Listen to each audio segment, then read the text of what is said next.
بس ليش فصلوا الجميع؟ إنه لازم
كمان مرة صباح الخير للجميع. نعتذر على الخلل الفني اللي صار، إنه قطعت الكهرباء عندنا في الحرم الجديد، ولكن الآن رجع الإنترنت. فأهلا وسهلا فيكم. ننتظر شوي عبين ما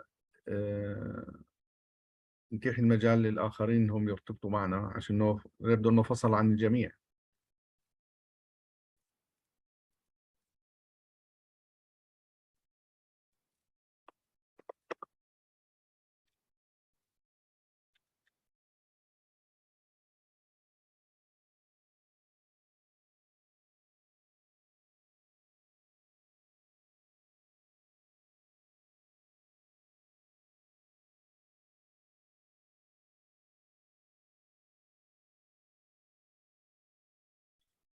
تذكر حضراتكم بس انكم تعبوا لنا الايفالويشن فورم للبرزنتيشنز على اساس تكون عن امبارح، يعني فقط 6 اللي عبوا النموذج امبارح. فرجاء من الجميع اللي حضر معنا امبارح انه يعبي النموذج على اساس انه تكتمل صورة الكواليتي للتريننج ايفنت. كمان مرة يعني خلينا نرحب في ماريا. بس دكتور بدي احكي شغله، يعطيكم العافيه جميعا. لانه في احتمال انه تفصل عنا الكهرباء كمان مره هلا ثاني شوي، فانا مش بس احمد عملتك كو هوست مشان يعني تقدر انت تكمل الامور اذا احنا فصلت عنا الكهرباء مره ثانيه. تمام؟ وعملي لي باشمهندس فادي كمان. تمام، ولا يهمك، يعطيكم العافيه، ان شاء الله ما بتفصل. صحيح، ملاحظة مهمة، عشان هلا لما ترجع الشركة يعني الشبكة راح يفصل الجنريتور، فبالتالي راح يكون في انتربشن. كمان مرة I would like to السلام عليكم. وعليكم السلام. منور يا دكتور. تسلم، شكرا. Again, I would like to welcome Maria Louise and Maria Perez for today's presentations. Now, according to our agenda, we will start with Maria Louise with the presentation entitled Practical Freelance Workshop 2, How to Calculate Your Rates and Manage Your Accounts. Floor for you. Maria, please.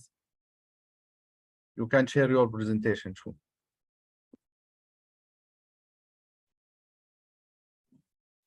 Thank you. Hello. Okay, I'm going to try to share my screen. Where is it?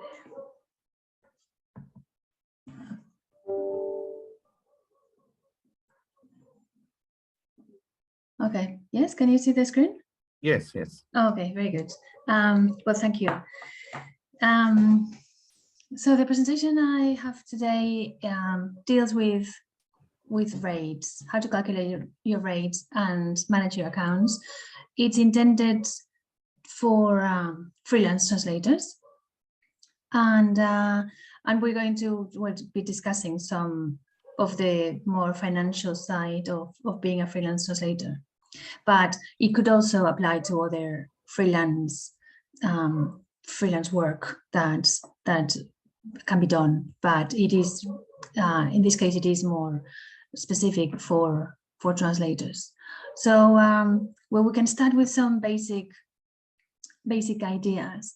Before everything, some ideas about rates is maybe, well, someone was expecting me to, just a minute, please, Roland.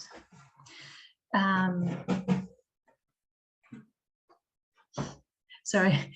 So yeah, so I'm not going to be giving you a number. So what is the ideal rate that you should, that everyone should charge? Or for example, especially when students start or finish their education, they just want this magic number that is the perfect rate that you should charge, but it doesn't exist as such. There's not one single rate that is good for everyone, and I'm going to try to explain why.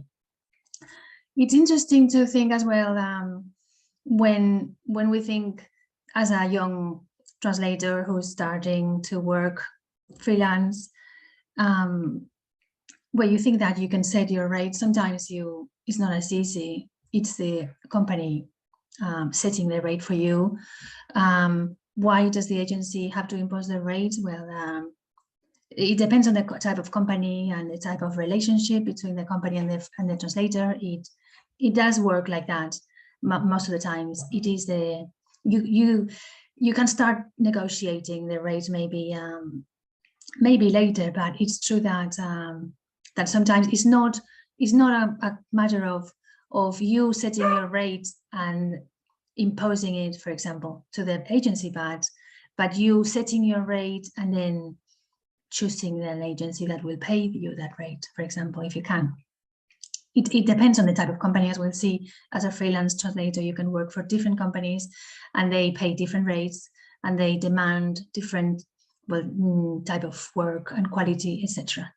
But we're going to focus on profitability in this talk. We have to make a difference between rates and salary. So when we, at the end of the workshop, we'll come up with the rate that we're going to charge. And we have to make a difference between that and the salary. Because, but we will try to translate that rate, that number into a monthly salary, just to compare with, well, other people, relatives and friends, and to see really what would you be, well, what is that rate translated into a monthly salary. We have to distinguish different concepts. Like one thing is the rate, which maybe we'll talk about, rate per word, hour, etc. We're going to discuss it later as well. And we're going to talk about earnings, both gross and net, and amount before and after taxes. And it's very simple. Well, it's just very simple information that you need to know as a freelance translator. Even if you decide to send all these accounts to someone else to do them, but you still need to know at least basic information on how it works. So why do I say that the rate is not the salary? Because all the expenses have to come from them. Whereas if you're an employee, well, it's not the same. So with your rate that you're going to set, you have to pay both your business expenses and your taxes. Some of the business expenses can be these lists that you can see on the screen. Basic supplies that you need for just basic equipment you need to work as a translator: internet, telephone, electricity, water, heating.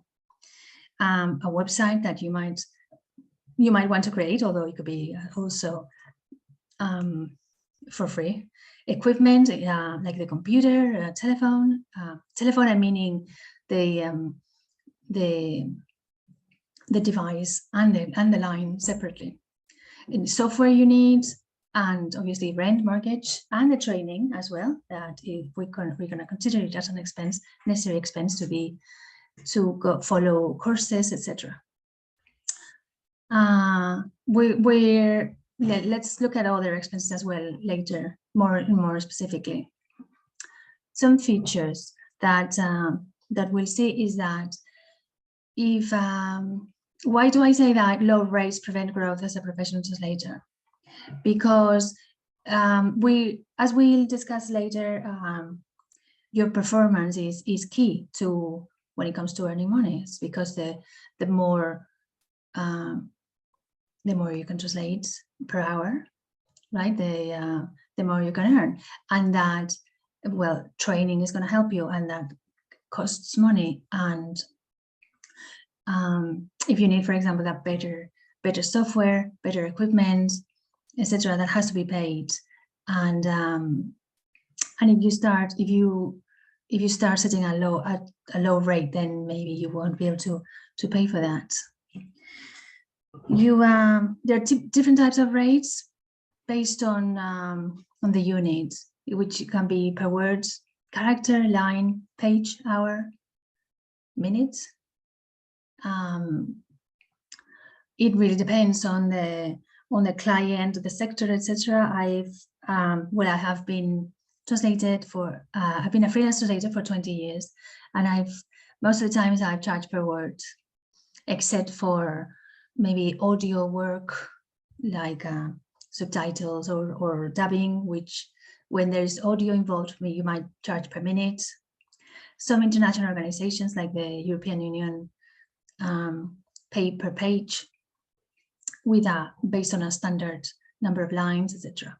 So I will, in this presentation, I will talk about rates per word as being perhaps one of the most standard ways of charging translation as a freelance translator. It was not the same, obviously, if you do in translation, revision, transcription, post-editing, etc., or dubbing, subtitling.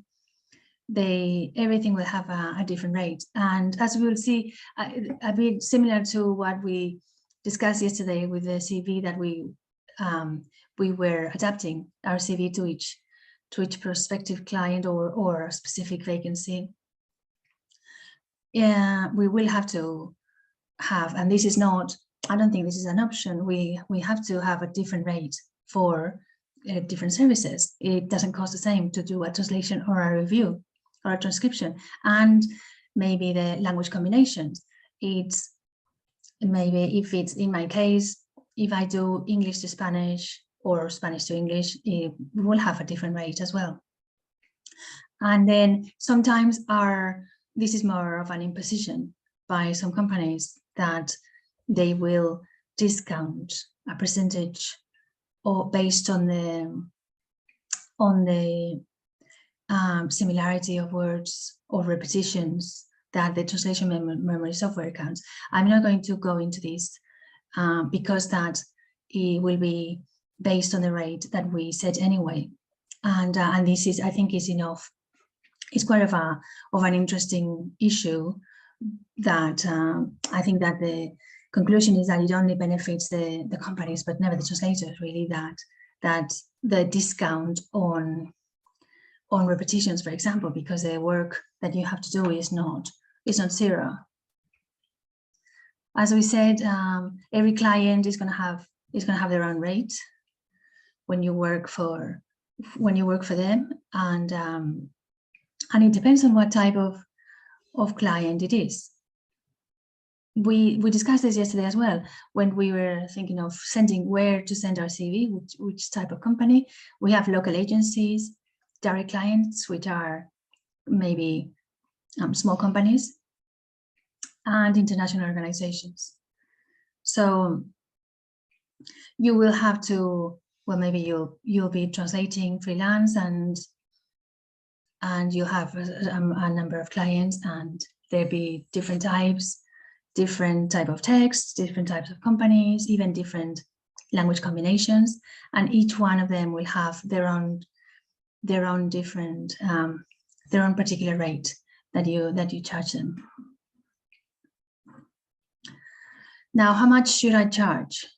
Well, as I mentioned before, there is not a magic number that we can apply and that it can work. It can work for everyone all the time. It depends on a set of factors that we're going to discuss. we're going to try to, in this, with a few exercises, we're going to try to convert that rate that we will calculate into a monthly salary, to have an idea of if, just to compare our situation with other people who are employees, for example. And we're going to be calculating how much do I need to charge to earn what I would like to earn? How many hours do I have to work in order to earn that money? We need to calculate what are our expenses and the taxes. And we have to decide as well, when we convert our rate to a monthly salary, do we want to have the amount in 12 pays or 14 pays? I'm not sure what is the case where you are, but here in Spain, there's usually 14 pays. So 1 per month, and there's an extra in July and an extra in December.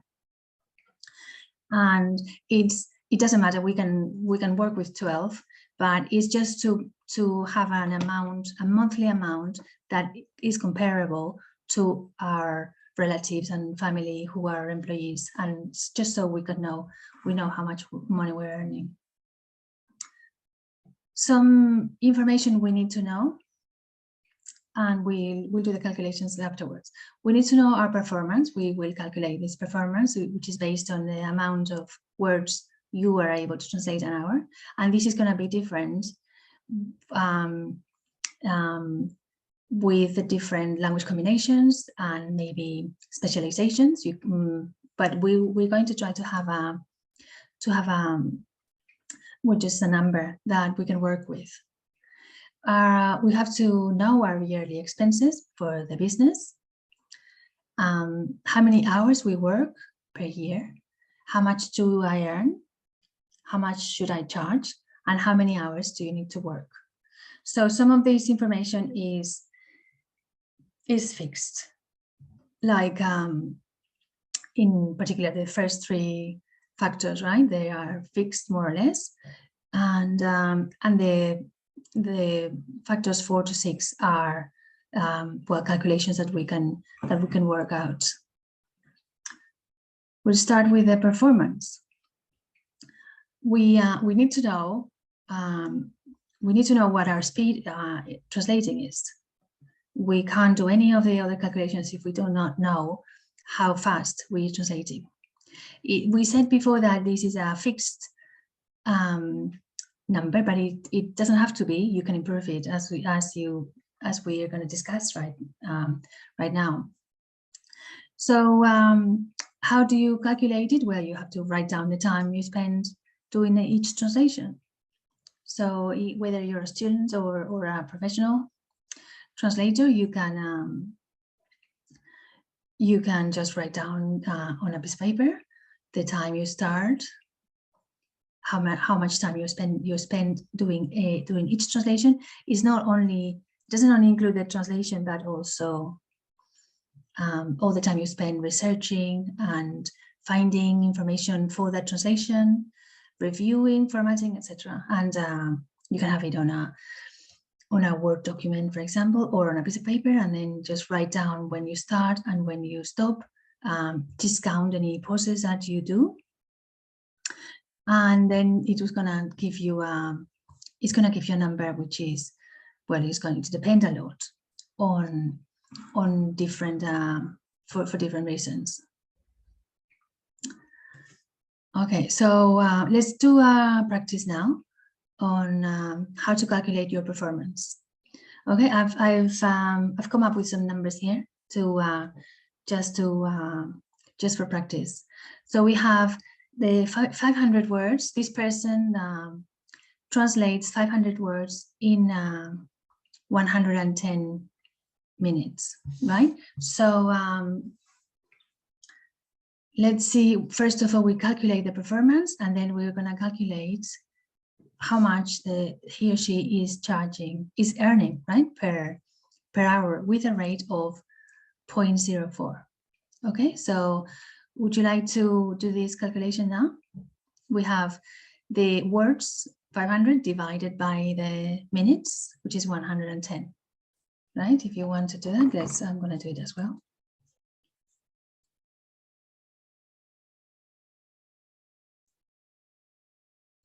$500.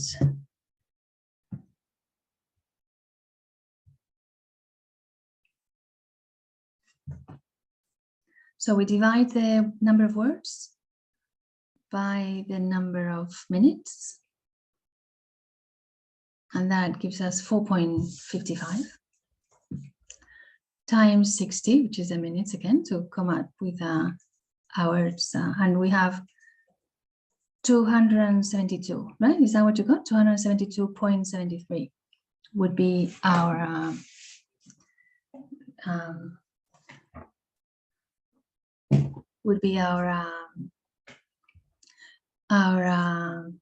performance. Okay, so and then we multiply the performance by the rate. So this is a set rate that we have, 0.4. So this person has a performance of 272.73 words per hour. Okay, and then if he or she charges 0.04, her rate per hour or his is 10.91. Okay, say for example dollars. So this person is earning 10.91 dollars per hour. Okay, how hope you followed. We're going to do more calculations on this. We will use these formulas as well later on. So now we know what the rate per hour is based on this performance and with a particular rate that we made up as an example. Okay. Okay. Remember when speaking of the performance, we said it is a fixed amount, but it doesn't have to be. We can make it better. If you remember the last slide, we had some information. We had the number of words, the number of minutes, and the number of the time, the money that was that for the rates. So we can vary any of those factors, and it will make that, and will make us be more profitable. And one of the factors is the performance. So if we can translate faster, and if we're going back to the slide before, if we have the same rate, the same words, but we translate faster, then we're going to earn more money. Okay, so how do we do this? One way is to improve the speed at which we type, the translation speed, and the researching speed. And this doesn't mean translating badly and making mistakes, because we have to provide a good quality product at the end. Okay, but maybe we can improve in some ways. Especially the typing speed is easy to improve, right? Maybe following some online courses on typing, etc., and translating. How do we translate faster, or research doubts, etc.? Okay, well, there are some ways we can do this. And for example, we can improve our work environment with if we have a comfortable desk and chair. Our posture, is it right, or is it making us tired and that it's affecting our performance? For example, we can have a wrist pad to rest our wrists while we're working. The screen, is it good? Is the brightness the right one? Are we keeping a good distance between our eyes and the screen? Is the lighting good? Noise? Are we resting, etc.? All these things can make us translate faster, and, for example, take less pauses, etc. A good computer and a good software can make us translate faster as well. So this is why we said that if we set a rate that is too low, that doesn't allow us to buy a new computer when we need it, then it's going to stop us from growing as a translator. Security copies. Well, why do I include this here? Because it can take a lot of time if we lose work and we have to do it again, etc. All this goes added to our yearly performance, for example. And the organization is very important. Because otherwise we take too much time looking for what we're looking for what we want.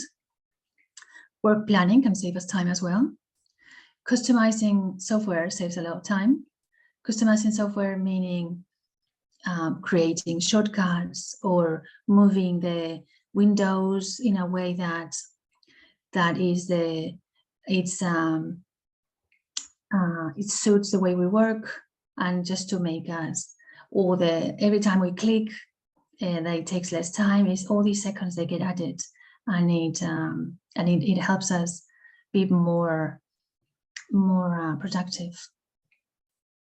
Good accounting system, again, that is well organized and doesn't take too much time of our translation time.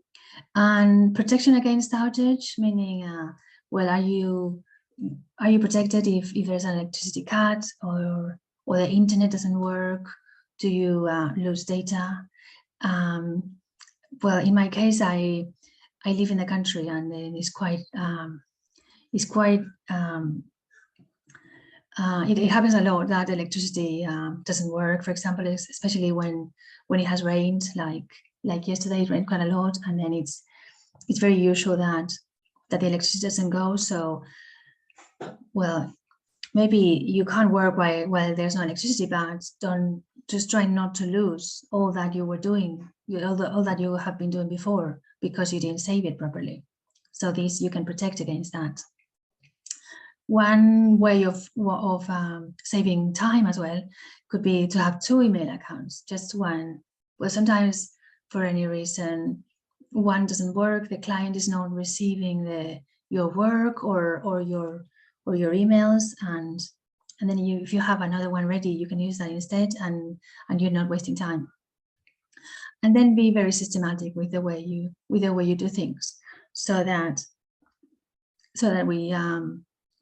time is not lost doing things that could take less time doing.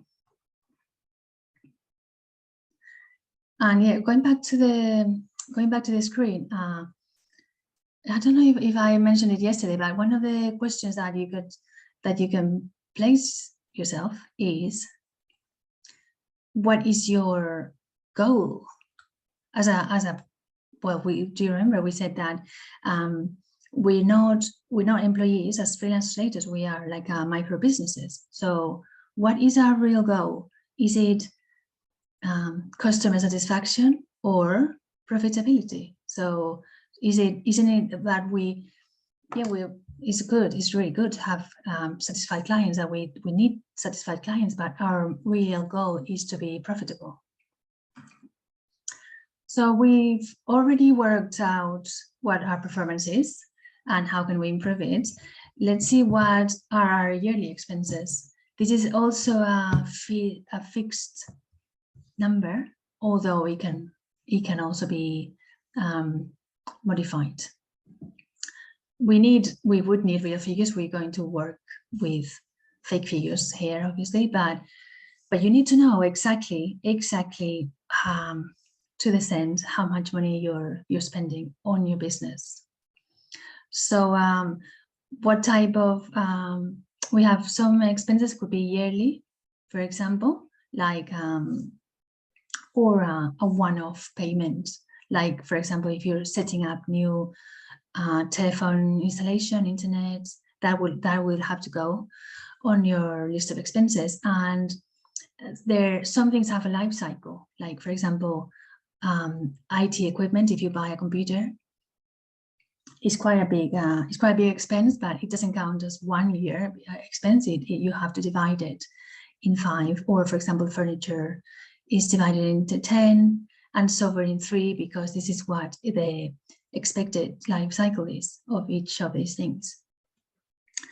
Other things are, for example, any training that you do or services that you hire from other companies, like if you, for example, decide to have your accounts done by someone else, or if you want to hire someone to do your marketing, etc. So these are some of the yearly expenses that you will have as a business. Then we have also regular expenses, which are maybe monthly or bi-monthly, or not, or more yearly, but they're things like you can see here, like for example, your rent or mortgage, social security, IT consultants, etc. These can be obviously different for each person. I have made a list of quite a few of the expenses. You do need to know exactly all the money you're spending, and sometimes it is better to work, or at least at the beginning, just try to work out what happened last year, and then write exactly everything that you spent on your business. This is obviously only business expenses, so we have to make a distinction between your business income and expenses and your personal expenses. All right, so we have our performance and our business expenses. Now, how many hours do we work every year? Okay, and now this depends on the country, region, city, etc. And you need to know, for example, you could calculate for 2022 or 2023 how many holidays there are there and how many weekends, because this is the days you're not going to work, and then how many days are you going to have off yourself, and other unproductive working days, like you're doing some training or course, or you're doing paperwork and you're not actually translating. Okay, so you need to know how many days you work in a year, and then that is going to be converted into hours.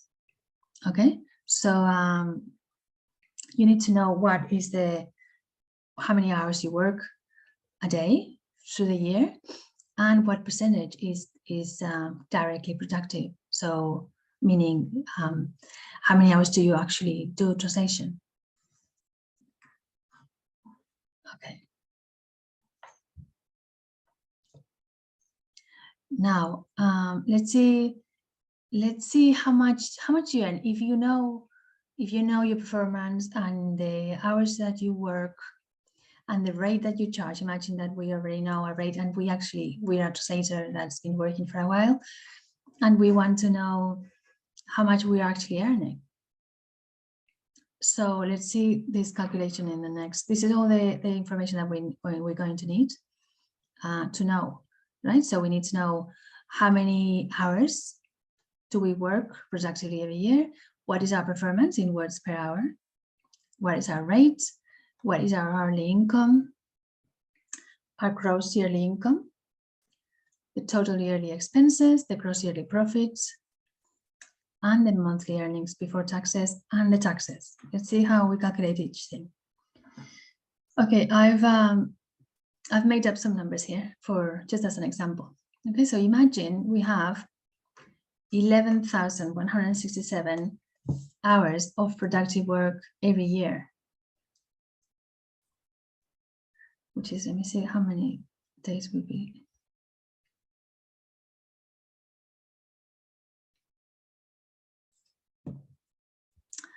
And imagine our performance was 422 words per hour at a rate of 4 cents. Okay, so first of all, we calculate our hourly income, which, as you remember, is performance times the rate. Okay, so it's 422 times 0.04, and that is what we earn an hour. So then we calculate our gross yearly earnings, which is the productive hours that we have on at the top times our hourly income. So this is what we're this is how many hours we've worked and how much we've earned per hour, and our gross yearly earnings. So this is earnings before expenses and taxes. This is why we said that the rate is not an income, because this would be, if we didn't take into account expenses and taxes, this would be what we would think it's an income, but it's not, because we have to pay all those expenses and the taxes too. So our gross yearly earnings would be 19,700. And then we have yearly expenses, which I made up, I wrote 7,000 euro or dollars as yearly expenses. Then we calculate the gross yearly profit, which is the earnings minus the expenses, and it comes to a total of $12,600. Then we divided it by months, and as you remember, I don't know how it works where you are, but you can divide it by 14 if you want to have an equivalent monthly salary as your relatives and friends, or by 12. In this case, I wrote it by 12. So we have what we earn, we deducted what we spend and divided by 12, and it comes to a monthly income of 1,000.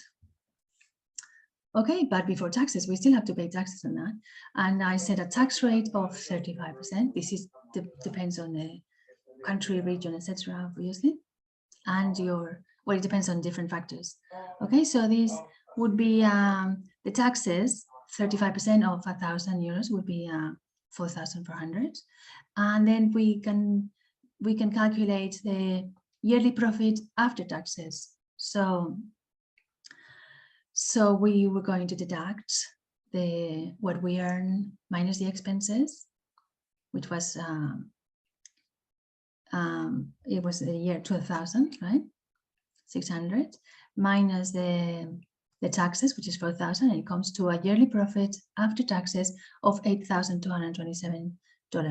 And this would be our income that is comparable to an employee, let's say, and then that is a yearly figure. And then if we divide it by 12, we'd have a net monthly income of $685. So well, we've done it a bit the other way around, which we will reverse next.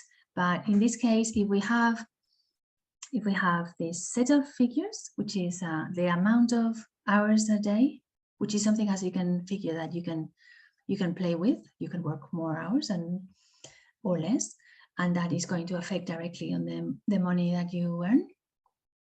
So if you have 1,167 hours of productive work a year, and you work at 422 words per hour, and you charge 4 cents, and you have $7,000 of yearly expenses, and your tax rate is 35%, then you're going to be earning $685 a month.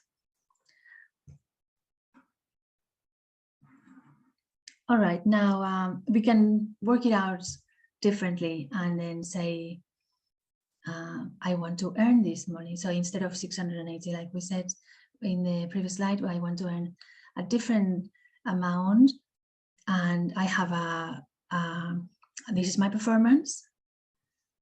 These are my expenses. This is my tax rate, and I want to earn this amount a month. So how much should I charge? Okay, we need to know exactly, again, the same type of details, but we will try to work it out the other way around.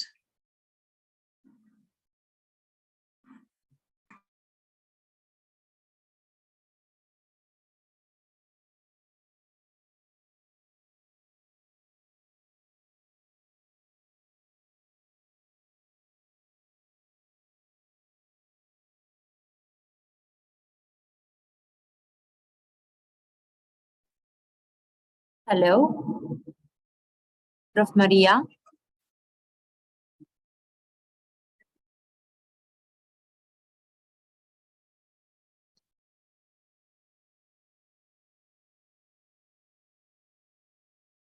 Okay, it seems she is disconnected.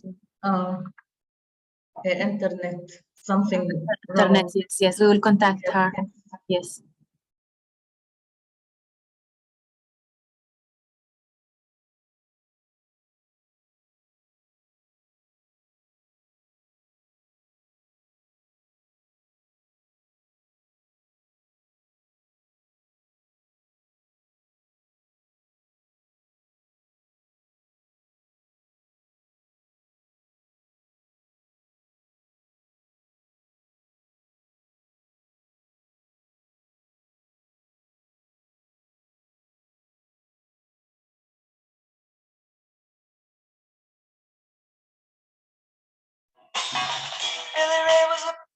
Hello, sorry, I don't know what happened. Can you hear me?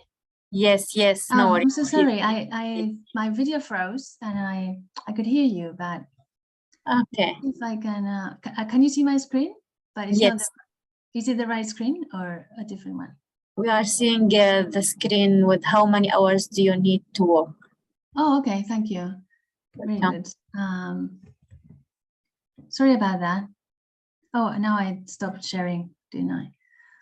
I think I did it. All right. Sorry. Yeah. Let's see. How many hours?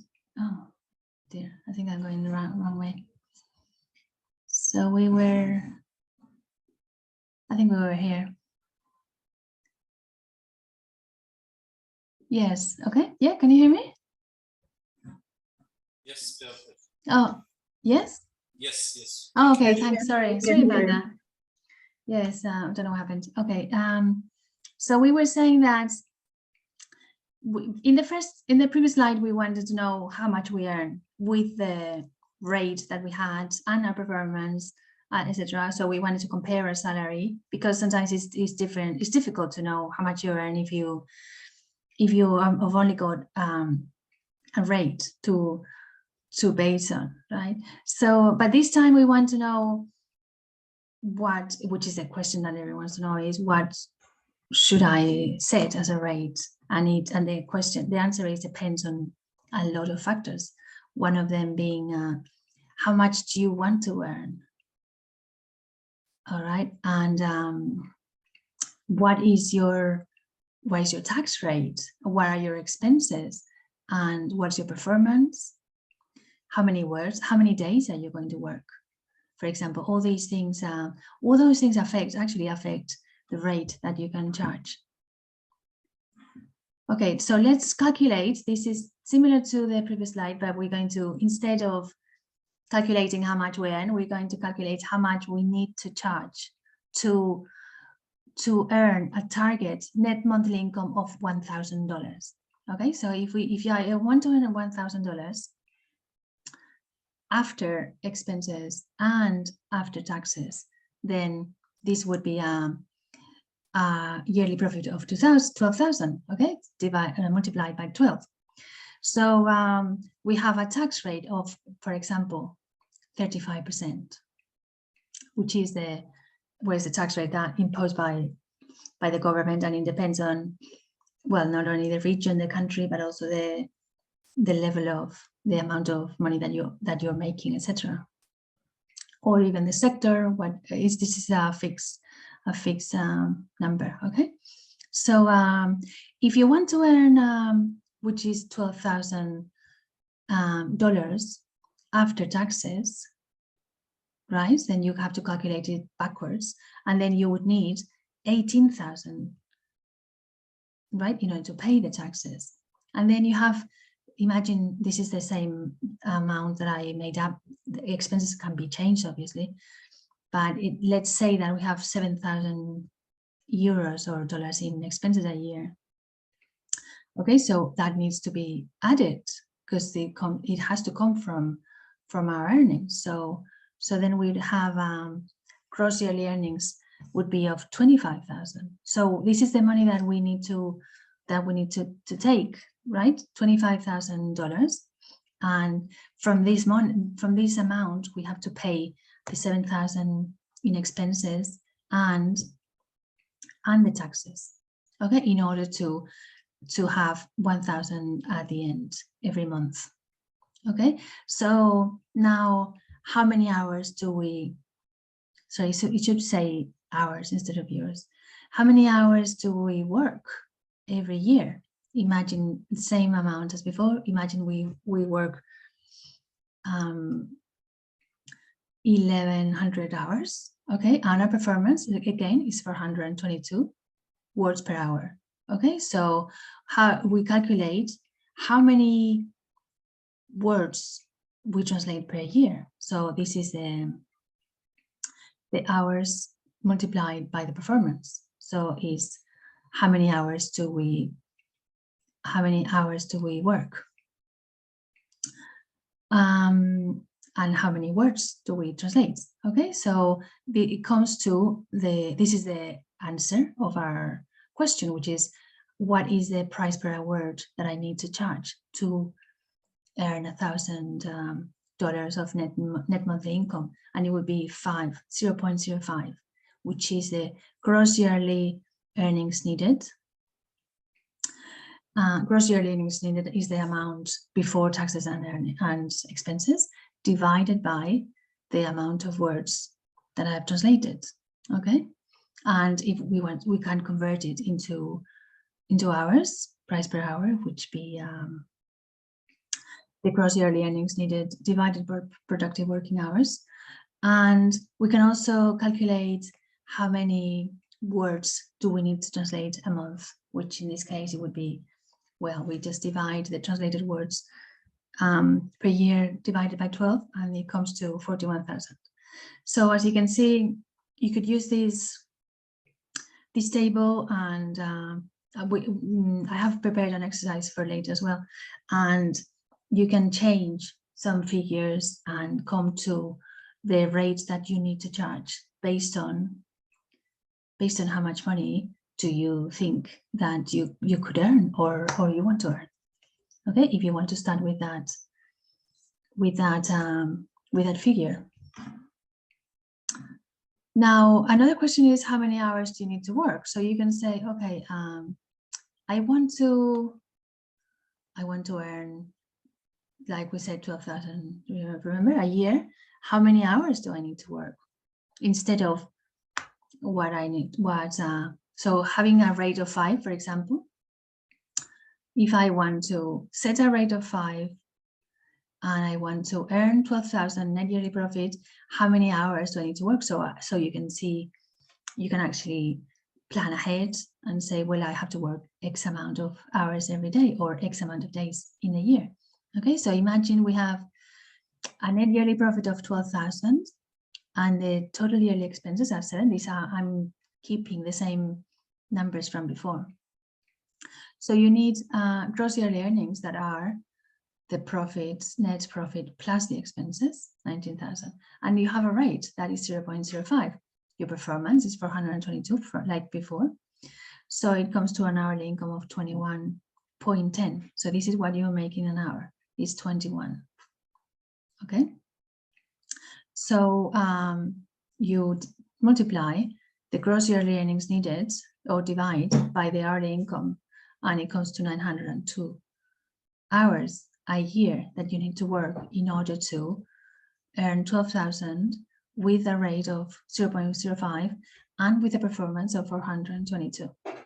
And if you've counted the days of the year and you've come up with a number of 223 productive days, then you would need 4 hours of translation a day. And then you can also calculate, this is an extra calculation, is what percentage of the time you are doing translation and what percentage you're doing other things. So if you say, for example, it's 70% of the time you're doing translation and 30% you're doing admin work, etc.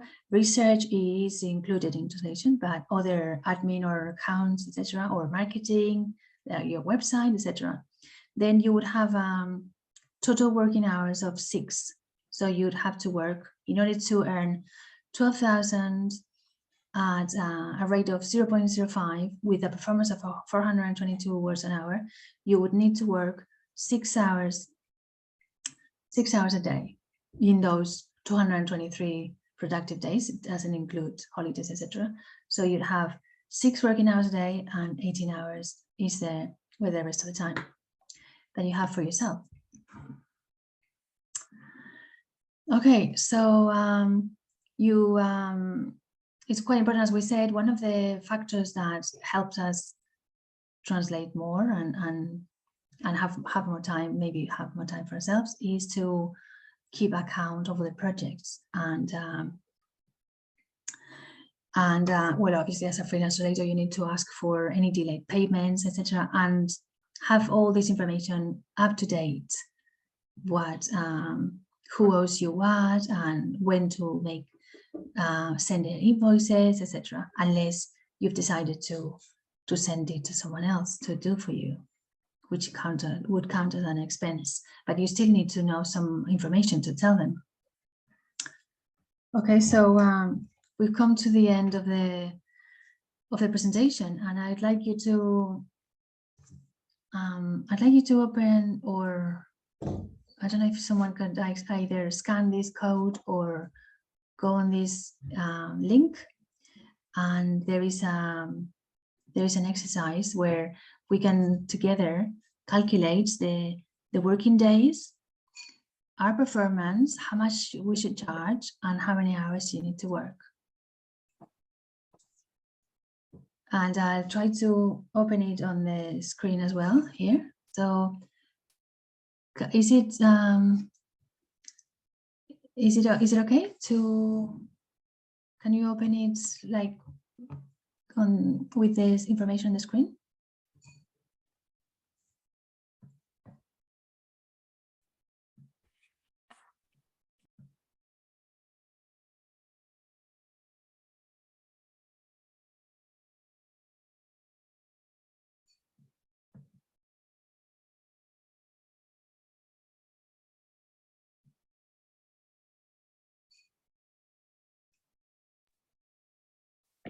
There's 3 files. Yes, it works. I can share it on the chat, maybe. The link, is that we Yeah, can help? you may share it using the chat. Yeah. All right, I've done it. I will show it on the screen anyway, and then we can try to work this out together. I don't know if there are any questions so far. I have one question. Yes. I wonder how it is possible, like, to count the works per year, because as freelancers, it's not fixed. Sometimes we have a lot of works. Sometimes clients don't reach out to us. What do you think? Sorry, there's echo, as if there's several people with their micros on, and I can't really hear very well.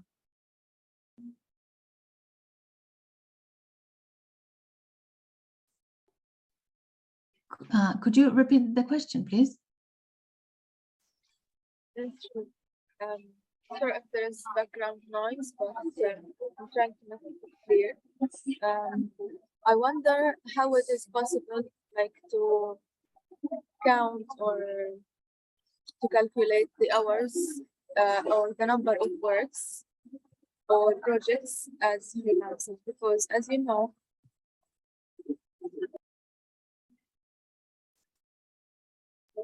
can you hear me?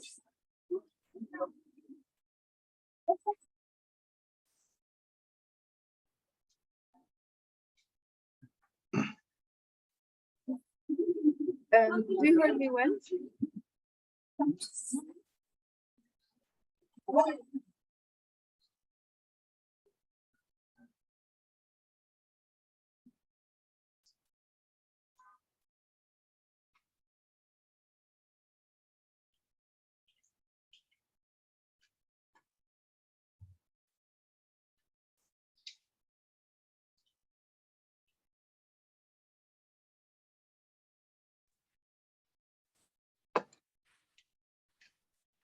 Mary, are you with us?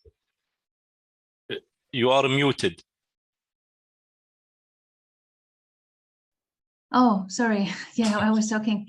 I'm so sorry. Yeah, sorry. I didn't hear the question. I only heard the first part of it. Okay. If anyone has a question, please raise your hand. So, Dr. Ikram. Okay, thank you, Maria, for your presentation. In fact, I want to ask about the life cycle you showed us. Oh, yeah. You mentioned the software, you know, the life cycle for the software might be 3 years. Yeah. I think if we have a software like Trados, why it's just only 3 years? I'm not sure if this is, you know, accurate or correct, because it's a software and I can use it for long, maybe. Can you please? Oh, sorry. Yeah. Well, it's a standard by there's an account organization in Spain, and they have set a standard life cycle for each thing. I know what you mean. You know, it's because of the updates. It's because the software keeps updating. Trados updates almost every year. So I agree with you though. And for example, the furniture, I don't know that why a table can only last for 10 years. I think it could last for longer, really. But that is the standard life cycle, at least in Spain, for things. But it doesn't matter because you can adapt it. And if you want to say, well, if you want to say that software is, well, it's maybe 10 years, then you would have to divide the expense in 10 and distribute it in 10 years instead of not. So it wouldn't appear as 1 year expense, but it would be divided into 10, for example, and then yeah, along 10 years. Okay, thank you, Maria.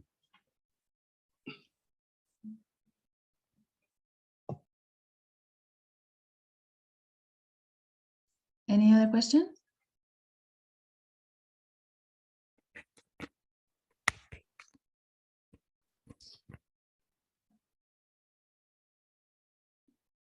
Okay, I think there is no questions. Okay. So if you want, I think can you see the screen that I'm sharing? We can see the PowerPoint presentation. Yes. Oh, the older one? No. No, old one. Just we see the PowerPoint. If you share the entire screen, Maria, it will be fine. I'm going to start from scratch, I think. Just let me do it again.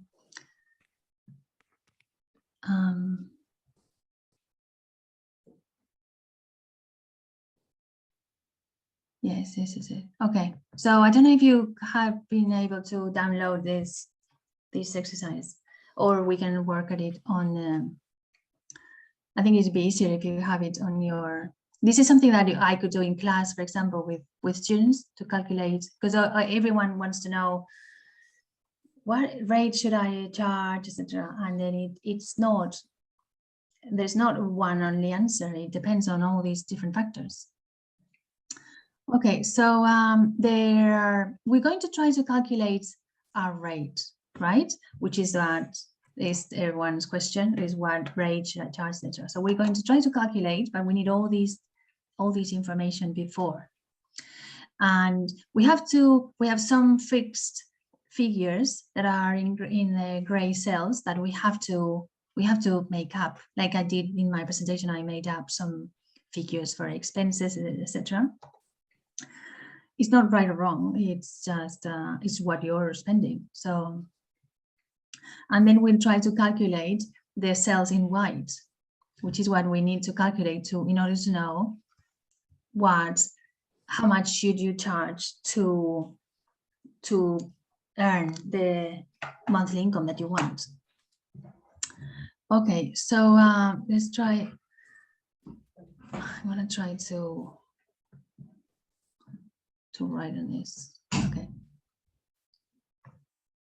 So first of all, we need to. I think this is most difficult question perhaps is to set what is our target net monthly income. So every time anyone asks how much should I charge, well, the answer is another question is how much do you need or would you like to earn, because that's based on that. And this is not, obviously you might come up with a rate that is not acceptable in the market, but that is another question, really completely different. And then you could still try, you'd have to work out how to reduce the rate to be able to work. But we're just going to try to see in a perfect world where we can actually achieve what we intending. Okay, so let's write down our target net monthly income, which is how much would you like to earn a month minus the expenses. So we're already going to deduct the expenses that we need for the business. Okay, so what should we write here? For example, I don't know if would you like to have some time to do this and then come back after a few minutes, or should we do it together now?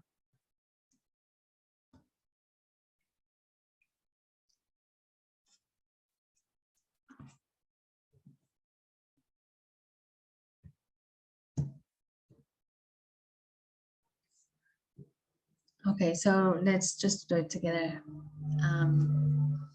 Right, let's say anyone can give me a number that I can write here. Target net monthly income, what should I write?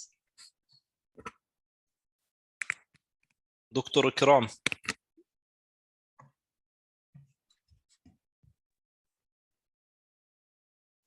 Dr. Sadiq, I'm not sure if I can suggest a number. Yeah, just any number, it doesn't matter. Is that so that we can work out Target the net rest? month, month earnings, and maybe 100,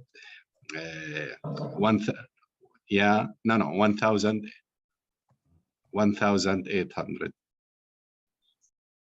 Oh, 800, no? This? Yeah. Okay, so we're gonna, this is our... This is a salary for a prof, Dr. Ikram, isn't Yeah. US dollar. Okay, so we want to earn, right? We want to earn $1,800, for example, or whatever the currency is. And this is what we want. And then how many months? Do we want 12 or 14, 13? What is usual where you are? Do you use usually 13 months, Maria? 13? Okay, 13 months, yeah. Okay, fine. Let's do that then. So we want to know. So we want to compare our rate as a freelance translator with our friends who are employees, and then we want to know where we stand. Okay, that's why we work like this. Okay, so now we're going to this is a calculation that we have to do, which is we'll just multiply the monthly income by the months, which is, let me see, 23,400. Okay, yes. Okay, now this is another set figure, which is not, this is the figure that we cannot really work with unless we move somewhere else, perhaps, or if this is, I think this is the hardest factor to modify, really, which is the tax rate. So what would you say that tax rate is on your income where you are? I'm not sure, but it's around 17. 17. Yeah. 17%. Yeah. 17, but we're going to write it as a fraction. So we're going to say it's quite higher. Here is like more than 30%. So it's 0.17. Okay, because we want to write it as a fraction. Okay, so we just divided 17 divided by 100. Okay, because because we have to pay the taxes, don't we? And And well, Estoy abriendo la página web. sorry, this is my phone speaking. Hello. If you can see, we're working backwards, right? So this target net monthly income of 1,800 is after paying taxes. So we have to figure out, what taxes have we already paid before in order to have 1,800 euros left afterwards. Okay, so how we calculate it is we have the net yearly profit, which is 23,400, right? The formulas are on the right hand side. Yeah. So we have 23,400 and divided by minus 0.17. 1 minus 0.17, which is 0.83. So let's see here is 23,400 divided by 0.83, which is equal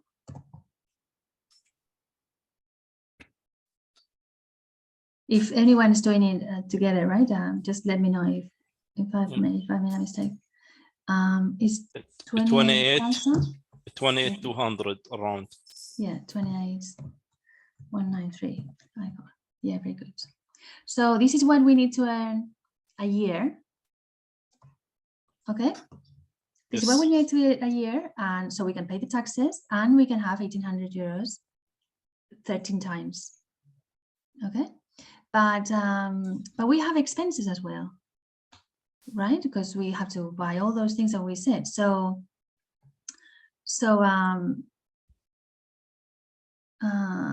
calculate. Sorry, this should be. I'm going to write it here. It should have been here, right? All right. So total yearly expenses. I think it is clearer like this. The gray cells are not calculations, but is a number that we have to, that comes, right, we're going to make it up anyway. I said before in my presentation, I said 7,000, but what number would you say is makes sense for a translator? Yearly expenses, including all the business expenses, including rent and telephone connection, etc. What would you think it would be right?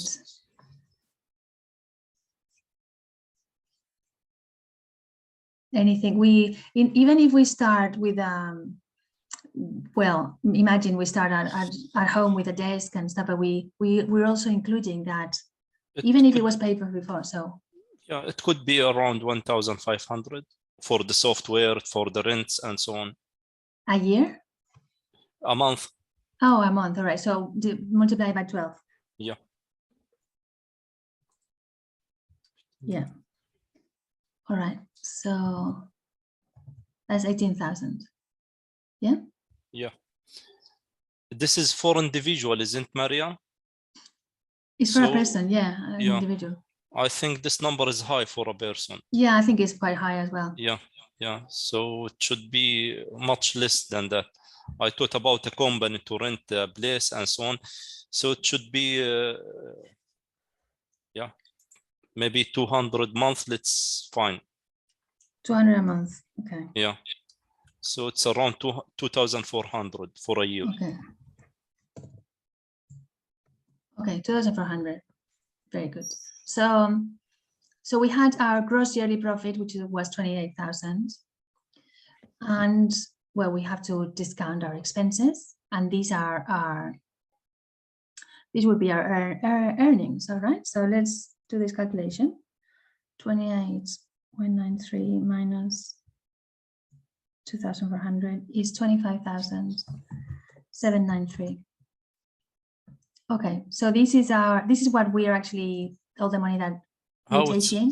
How it's come 28,193. Oh, plus, sorry, it's no, it's not right. Okay. Sorry, thank you. It's 30,000, right? Yeah. Yeah, thanks. 30,593. Yeah, so this is the money that we're gonna that's going to come our way. Okay. And now, very important, how many hours do you work in a year? What would you say is a fair amount of hours worked? So if there's 365 days every year, how many? There's 52 weeks. Huh? Yes. How many weekends and holidays, etc.?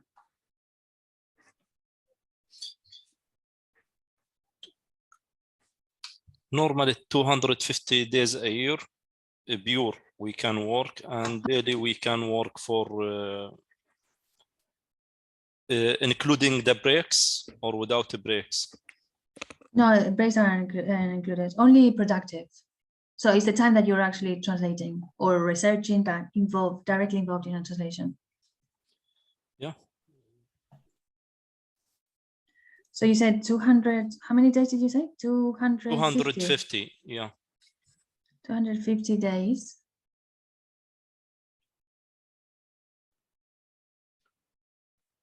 That's quite a lot, including holidays and all that. All right, just say, imagine, I don't know, say what, you want to say 5 or 6 hours a day? That's quite a lot. Yes. Say 6, let's say 5 hours a day. Yeah, is that okay? Yeah, I think it's For okay. example, 1250, right? Yeah. That'll be 1250 hours. Is that correct? And a year. Yes. All right. And then the performance. This is again a fixed amount that, well, that we need to know in order to calculate the rates. But as we said, it's very important that we change it if we can and become more productive. But what would you say is an average performance of words per hour? It really varies a lot, and with different factors.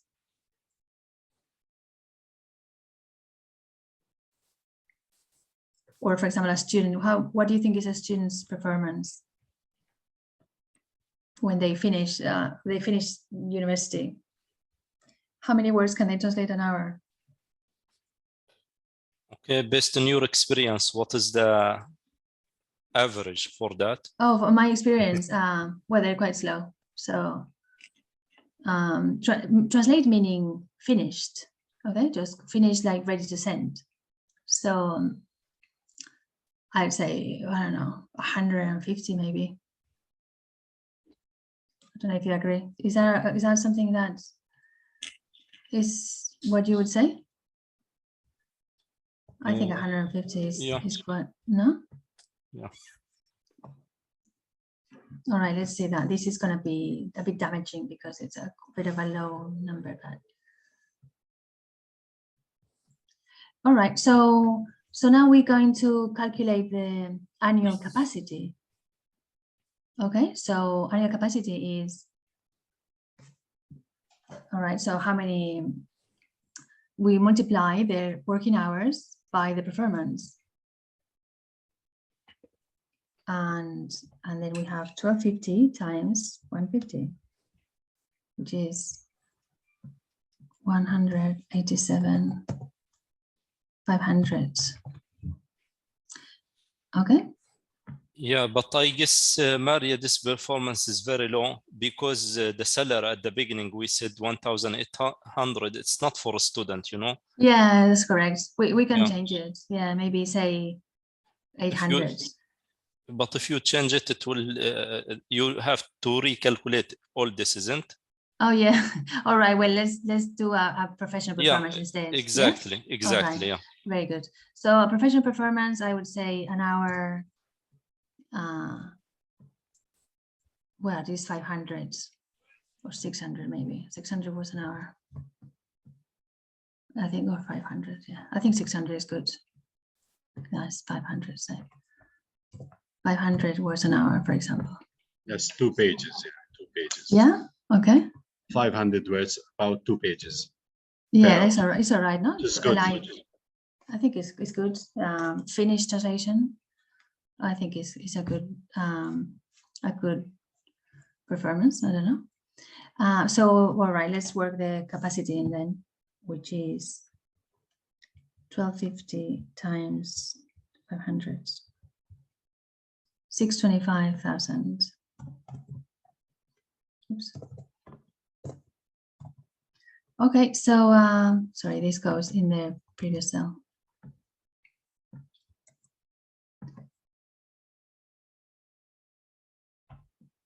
Okay, so this is in bold. This is actually what we wanted to find out, which is the price per word we need. And this is the gross yearly earnings divided by the annual capacity. So the gross yearly earnings were 30,000, right? Here, this is all the money that we need to get, right? 30,593 divided by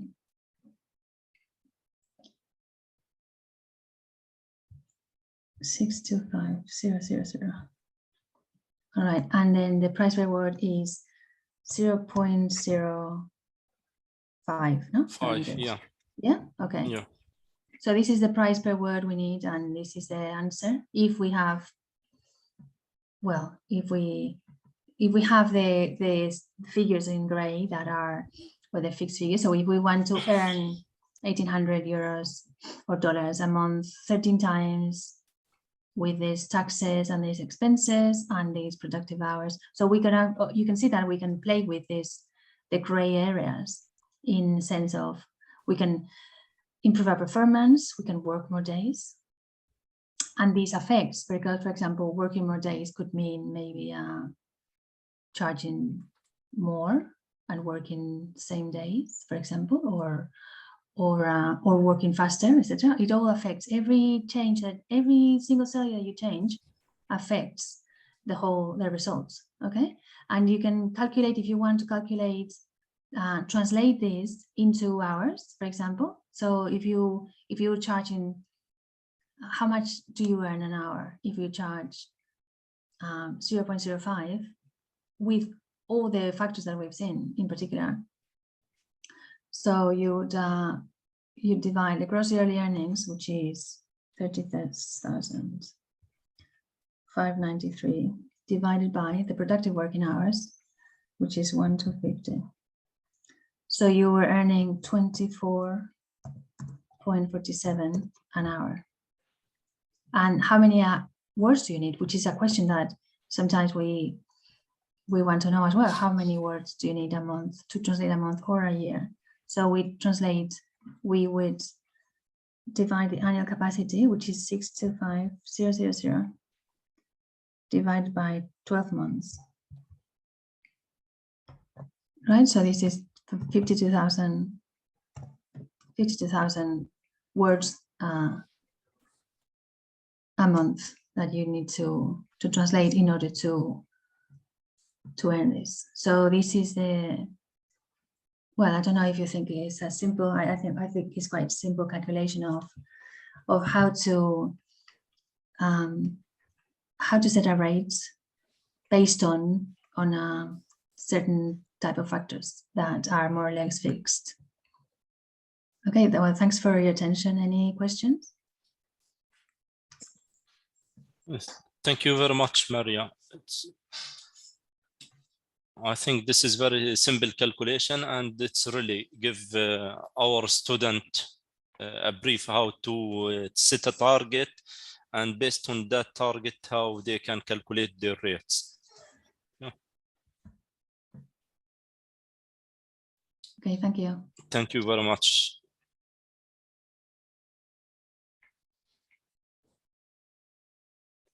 Any questions?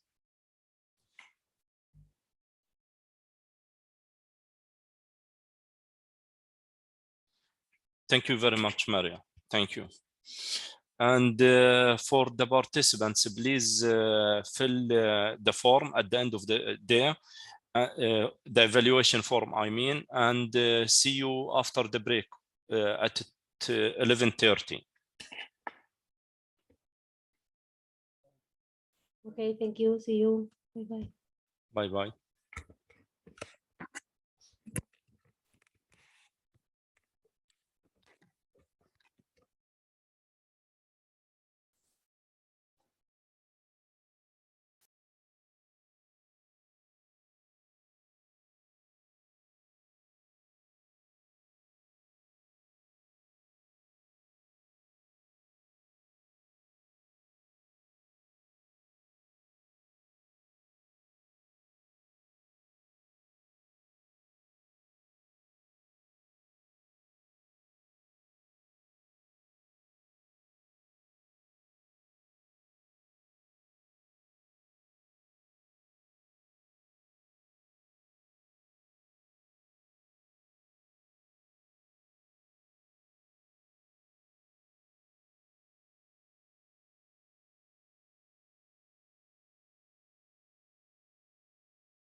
this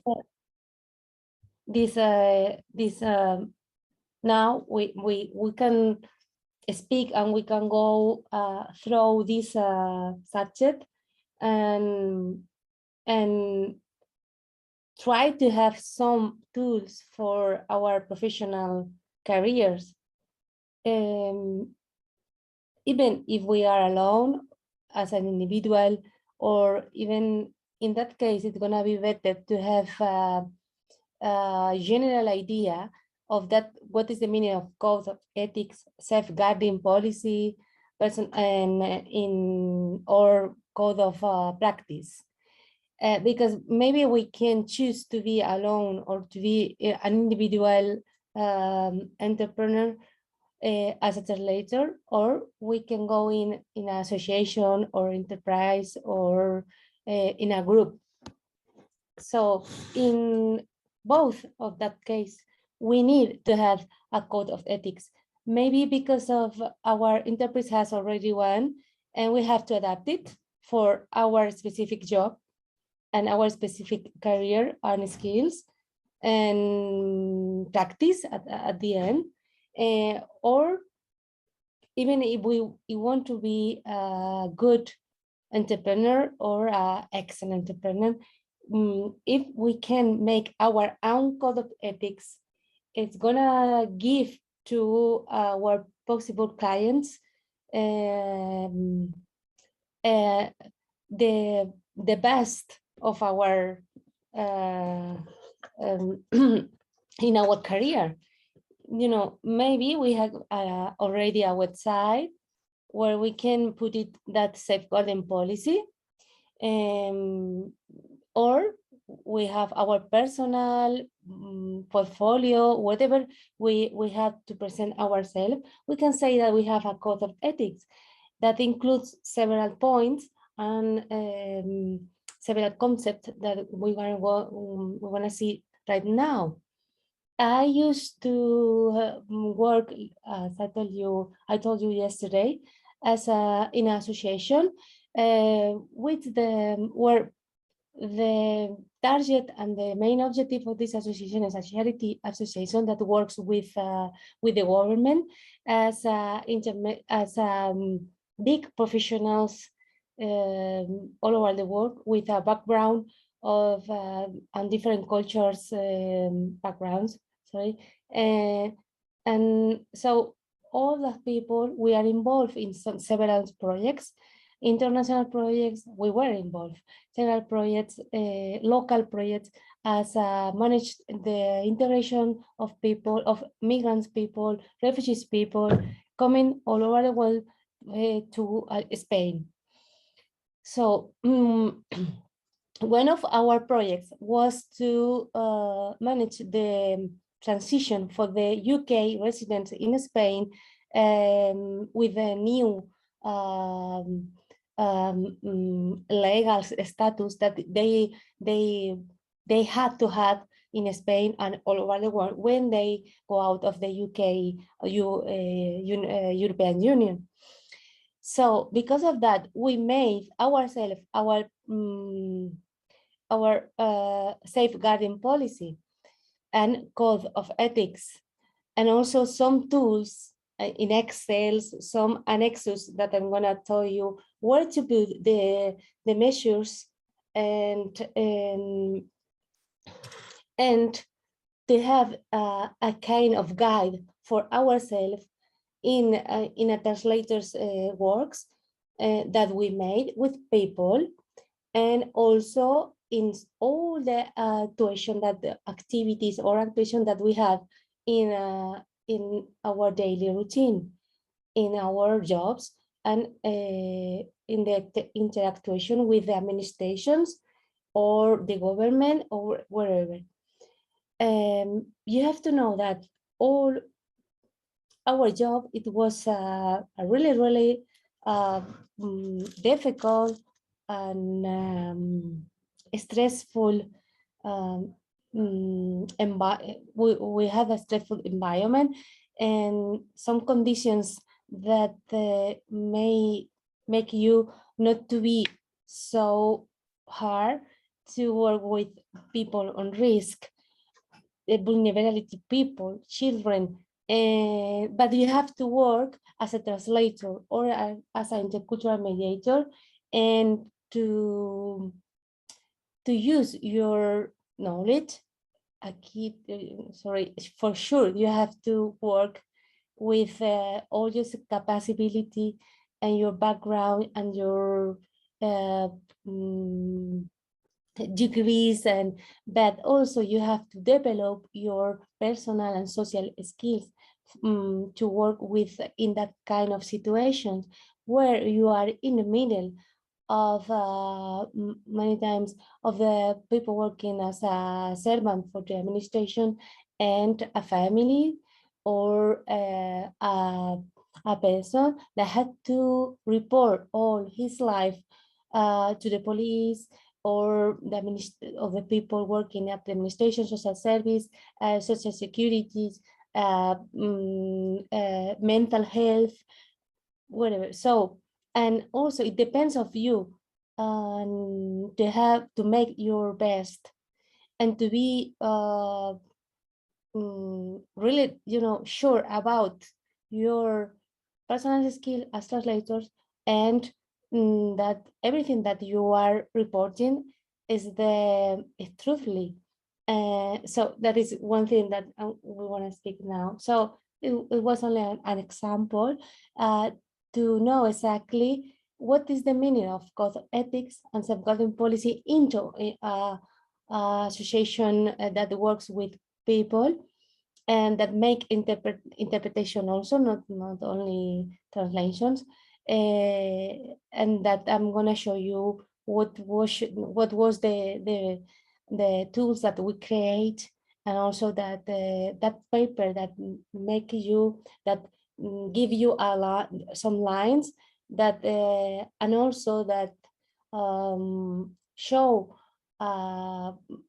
whatever needs to know what is a safeguarding policy of your post or inside the association, and what are the ways if they need to ask you for going to this committee, or if they need to know the members of somebody in charge into the association of one of these items at the safeguarding policy. So I'm going in. It was a kind of introduction, and I'm going to start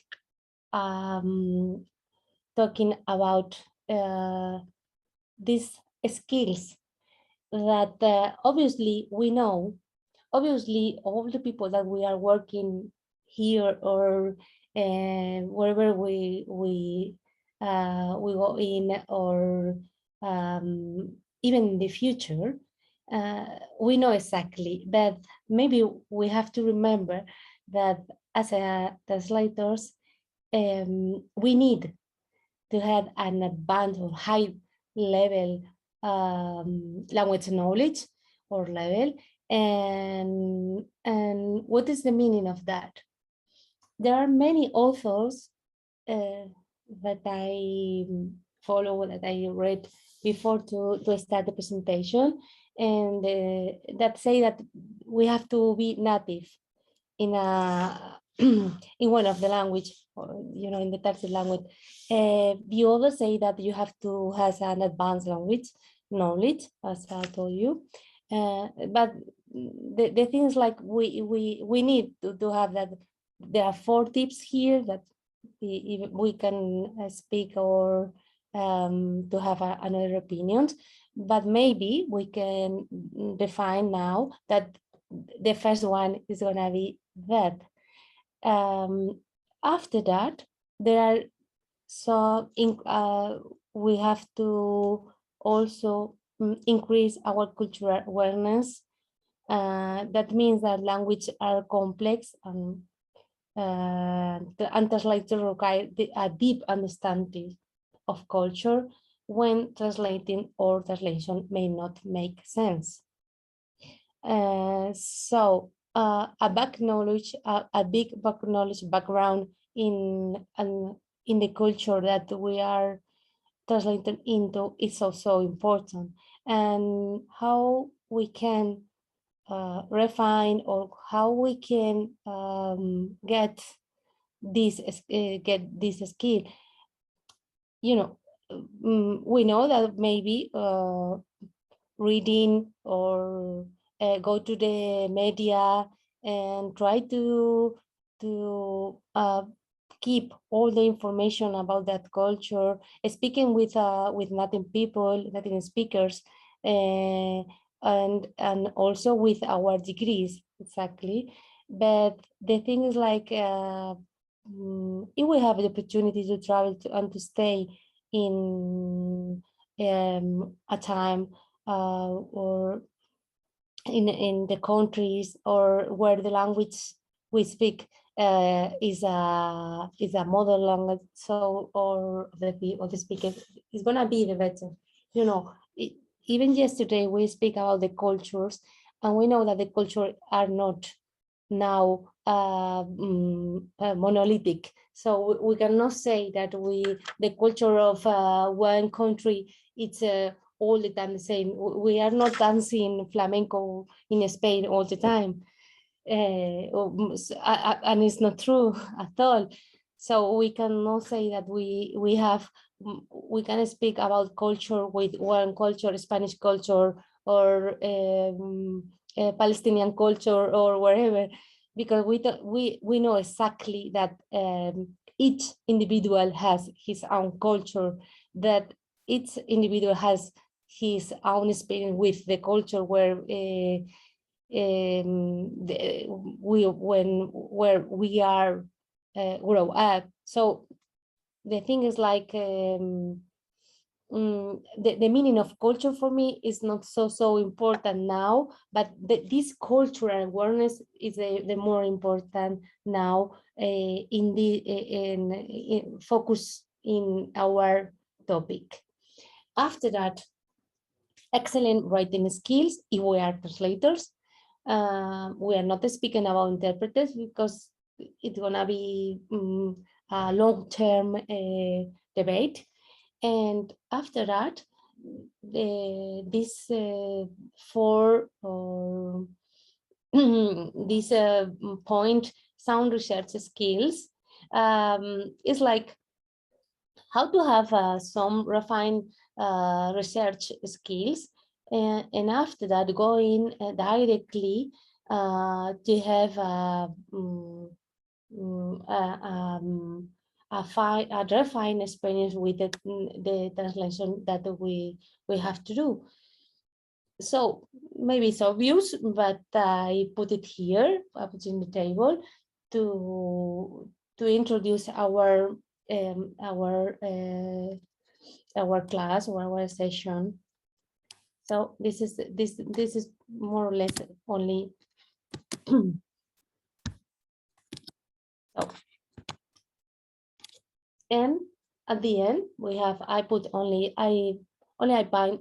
out only 5 tips to speak about these skills that we need as a professional translators.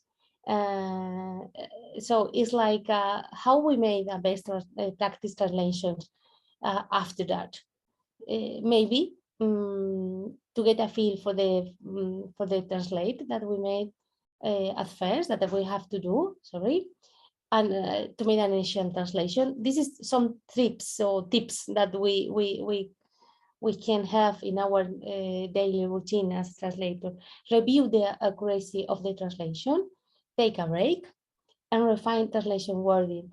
Before, Maria, my colleague at the Department of Translation and in Spain, told you all speak about the number of hours that you are working on, and she told us the ideas about the rates that also give us the idea of the time we wanna need in order to finish and to go to have a performance. So she told us that I don't remember, but maybe that a professional translator maybe can made or had 50 or 60 hours words translated after an hour. So maybe we have to consider that these tips it's gonna be in inside this performance. So we need to know the time we need to go into a translation paper or work or job that task that we have to do. The time that we need to, or we used to do, to need to have initial translation, the review that we have to do, even though the break or the time that we need to stop ourselves and go after that to the next step, that is the refine translation wording. So this is the idea, more or less the idea for that we can discuss after that. So, and now, how about the social skills? How about the needed or the personal skills that the translators we need in our purpose, that is to make the best in our job. Yesterday we talked about problem solving, about the resolutions, and also introduce effective communication. That today we're gonna see a video, and I'm gonna try to stop the video to achieve all the main ideas and to speak about it if you want. But the thing is, like, more or less I put here, like, these social skills that we need, that yesterday also we already spoke about. Managing negative feelings and big emotions. Maybe it's a personal experience, but if we are involved in that situation that I told you, working as a social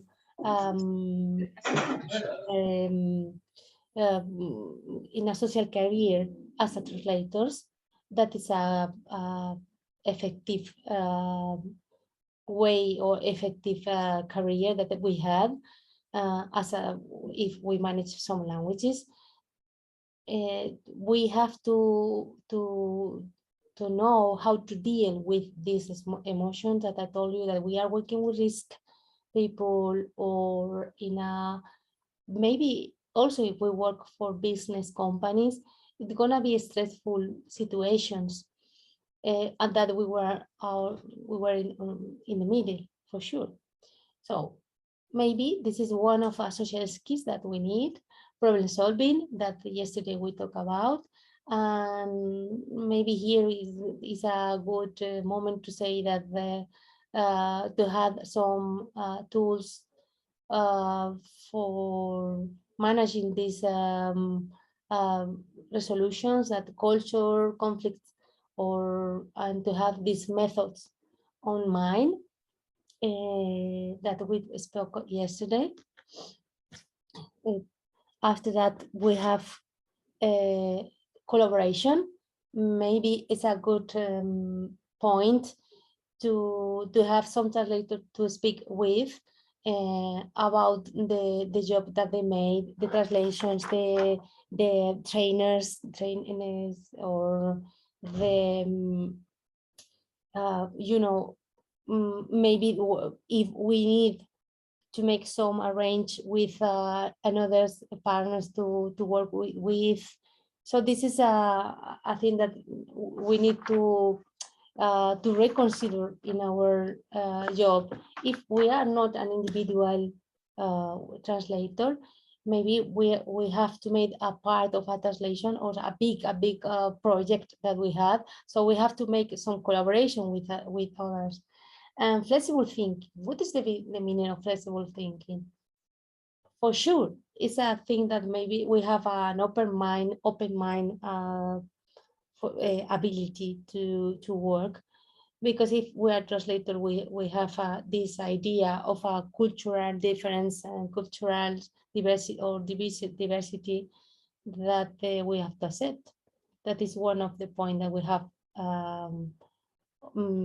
here. So this is a flexible thinking also, that if we have to manage some different period for working in, if we have some deadline to assume. So this is the meaning of that concept.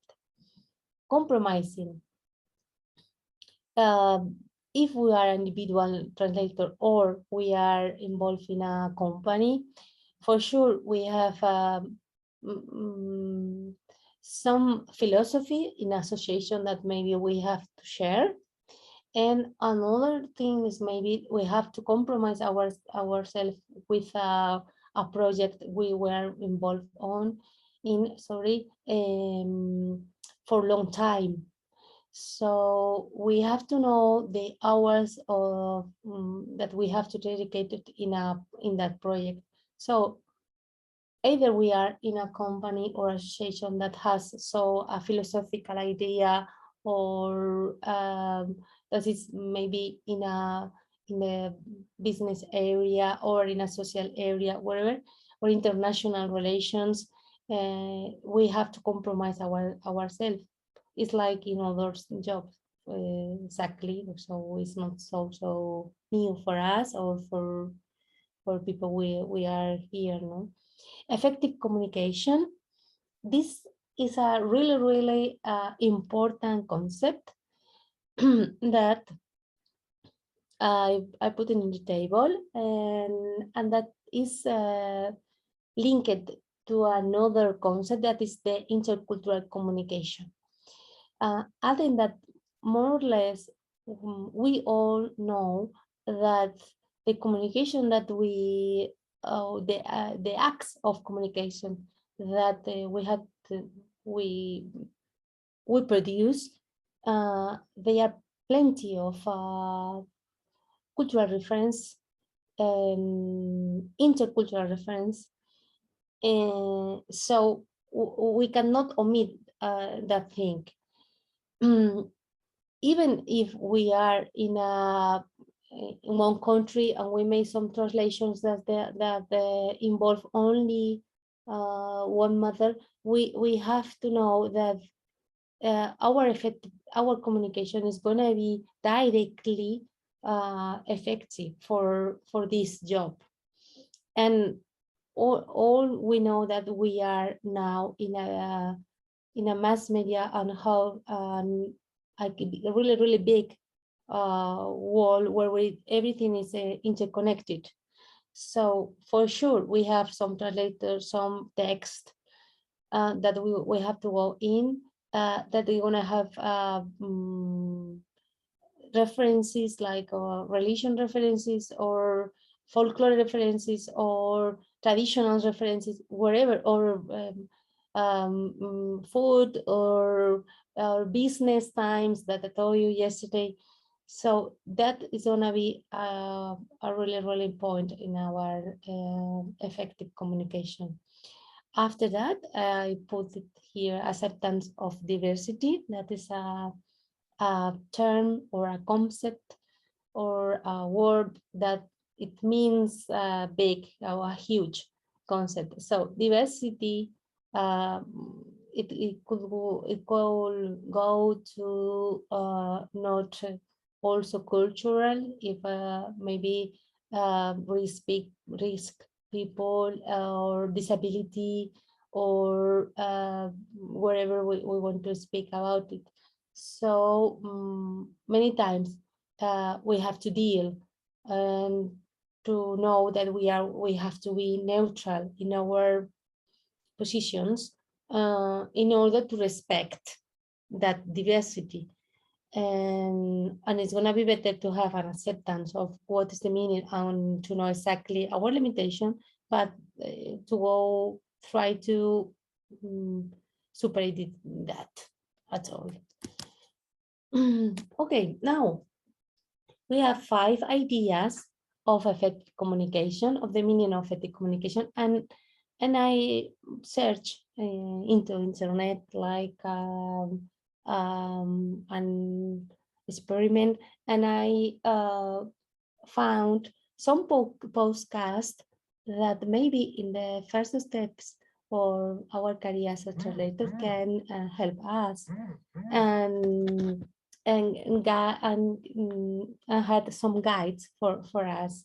You know, there is some many things on internet, so it's not a good for us. It's not a really surprises things, but here is a longer listening, so maybe we can try to stop it, and if you want to try to resume the ideas if you want to.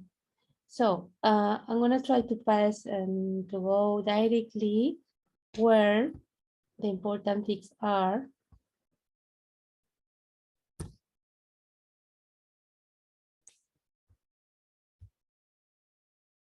Welcome to Marketing Tips for Translators for a successful freelance career and life. Question. Have you ever experienced that you are a bit unsure what the client really wants? Sorry, I'm gonna or have you repeat. lead a practical 3-hour seminar on 10 steps to go from generic to exclusive, or from struggling to thriving? My business.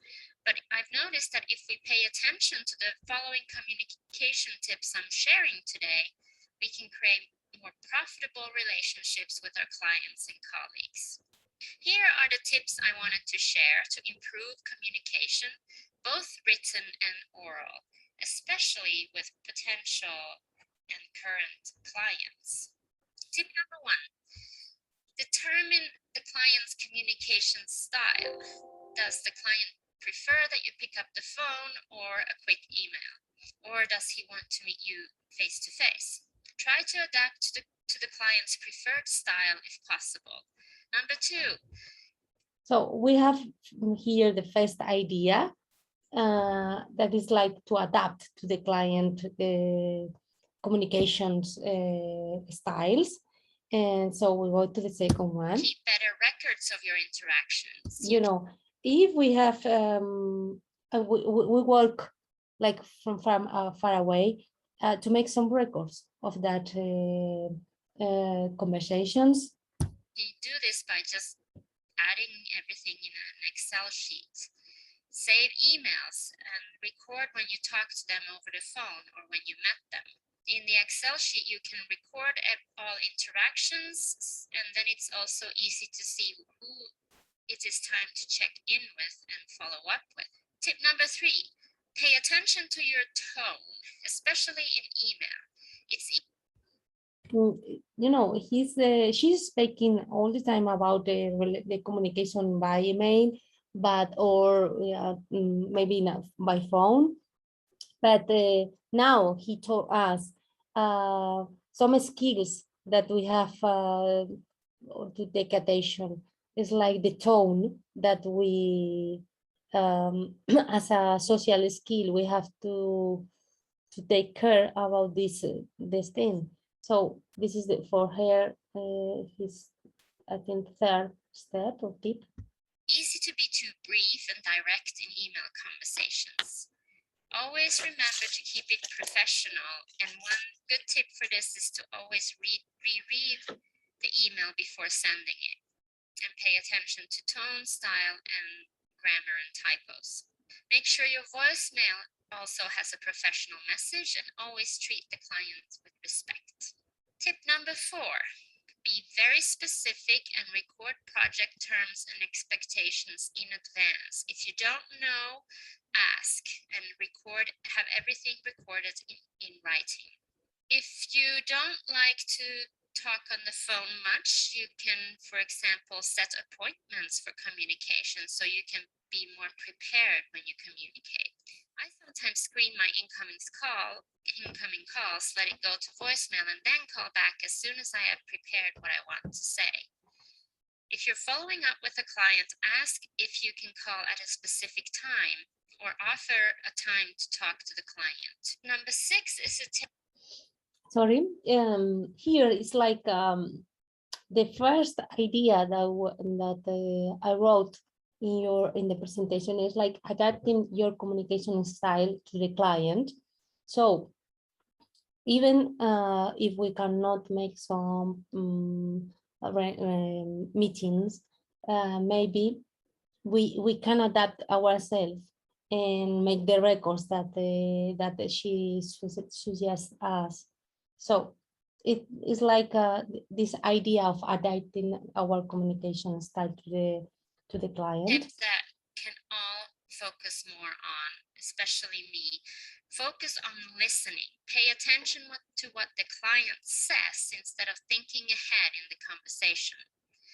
This is, of course, only useful for phone calls, but it's also a powerful tool when negotiating rates.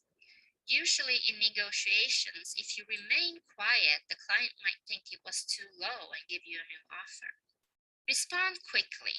In order for us to provide great customer service, we need to make an effort to return emails and phone calls promptly, usually within an hour or so. Then we will seem easy and professional to work with. So after that, we are suggested to have to go thinking ahead and go quickly into any answer of emails or phone calls in order to be so professional. So this is the art of listening that I put it in the PowerPoint. If we're unavailable, we should remember to activate away messages on all your communication channels, email, voicemail, Skype, etc. I cannot tell you how many times I have been praised by clients just because I responded to their request quickly. It shows that we care about their business.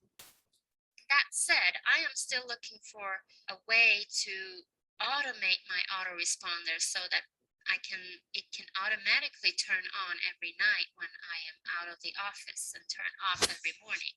So if any of you listening today know a way to do this, please share it with me. Number 8 is to be available. Being a freelancer means that we can set our own hours, right?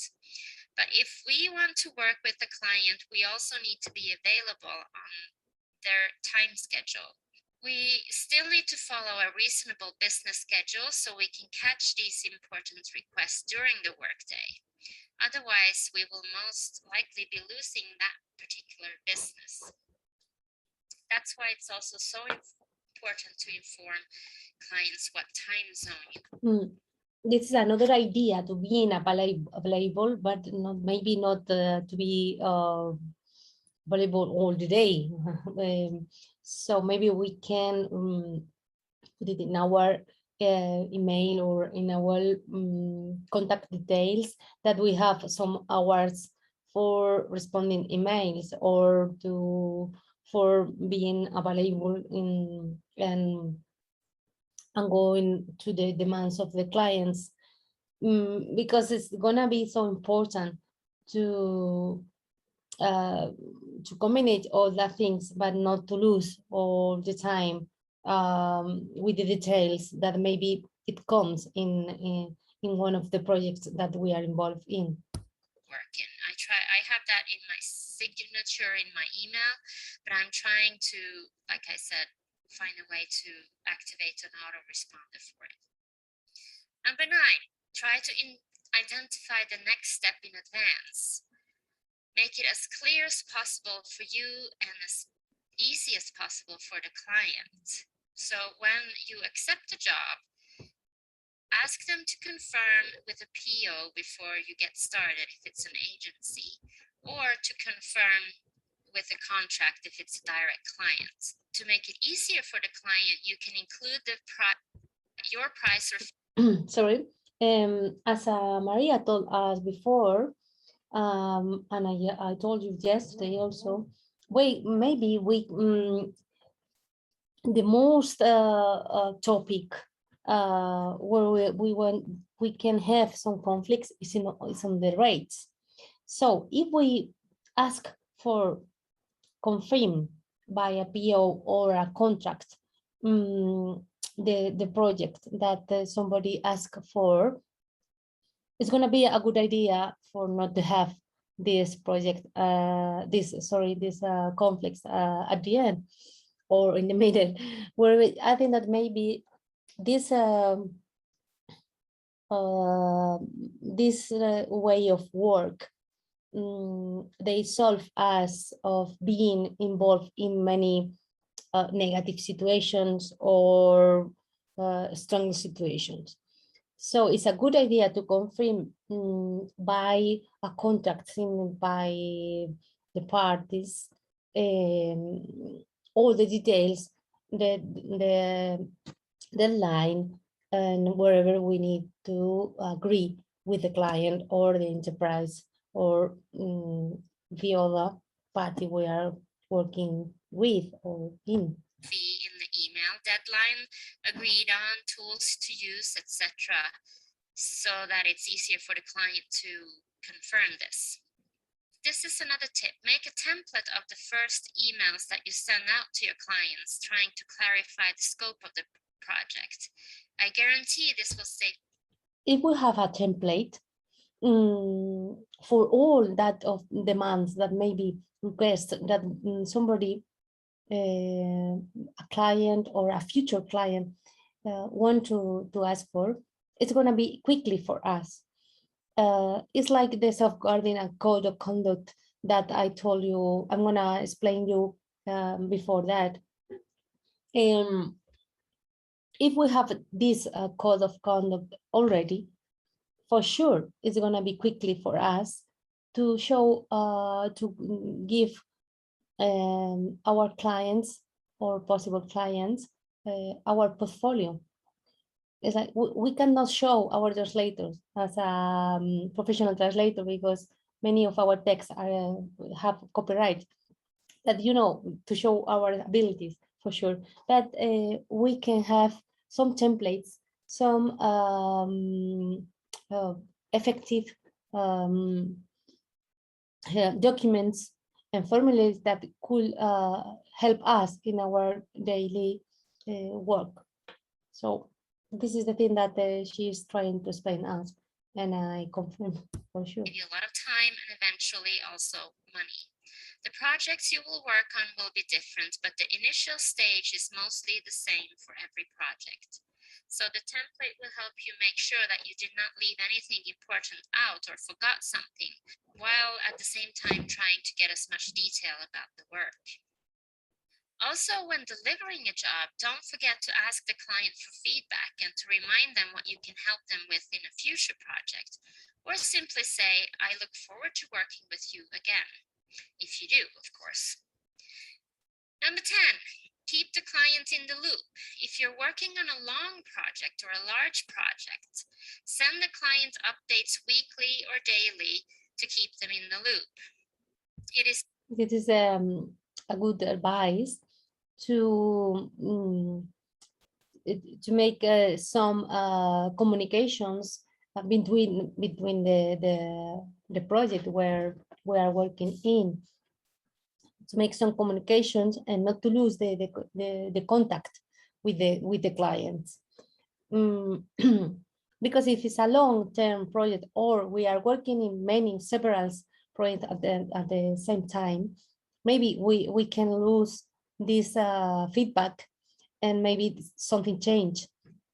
Even the documents or the situations or the client has to speak about with us or wants something that is is really important for our job, and maybe change the sense or the meaning of our purpose that we had in the first communications. So that thing is really important if we are involved in a big project. It's your responsibility to keep them informed on how it's going. different client might expect different levels of contact. So try to find out how often your client want you to provide an update. So take a look at the work from your client's perspective. He or she obviously has some guesswork to do too, but spare him this. Send regular notifications and updates on your project to the client. Even if it seems like a little excessive, you can just send a 1 or 2 sentence update in an email, letting the customer know that everything is going as planned or that you are a little bit ahead or behind. Number 11, confront problems. Definitely don't send an email 5 minutes before the deadline with a lot of questions on the file, or say that it will be delayed. If you are being delayed, which you should try not to be, of course, make sure to inform the client as soon as possible so they can make arrangements. For the end client, it can sometimes even mean an opportunity loss of millions if you are delayed with the translation. So as problems arise, deadline shift, or revisions get out of hand, you must communicate with the client to find the solution. Number 12, verify everything by repeating and recording it in writing. Even if you agree on something over the phone, always send an email with all the details that the client can verify or confirm. And I probably repeat myself now, but just ask, don't assume. If your invoice is not paid, or if you are unsure of something, just ask. And then another note is to always keep it positive. Don't take your horrible day out on your client, and don't. Till here, I think that maybe we have more or less these 12 tips that she recommended us, and that maybe we have on mind, but she clarified and she made maybe a review of the things that we know already, but helps us in our daily works. So as a conclusion of that part of my presentation, we saw that personal or social skills for translators, and also some of professionals' advice that we collect from this podcast, and in order to have or to clarify these ideas that we know that every professional has to have, but maybe in this area or in this specific topic that we are talking about today. And for me, it's like adapting your communication style to the client, the art of listening, the importance of getting everything in writing, anticipating questions and clarify it, being available and responding quickly, communicative or communications online, and send some regular notification or updates, and anticipate to the problems if we cannot deal with the deadlines or the rates or whatever we have, or if we have some subcontracting that is we wanna speak about it. So that tips, it helps us in this career that we choose. So now we come back to the presentation. Sorry, I'm gonna show you the other.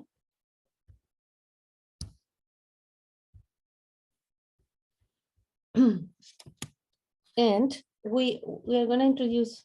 I'm going to introduce the second part of the presentation. That is like the code of practice.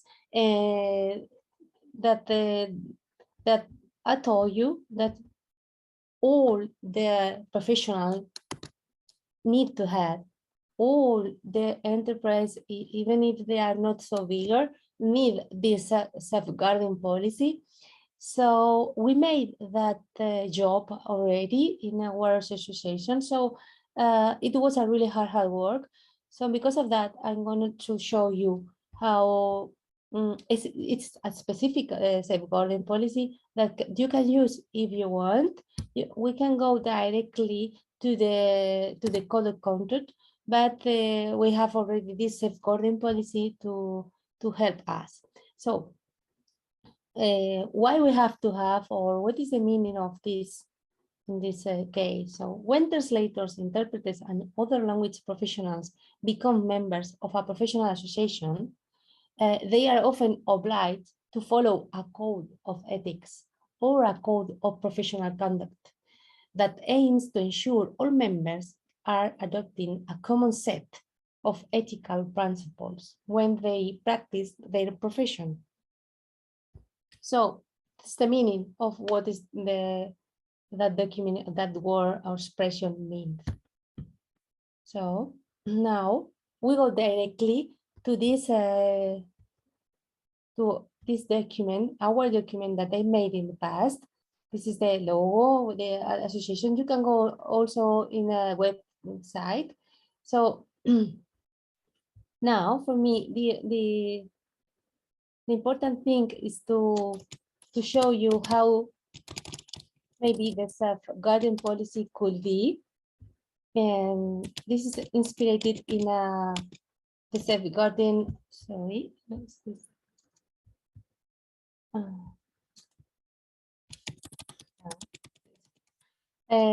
It's inspiring in another safeguarding policy, this the Amnesty, International Amnesty.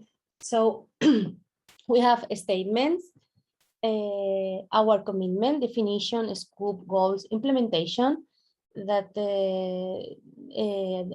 we put it in it, mitigation of risk, safe hiring, data protections, awareness and training, report and response, where we have some annexes that I'm gonna show you that is called disciplinary regime. And at the end, we have a personal code of conduct that that now it could be an example for you. You can adapt with some specific words, and you can do it by yourself or ourselves. Right now, if you want, we can show, if we have time, we want to do it. If not, I'm going to show all you that thing. So the code of conduct terms, we have a general terms, and also we have a specific statement like people at risk and children. So I'm going to directly go to code of conduct terms and show you what is the meaning, because that one is all in all is together, is the same. So we go directly to code that is personal, that I told you.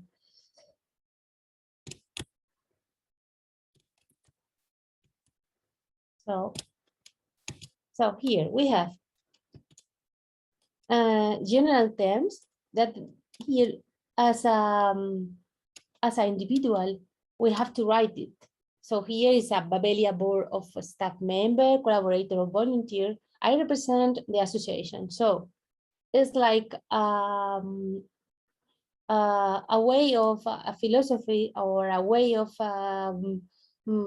compromise yourself with the association or whatever you are doing, that give you all that ethics, manners, or ethics concept that you have to write on. So my action, attitudes, and behavior recently is performing my duties inside or outside the workplace. So we have that highline. After that, another, I will demonstrate respect and empathy to the people receiving Bavaria service or those beneficiaries of action and regular activities. After, my communication skills, verbal and non-verbal language, will be proud and culturally conscious of the peculiarities of each individual according to their socio-cultural, educational, ethnic, and geographic origin and background. These ideas are really, really important. Also, we have here, this is like the terms that I told you. I will demonstrate respect and empathy to the people receiving Bavaria service and those beneficiaries of its actions and regular activities, keeping in mind some of their social vulnerability. So here we have this main idea of what is the meaning of the code conduct. While performing my duties as a collaborator, translator, employer, volunteer of blah, blah, blah, blah, I will act impartially and discreetly with people, independent of their age, gender, social class, geographical, ethnic origin, religion, and so on. I will not use my privilege or my authority to coerce or to take advantage of Babelia user or of anything we can write here. I will not accept or exchange presents of significant economic value. I will not attend my work under the effects of alcohol or any other substance which might affect my good judgment and intellectual capacities. I will carry out my duties according to the deontological code for intercultural mediators or translators, or wherever we want to put it here. During linguistic mediations, that is the name that we used to use in our jobs, but maybe we can say in the interpretations, action activities, or translators works, or projects, whatever.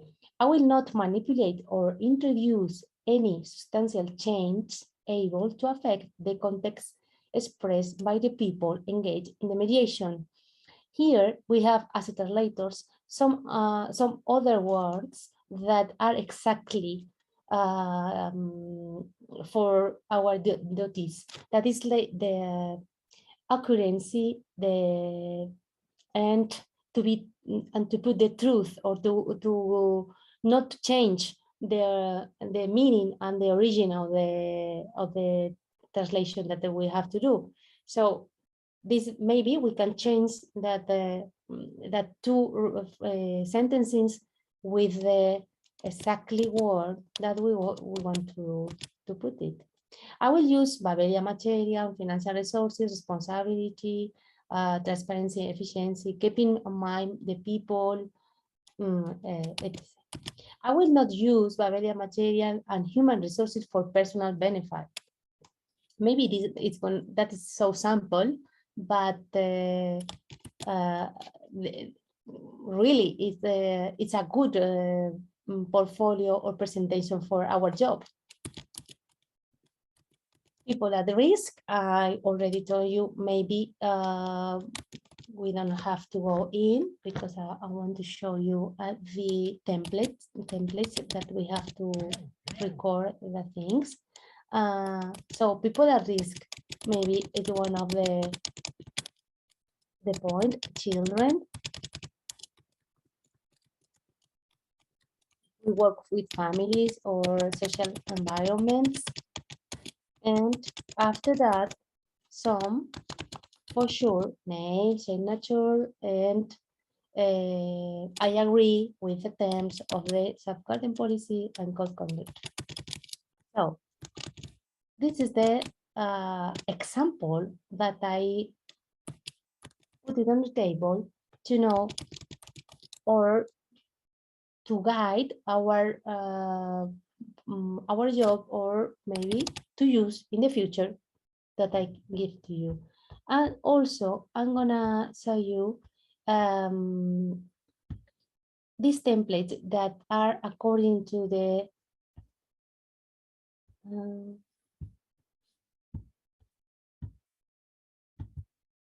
so maybe it's gonna be here. Yes,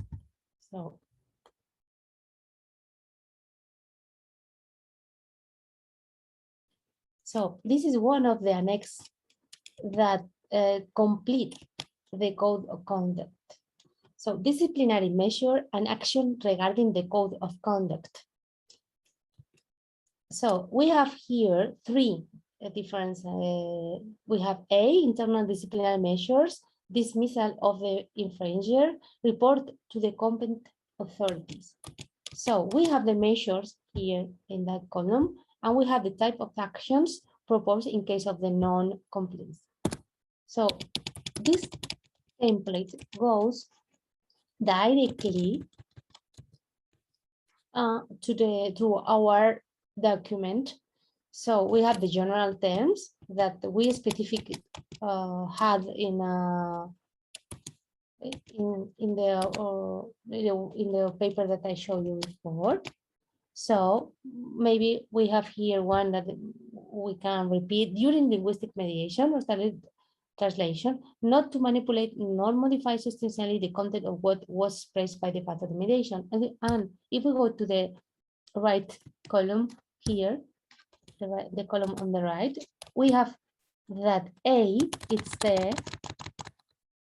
the internal disciplinary measure. So we have like the type of actions proposed in case of non-compliance. So this is another template that I give to you to use in your for your work if you want to use it. And to be more specific about that, we come back here. I'm going quite quickly to finish on time, and this is the last thing, the principles for a code of conduct directly for translators. Which means that that maybe instead of if we have a general job as a translators, instead of putting some something like or so like the people on risk, we can use that terms and make our own code of conduct, like with that concept.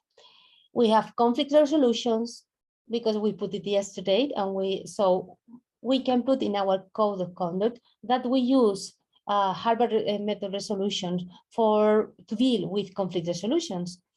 So maybe it's going to be idea. Professional development, what is the meaning of that? So maybe we can put here the trainers that we want to do in order to increase or improve our abilities.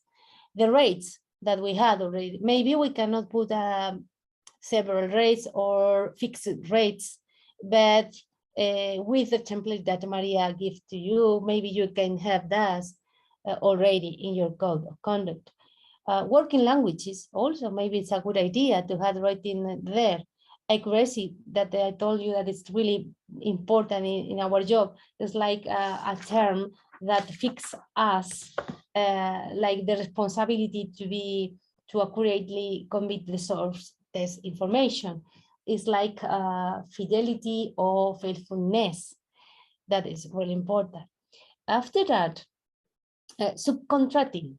Maybe we can clarify in our code of conduct if we do or we accept or not client, works for clients, and we can fix it in our code of conduct. Data protection or confidentiality. That means the things that we show already in a code of conduct and safeguarding policy. All the laws, or the legal framework that we want to use for data protection, and it depends of the country. We had some European laws, but maybe you can adapt this exactly. No? After that, we have advertising of that. That means that you clarify if you use a list of emails to make some publicity or not. Software and technology that you need and you use normally, and you have already the copyright. Competence, working conditions, and copyright. So that's the things that I more or less I have on mind that could go in a different code of conduct for translators. I'll show you a specific one for an association that works in a social environment. So it's not exactly maybe the things that we need, but for sure it's the same structure. So here we can follow these steps to create our own code of conduct. And I'm not sure if you have, because if you have any question about these principles, or if you want to speak about that, or you have any doubt. So now is the moment to speak it, or anything you want to say it now, right now, or I can go quickly for this principle of the code conduct. Somebody wants to add something?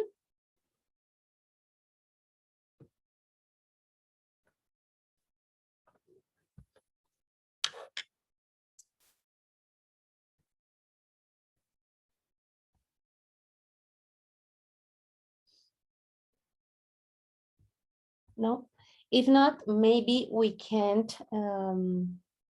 I'm not sure if somebody wants to.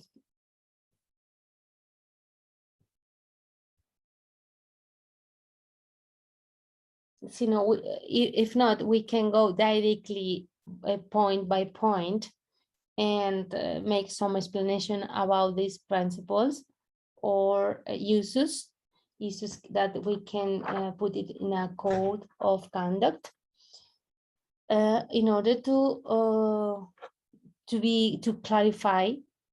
Or maybe we can start with copyright.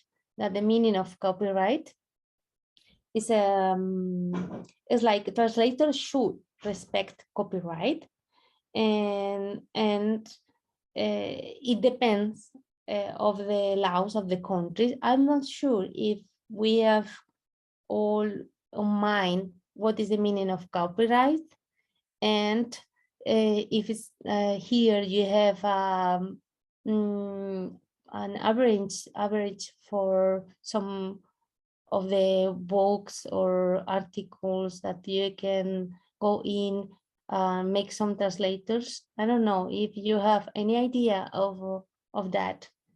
If you have, because in Europe, we cannot make translators of any of any book or any publication with if we don't have the you know, the association of the authors. So I don't know if you have, and also we have a special now that is renew data protection about that. And so I don't know if it's different for you. After that, I think that maybe I can, yes, I can, I forget to speak about immoral or illegal text. That's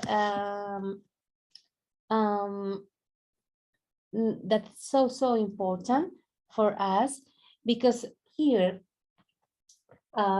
it's like prohibiting translators from accepting work that may be used for immoral, illegal, or similar purpose. For example, translators might have to engage in work that offends their moral or personal beliefs, but which may not necessarily be against the law. So we have to balance what is the meaning of that. Maybe immoral is going to be in one step and illegal text in other. So what is the meaning maybe of or in which situation we can involve ourselves if we are talking about illegal text? like if we have to make some translation in times of war, of state of emergency, that reduce individual rights, interrogations, intimidation, detainers, that kind of situations I'm talking about. And the other thing is the immorality, the meaning of immorality. Maybe it's not, I told you, I think that it's, maybe we have to put separately, and it's not maybe moral, the moral is or personal beliefs. They are not necessarily be against the law, but not gain their dignity. So maybe we have to deal with this concept in our code of conduct, and to differentiate, to make some difference in what is the meaning of that things, and to be clear, because not all of us, we want to work in that with I don't know how to say that, but our profession is not is so easy in many times. So we can have restrictions in our code of conduct, and if you don't want to make some translations in such situations, you can put it, or you can have a code of conduct right now in order to avoid some situations or some translation, even if they call you, even if they offer you some rates that is going to be a good project or a good salaries, but you have already your code of conduct that say that you don't want to work, or for you it's immoral, or your dignity or your personal belief, they not allow you to do that kind of jobs. So this is the point. After that, I think that that one thing important is like the accuracy. We didn't speak about that many times. Maybe accuracy and subcontracting is gonna be together in one time, because if it's unethical to accept work from a client's client, also we can put here, or in that the other concept. I think that maybe more or less we have all the concept explaining, but the professional development is like the continuing educational courses, like I told you. You can put in your code of conduct or in your safeguarding policy that you are in a continuing educational courses. So it's gonna be increase your proficiency and your background, and also your status as a translator. And coming back to the work of conflict resolutions, here we can define shortly how we deal with this situation in a way to resolve, or in a way to solve conflicts. We can that could be unpaid translations, local or international rates, that they are not the same in, so we can have that kind of difficulties, and any conflict of behavior, or while the exercise of our jobs. So any of that situation, it could be right on our conflict resolution, or we can also only put it there that we want to use that methods that I told you.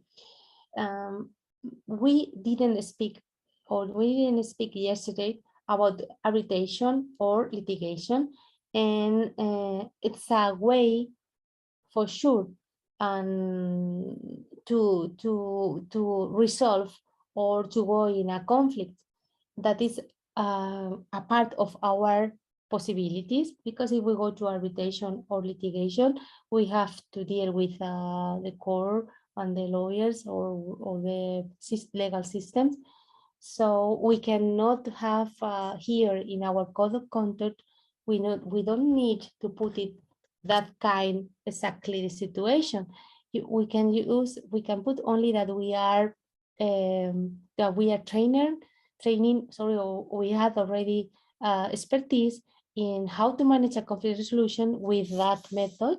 And if there are another conflict that it is not, they are not available to be solved by this technical method or theory method, we have to go to arbitration or litigation, and we can put that in our code of conduct only to point out this question.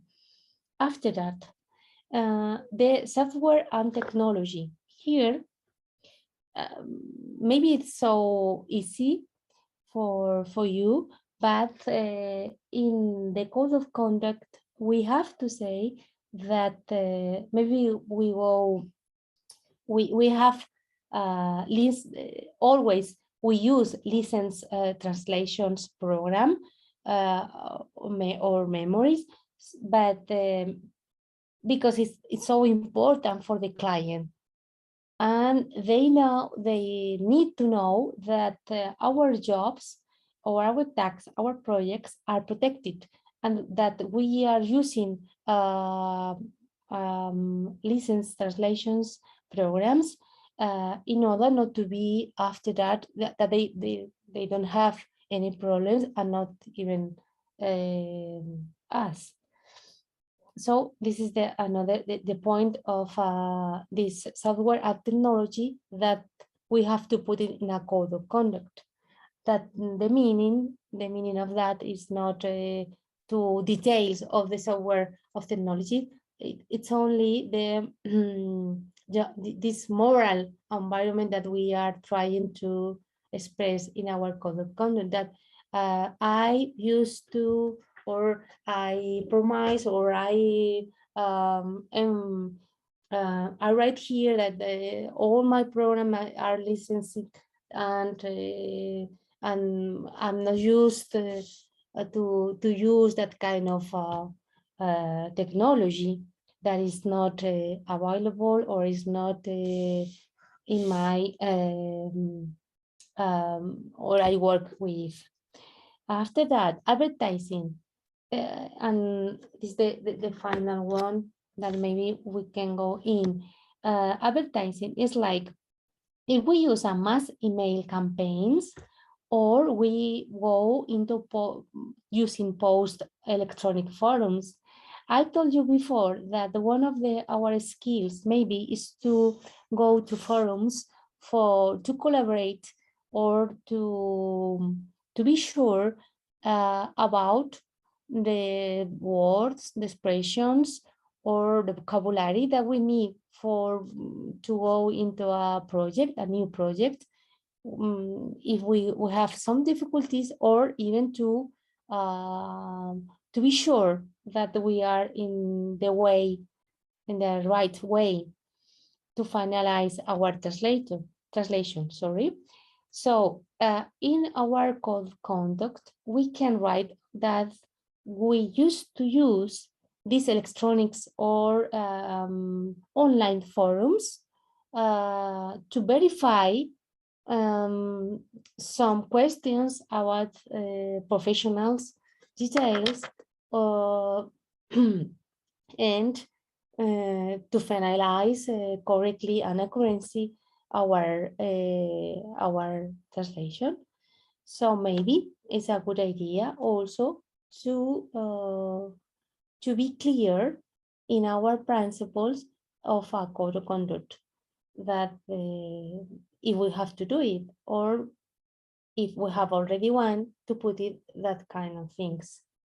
And I think that's it. That's all for today. I think that I have working languages that maybe, I don't know if you know exactly what is the meaning or what is refers to working languages. Some of us, sorry, we have our target is to make some traduction all the time into our mother tongue, in order to have a good or a perfect jobs. So maybe also we can put it in our code of conduct that that the translators or individual person made translations only into a mother tongue or master the target language like a native speaker.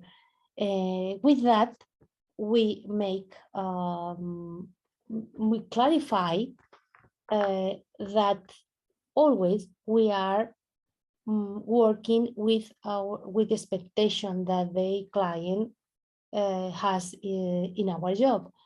I think that is really, really good to put it that and to be honest. And with that, I think that I'm gonna finish. If somebody has any question, now is the time. If not, we finish with that. And I'm gonna give you all the templates that I have already. We had one that we didn't see. Sorry, we didn't see this template. Sorry, maybe because it's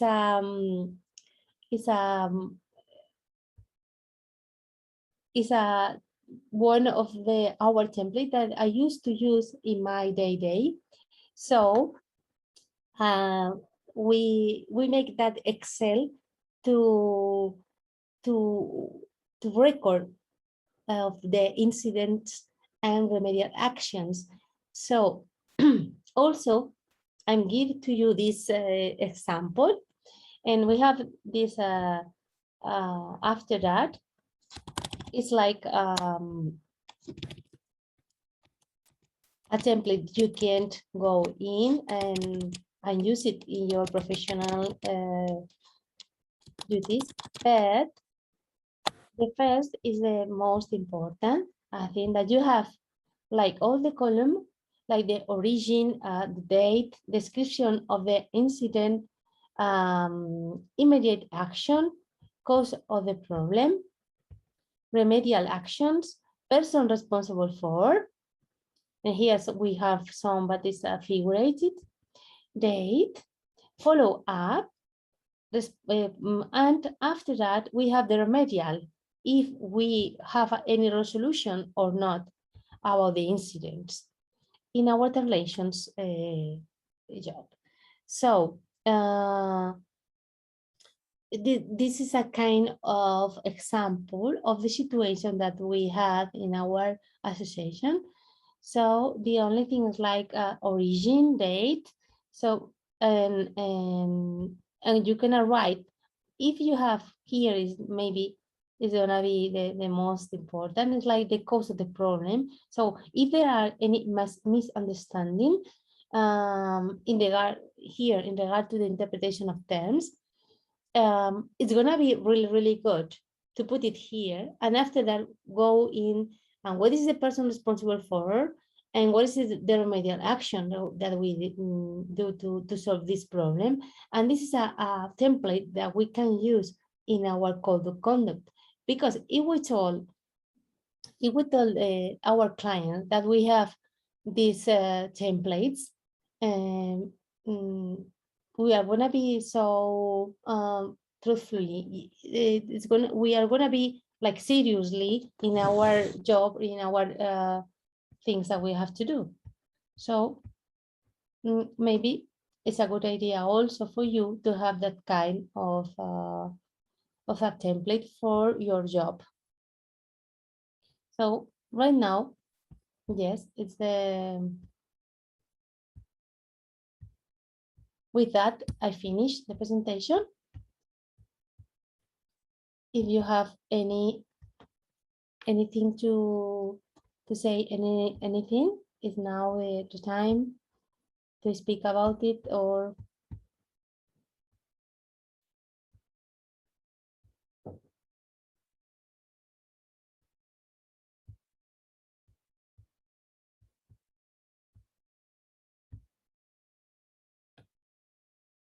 I don't know if you have anything here. If not idea, maybe it could be we can go into the Babelia safeguarding policy. If you want to refresh the ideas that we have here,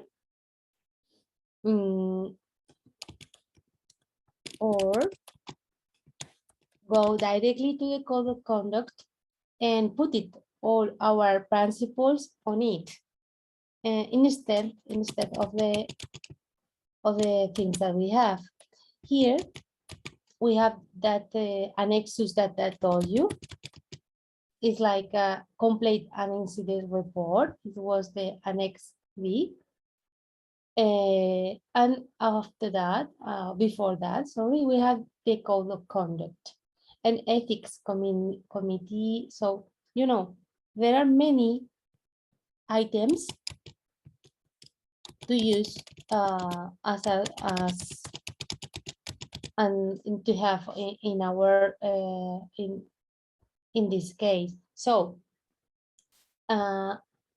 before to finish, maybe if you want to refresh what is the meaning of in this safeguarding policy, we have already the main work of the association, because this safeguarding is a non-profit Spanish organization. So here they have the work consists on mediation, intercultural mediation between immigrants living in Alicante, establish connection with social agents, and providing a specific training to support immigrant social inclusion process. So here we have like the target of the team and also of the association. So this is the statement where we can write, like as a translator, we have main works. So we can write it here 1, 2, 3, 4, 5, or to have this name written on. Our commitment.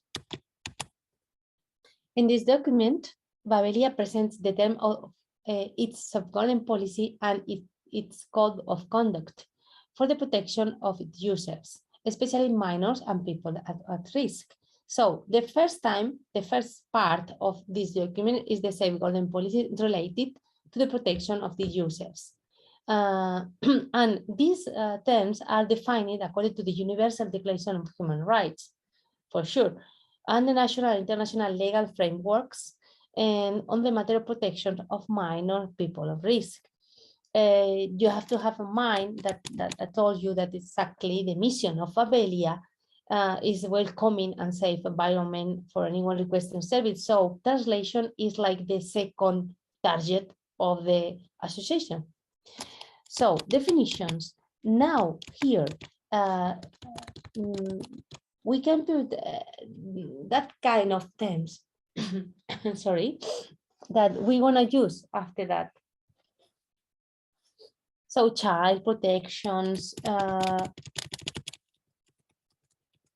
abuse, negligent treatment, emotional abuse, physical, you know, in that area, it's so specific because Babelia is a so specific association, social vulnerability, risk of exclusion. So if our or safeguarding policy is not doing by us, we have already that for sure. After that, scope. This policy applies globally to every person who relates to the performance of the work of Babelia. So if we are involved in an enterprise, for sure, we want to have that kind of document. Goals. The aim of safeguarding policy and the code of conduct is to create a set of conditions in order to promote, protect, and fulfill the rights of children, people, social vulnerability, blah, blah, blah, blah. And the policy has the following goals. So, and after that, we have the workers. So, the thing is like the policy has to follow the same goals that they have the association, because we are speaking in general. The workers will take action to issue the protections while the people involved in their actions. Users is the terms that we can use here. Clients is the term that we can use as a translators and as a business entrepreneurs or whatever. So clients, maybe it's gonna be the best word for use in a safeguarding policy for us. Implementation and mitigation of risk. So this is like how these associations implement all the measures that write or that has already write on this paper. So I showed you before the annexes where there are some templates that all the employment or the employees, sorry, has to write down this specific experience that they had with people on risk or during doing this work as a social worker or as a translators or whatever we do. So this is exactly the concept that we spoke about it. So here we have one thing that maybe not all people has in their countries, but it's the certificate of registration in the sex offender register. If you are gonna be working with people in a company and you have to be close to or have personal contact with people all the time, we need to see that kind of clauses. And for sure, like in many countries around the world, they are going to ask you to have and to demonstrate that you have a certificate, a negative certificate of registration of sexual offender registers. So it's so important that to put it here in our safeguarding policy, because it's going to be required. So, for example, we know exactly that the safeguarding policy it could address to the moment of the any process that has the association, not only in the day-to-day work, maybe if they have to contact some new employees. So here we have that the association or the committee or the people in charge of that processes, it's gonna ask for curriculum vitae, letter motivation, or wherever to have exactly this document on the database of the association. After that, we have data protection. Data protection is a really important nowadays. Here we have the laws that I told you before. We have the Spanish organic law for personal data protection and guarantee rights, and we have the regulation of the European Parliament. So here is the time to put it exactly the regulation that you have in the country where you are working, or a really general framework that also is going to be so important for here to have in this document that involve the safeguarding policy and the code of conduct. So normal, I don't know exactly here or in another country, but in Spain also we have to inform in writing or also in a personal.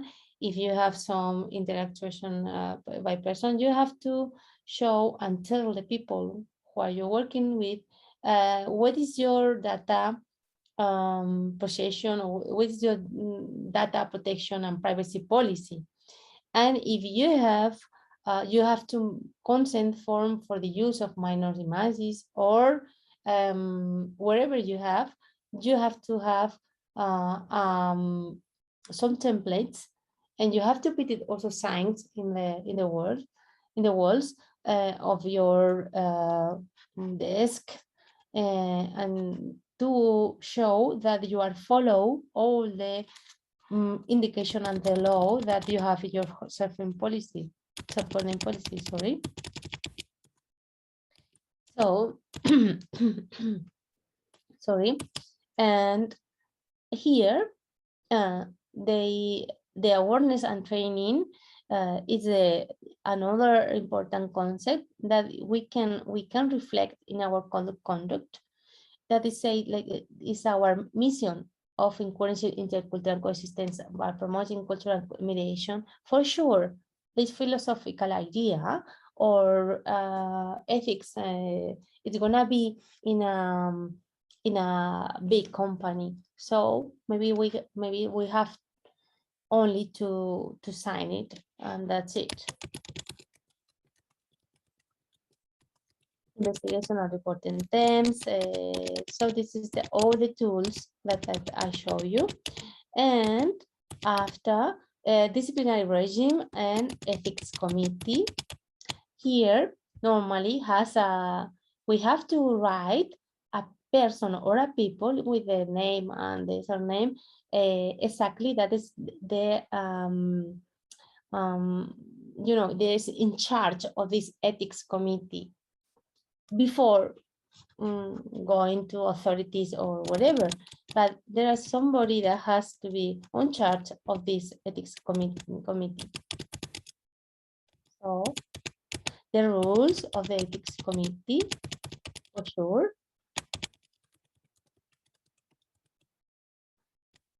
And transmission written all your processes that you made for make that. At the end of this of the year, we have to have an internal annual report of that. So for finishing with that, we saw all the terms of the safeguarding policy that involve also the code of conduct. And after that, we have this example of code of conduct that I come back to it to show that maybe we can adapt this code of conduct to our especially work as a translator. So the things like you can appreciate that it's all the time speaking in as a singular person, because it's a really good idea to have that personally. Sorry.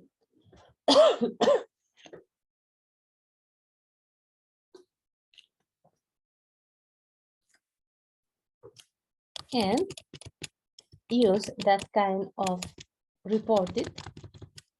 Here we have the name and everything like I told you before. So I don't know if somebody wants to maybe to put here the things like we are speaking about. You know, here we know exactly that there are many things that could put it in a general terms. If we are collaborating with an association or we work alone, it's the same thing, because it's like Babelia in that case, where we can acting.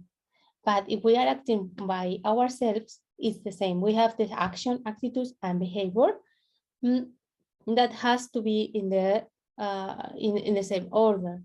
So here we can write as a translator in that company, or as a translator, here's my action, attitude, and behavior while performing my duties inside the association or in my own or in the workplace, have an impact on the people or in the project that I'm involved, and included other staff members, collaborators, and volunteers, as well as users or clients, public administrations, other collaborating organizations. So it's going to be, we can adapt our, in this code of conduct to our mission or our purpose. This means that my behavior must always be in accordance with the law. This is so important, with basic human rights, and in that case, the company or the association ethical principles. So I think that this is the main goal of this code of conduct, and also of our code of conduct is like our principles, our way of say, this is my general intention with this, doing my own code of conduct. So after that, I really like these sentences. Now say, I will demonstrate respect and empathy to the people receiving my, or the people working with, the beneficiaries, that is a term that we use in social care, actions or activities, and especially with social vulnerability. After that, my communication skills, verbal and non-verbal language, will be present, culturally conscious of the peculiarities of each individual according to their social culture, background, educational, ethnic, and geographic origin. Here, it's really, really important that maybe we can demonstrate that we have some moral of ethics principles that we can put it here. So, and we can say that put it here the illegal and also the immoral ends of the text, and we can put here that we are not, that we will demonstrate respect or empathy with the client and all the situation involve our jobs, but that as a translator, we are not engaged, or we are not forced or obliged, or we are not going to work in a moral or personal, in any work that involves, that offends my moral and personal belief, and that and even they are not against the law. So maybe we can write it here that we are not, we are professionals, but we are some limits, more or less. We can put it that in positive, but also to put it some sentences in that way. After that, also the duties of collaborator, impartiality. Here we can use this and the other. We can put it here, all these important things as a translators, that is our working language. If we want to go into another language that is not our mother language, mother tongue, sorry, we can put it. If all the things that we spoke about, this responsibility as a translators, and we can put these important things like translation must be true and faithful, that translation should be writing, or I will write if I put it all this time in a personal way or not. Translation should be writing correctly and precisely, that they don't have, or they are gonna avoid ambiguities, errors, omissions, or imprecise language, that must never distend or manipulate the true and most properly inform clients at any error. So maybe here is the moment to put, while performing my duties, I never want to distract or manipulate the truth, and must properly inform my clients of any error on time. And even though also we can go further and to put that that we are gonna be fidelity or accuracy exactly. So this responsibility about our job, and we are gonna be so responsible of the source of the text and all the steps that we are involved in. After that, I think that more or less we are changing this code of conduct and giving us a new idea on how to work with. So I will carry out my duties according to the deontological code for translators. Maybe we have that idea we can use this, or the ontological code that means that we want to be impartial, we want to protect all our project, we want to inform about the term, the copyright, we are going to protect the copyright, we are going to, we can put it here, all the things that we know exactly, they are according to our deontological code or a universal deontological code. That means that we follow the rules and the frameworks that accords to our job. So another thing that is really, really important that maybe we can not see before, but here is writing like I will not accept of a change presence of significant economical value. So important to put it here. Maybe it's not so necessary, but why not to write some sentences or some ideas in that way. So here there is another another expression that goes directly to accuracy and the idea of responsibility that I told you. During linguistic mediations or translations acts or interpretation acts or projects, I will not manipulate or introduce any substantial changes.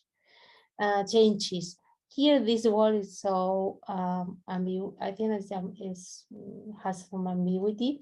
So maybe we can use here the paragraph before that told about the ambiguities, error, omissions, or implicit language. And this is the most, I think that maybe here, I will not use Babel computers and no technological device to visualize, download, or upload offensive material. This is writing here in another order, but maybe we can change from here to the end and to put it copyright and working conditions and software and technology and subcontracting.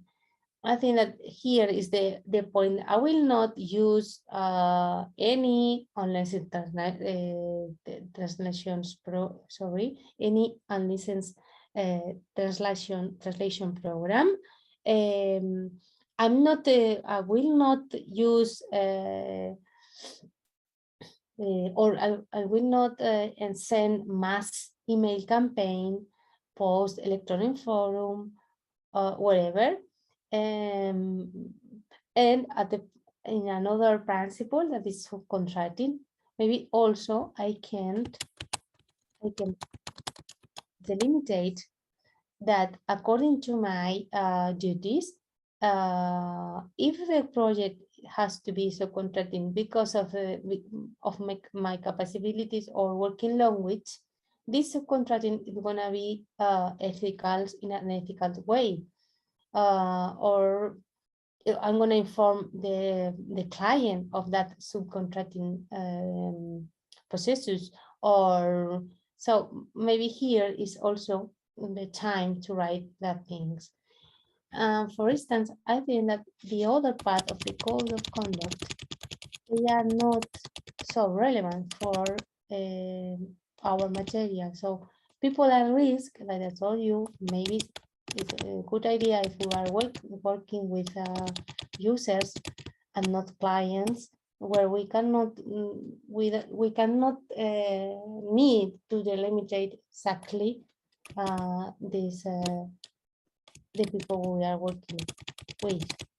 So for me, I think that it's enough and has all the details, this code of conduct that we made. And we have already now a new example of code of conduct for translators.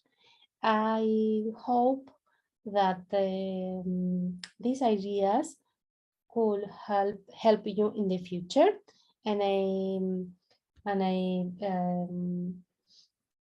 thank you for all your attention. And if you have any doubt or anything, I here to speak with you in this 10 minutes that we have already. If not, we are gonna finish.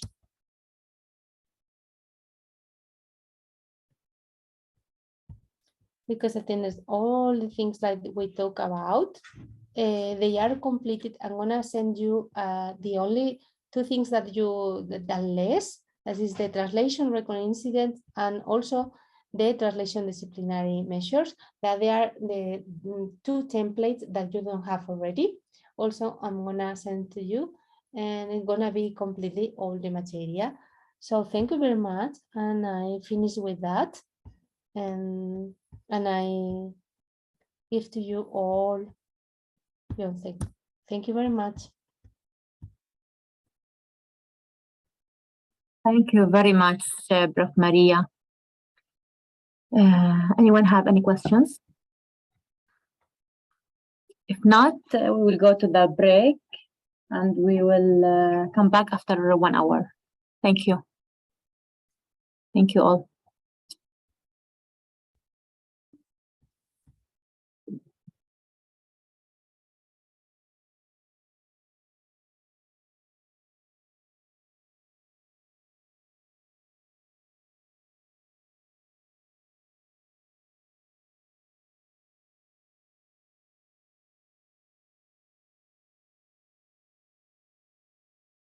Of Ljubljana.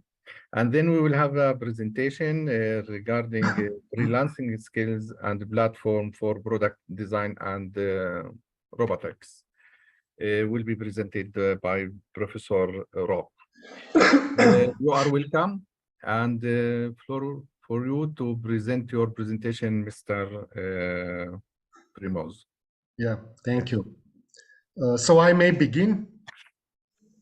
Yes, sure.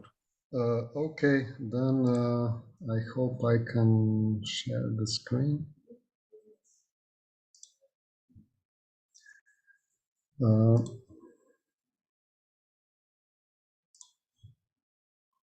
So do you see the presentation well? Yes, yes. Okay. So my lecture is titled Freelancing Skills for Engineers, Experience from Previous Erasmus Plus Projects. So it will be divided into several parts. You know, typically when I make this kind of presentations, I try to introduce Slovenia as well, because it's not that well-known country all over the world. Then I will say a few words about our university, and a special emphasis will be given to our faculty of mechanical engineering. Then I will just briefly present myself, mainly contact data and something about our lab. Then I will talk about freelancing and open courses. This will be followed by a short description of Erasmus program, because it also makes possibilities in this regard. And then I will present one Erasmus program that I was coordinator of. Its abbreviation is ICCT, and this is also a type of online course which is freely available.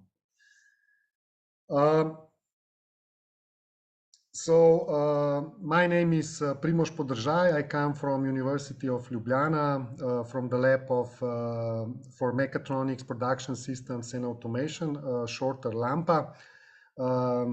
I will tell that a little later as well. So now let's go to Slovenia. So Slovenia is located, I would say, maybe somewhere between Middle and South Europe. So our neighbors are Italy, Austria, Hungary, and Croatia. So the area is roughly 20,000 square kilometers, and we have 2 million people. Capital is Ljubljana, roughly located in the middle of the country. What would be the, let's say, the thing I should say about Slovenia? It's a very diverse country. So we have like Mediterranean landscape, like very flat part of Slovenia is to the northeast, close to Hungary, and we also have mountains similar to Switzerland. So from Ljubljana, in 1 hour drive, you can be basically wherever you want. Here you can see the photos. So first is our national flag. So we are independent since 91. Then you see some typical places that are, when you go to Slovenia, worth visiting. So Triglav is, let's say, the highest mountain. Piran is like, I would say, a city which resembles Italian cities. Predjama castle is in the part of Slovenia where you have beautiful caves, Postojna cave or Škocjan cave. Of course, not all the photos are here. So you can also check that on internet. We are independent since 91. Before we were one of Yugoslav republics.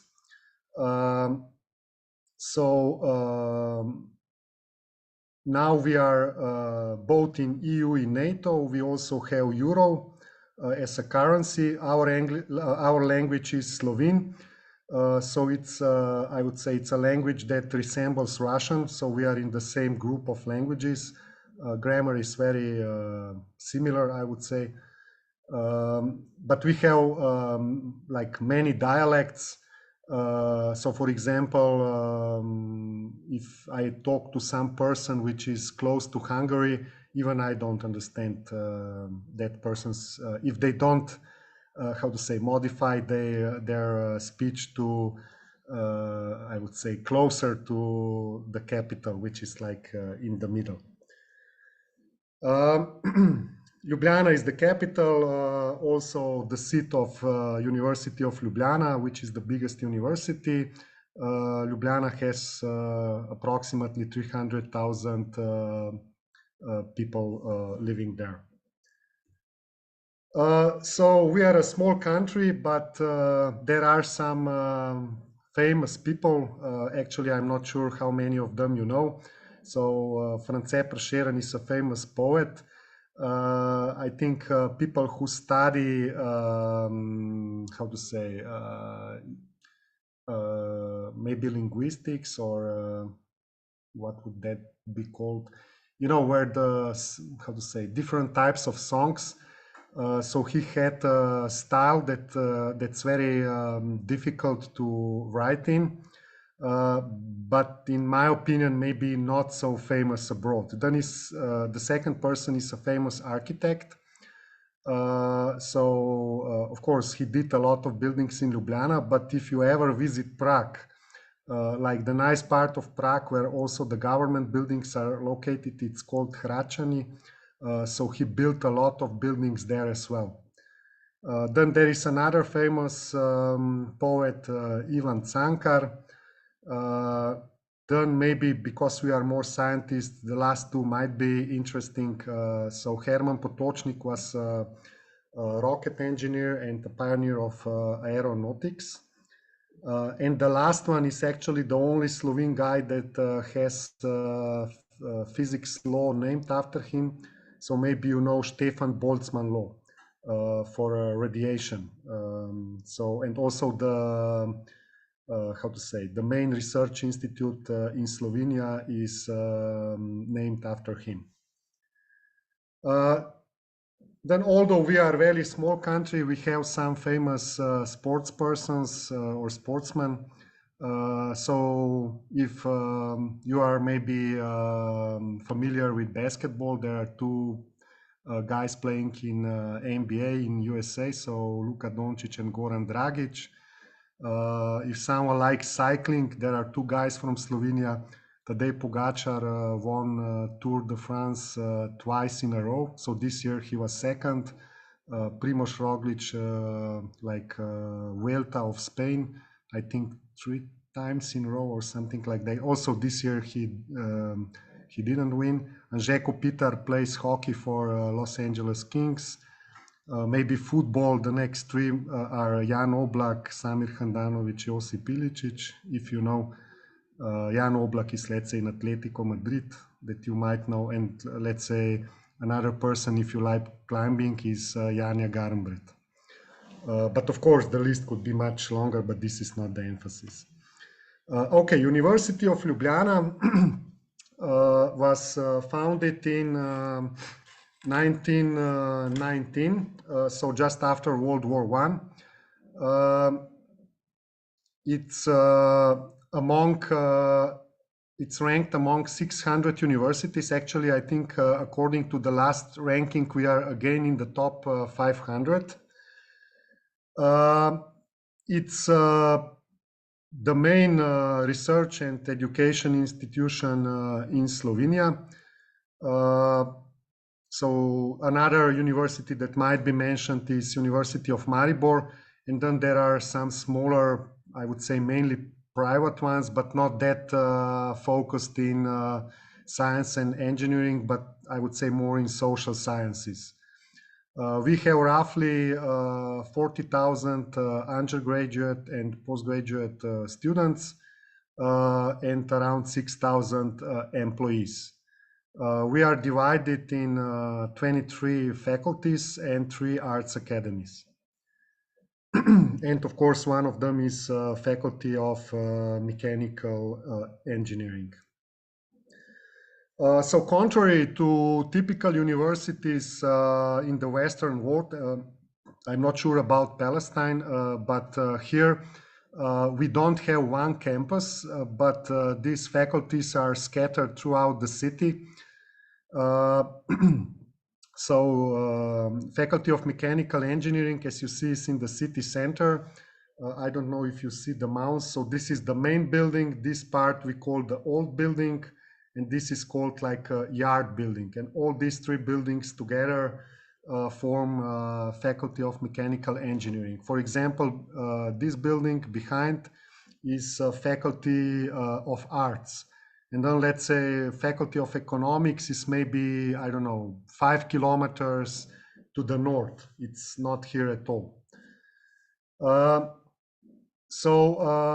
Our faculty has 18 chairs, altogether 38 labs with around 400 employees and 2,000 students. We also have ASIN accreditation.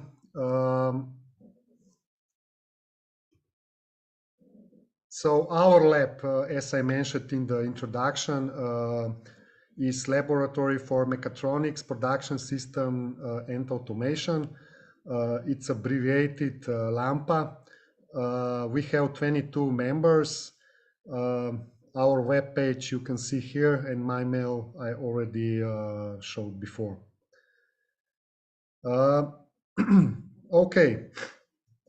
I think that would be all in this introductory part. And now I can go to the next section. So I will discuss skills needed for remote job in technology. So, of course, what do you need? The first thing, obviously, is technical know-how. So this can either be in a form of formal education or massive open online courses, but the best is that they are certified. Then the next thing is communication skills. So I would say beside oral communication, of course, you need to be able to write documents in a, how to say, in a proper form, and also have abilities, let's say, for video conferencing.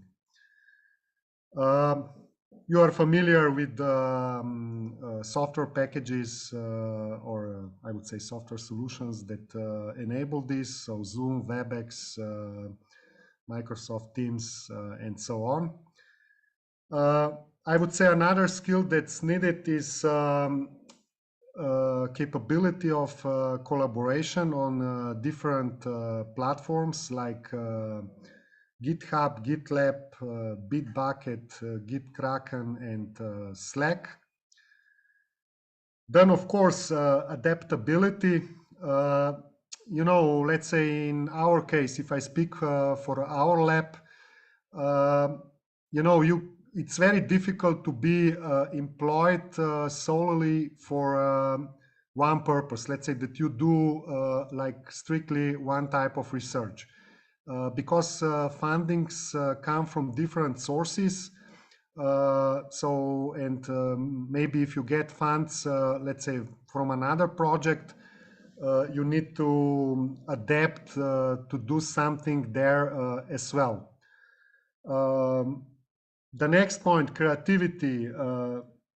I think we don't need to go into too much detail here.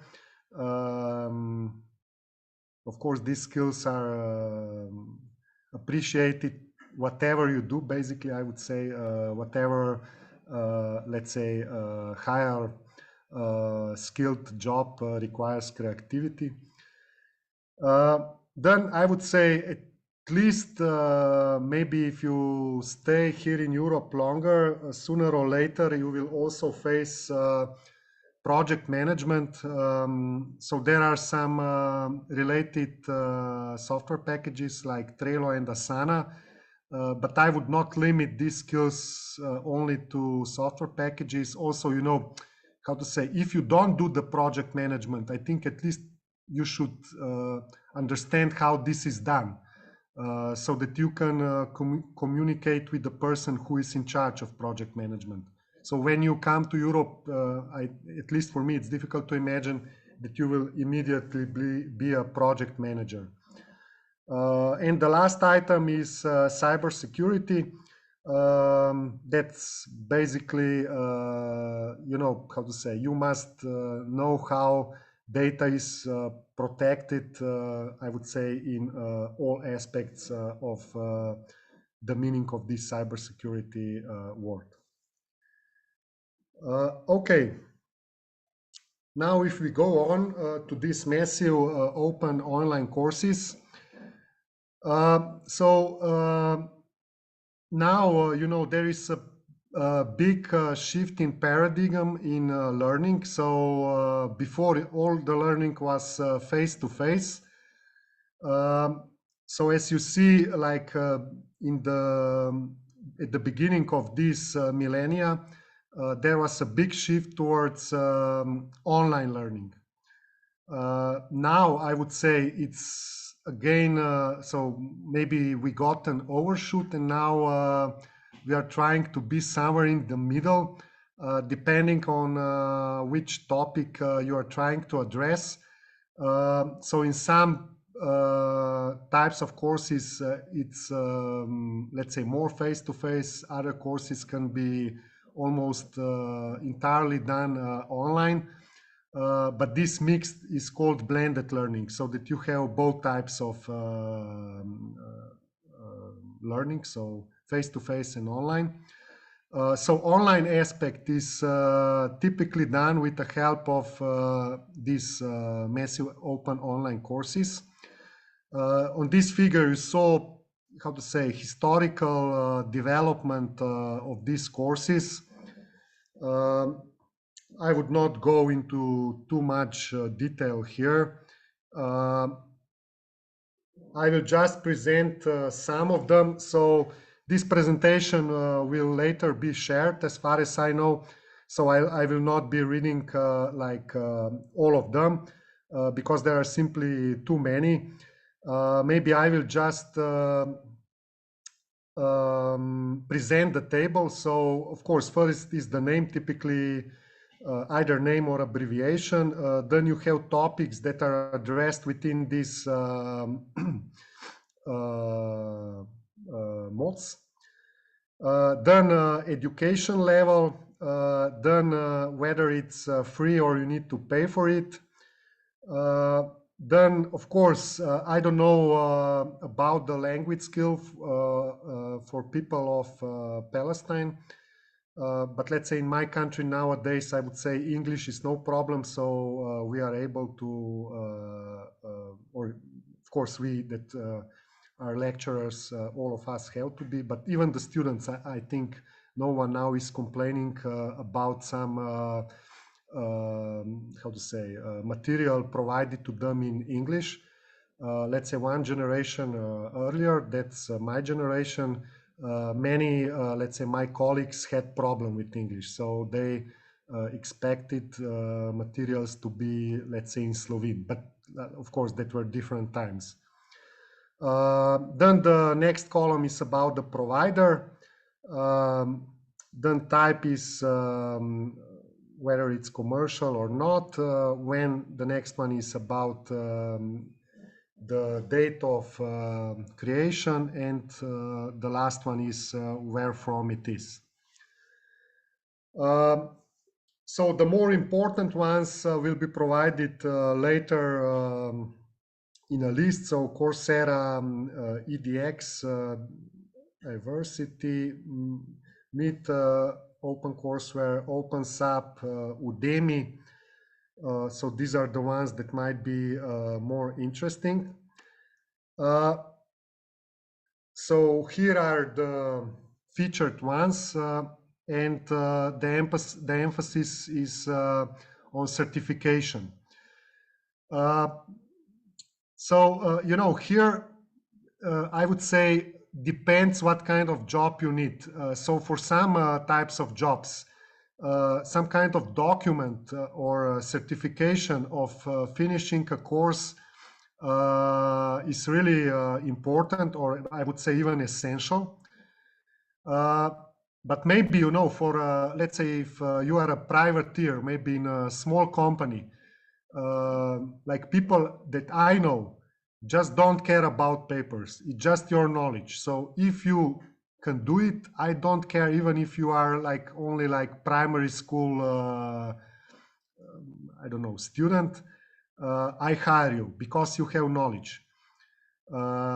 So, you know, in order to come to Europe, I would say certification is important. But once you are here, I would say it's more about skills. More and more, you know, because even here, again, depends on country, but in some countries, the paper doesn't mean that much because you can get it in various ways, you know. But I would say, you know, if you want to come to Europe without any certificate, might be difficult. Once you are here, I think knowledge is more important, at least in my opinion.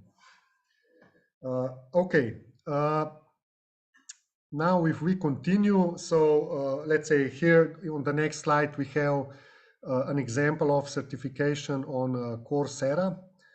Of course, you know, for every course, you must check the details about whether it's free, you need to pay it, how you do it, what you need to do it in order to get it, and so on. So in this short presentation, I think we cannot go into details about that. But it's one aspect that I think you must take into the consideration when choosing the courses. So you have, for example, on EDX, you have courses offered from different providers. So here, as you can see, some of them are very famous. So Georgia Tech is a university based in Atlanta, I think. ATH Zurich in Switzerland is like maybe I don't know if it's in top 10 universities, but it's around 10 in the world. Then the next one is TU Delft. Again, like very famous university in Europe. Then you have, as you see, like in the last row, even some courses provided, let's say, for example, from IBM, which we all know. So many of them are from really reliable institutions. Then courses can be offered in different languages. So for me, it's difficult to judge, as I said before, what are the language skills of an average or let's say, average Palestinian student. So I would say it's essential that you speak English. Then maybe if you go to some European country, you will need to learn their language sooner or later as well. It's especially if you stay there for a longer period. But I think English is really a must. Any other language is a plus. And as you can see here, you also have courses available in different languages. But of course, English is by far the most predominant language in this online learning material. The one that I would also emphasize is Meet OpenCourseWare. It's like a really great source of lectures. I myself have used it many times before. So this one I really recommend you to check. OpenSAP. So as you know, SAP is software dedicated to, I would say, project management, or let's say project management and related skills. So it doesn't offer that wide spectrum of research areas. But nevertheless, if you if you want to work in area of let's say project management, these courses might be really interesting. Udemy is another one that I have also used.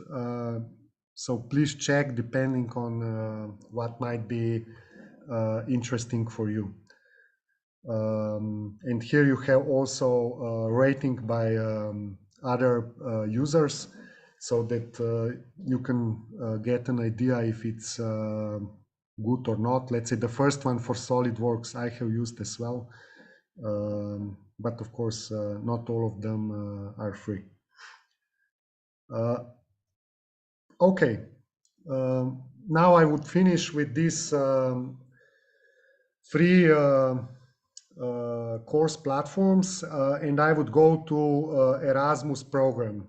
So I don't know how many of you are familiar with it, but of course this activity that we have now is also a part of an ongoing Erasmus project.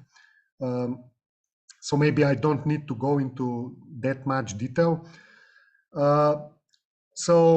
General objective is, focused into lifelong learning. So the activities they address are education, training, youth and sport in Europe and beyond. So typically it's more focused on Europe. In order to know all the details, you need to read the program guide. It's like roughly 300 plus pages, so you must read it into detail if you want to propose some kind of project.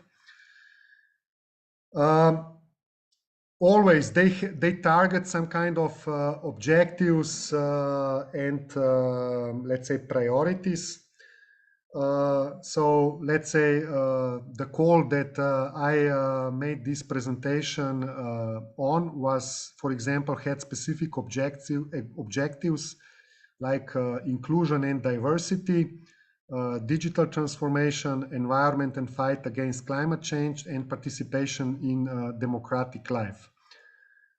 So let's say based on how to say current situation in Palestine, I think at least 3 of these are like really useful for you. So if you find some solution related to these specific objectives, it might be interesting. Then, you know, of course, I'm also not that familiar with all the key actions. The projects I typically propose are from key action 2. That means cooperation among organizations and institutions. Of course, every action has different kind of budget. Altogether, budget is 26 billion euro for 6 years between 21 and 27. So it's a lot of money, and why not use it, you know? So key action 2 that I'm more familiar with is based on partnerships. So you need at least 3 different partners from 3 different European countries. Of course, all of them must be, how to say, related to education. So let's say some private company doing nothing in education cannot be a partner.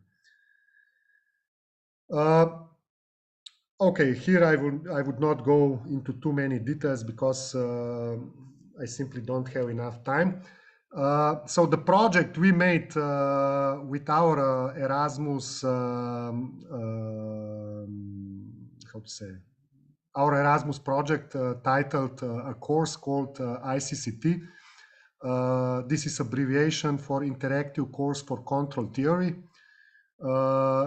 There were 4 partners contributing in this project. So University of Ljubljana, we were the coordinator. Then from Croatia, we had University of Rijeka, then University of Pisa from Italy, and from Hungary, Budapest University of Technology and Economics.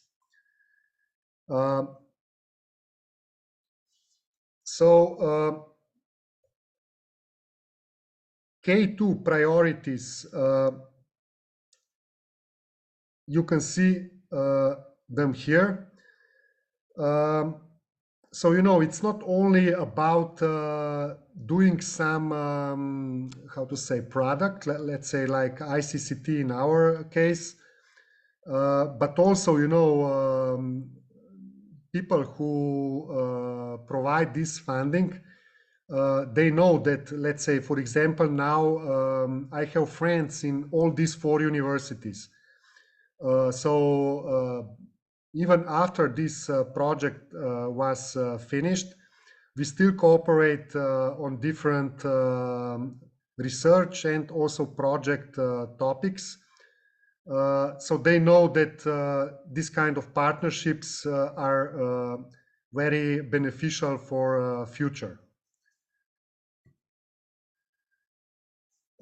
So K2 priorities, of course, are, this is more already about writing a project proposal. So let's say the ones I targeted when I was writing my proposal was addressing digital transformation through development of digital readiness, resilience, and capacity. And then you also need sector-specific priorities. And in this case, this was stimulating innovative learning and teaching practices. So when you do the proposal, you definitely have to target them. Because when they evaluate your proposal, this is the first thing that they might say it's not okay, because it doesn't address any of the priorities, or at least not in a proper way. You know, project, when you decide about it, you must divide it into phases. You know, even before you will write it, in the planning phase, you need to define the needs. I will say a little more about it later. Then you need to plan all the activities. Then, of course, it's the project itself. So when you implement everything that needs to be done, let's say for this ICCT that we were developing, and then the follow-up, that means, first of all, you need to disseminate the project. That means, you know, like this event that we have now is part of dissemination for your project. Often people forget about this, but whenever I discussed this project management with people from our national agency, they said that typically people like me, so the one who are writing project proposals, don't put enough emphasis on dissemination. So because, you know, from their point of view, if they think if we give you money, then that means that we as a society have to get something for it. And it means that as wide an audience and for as long as possible can use the results of this project. And you also need to address that when writing the proposal. Okay, then, you know, when you write the proposal, they have an award criteria. So it's divided into 4 groups. So first is relevance of the project, then quality of the project design and implementation, quality of the partnership and the cooperation arrangements, and impact. So relevance basically means so first of all, which priorities you target and that they are really targeted, and then you also need to, how to say, prove that this project is needed.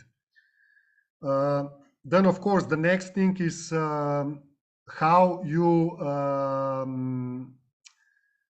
how to say, how you organize the project. So, you know, in which work packages, what kind of project meetings will you have, and so on. So you need to design it well. Then, of course, you know, what's the quality of the partnership? So, you know, typically if universities are involved, they trust you. But like in the past, I also tried to submit a project proposal with one person who was doing like primary school education in robotics. But because it was, how to say, not even a company, a privateer, basically one person employed, but he really did these courses. But, you know, how to say, when they were doing the assessment, he was not credible. So we got like very few points in this area. And the last one is impact. So typically in the project proposal, let's say for ICCT, I had to discuss or somehow prove that the knowledge of control theory will improve if this course will be developed. You know, like before I was talking about creativity. So here you have a point where you can, how to say, use your creativity. So you, how to say, you need to convince those people that this project will really be beneficial. So, you know, they when you write the proposal, they often demand it on a local, regional, national, and international level. So you must discuss this impact. So often this is maybe the most difficult part to address properly. Okay, so for our project, let's say how we did the needs analysis. So you need to do, you know, typically also when I was attending these project proposal meetings where they discuss how this should be done, they said like one of the most common mistakes is that in the project proposal they write at the beginning, first we will do the needs analysis, and they say no, you should do this in advance. So because this proves that your project is needed. And we did that. So at the 4 universities that were partners, we had a survey with 2 questions. The first one, how would you rate the difficulty of control theory in relation to other courses? And B, what is or would be your preferred way of studying it? And as you can see, I hope the resolution is high enough. So in A, they say like 47% of answers was that this course is more difficult, and 21% much more difficult.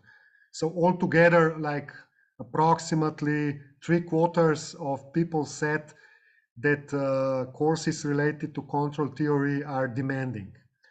And then in B, as you can see, 77% answered that an interactive course would be preferred way of studying it. And that's how, let's say, we hoped we proved the needs. And, you know, as a project was accepted, I think the evaluators agreed with us.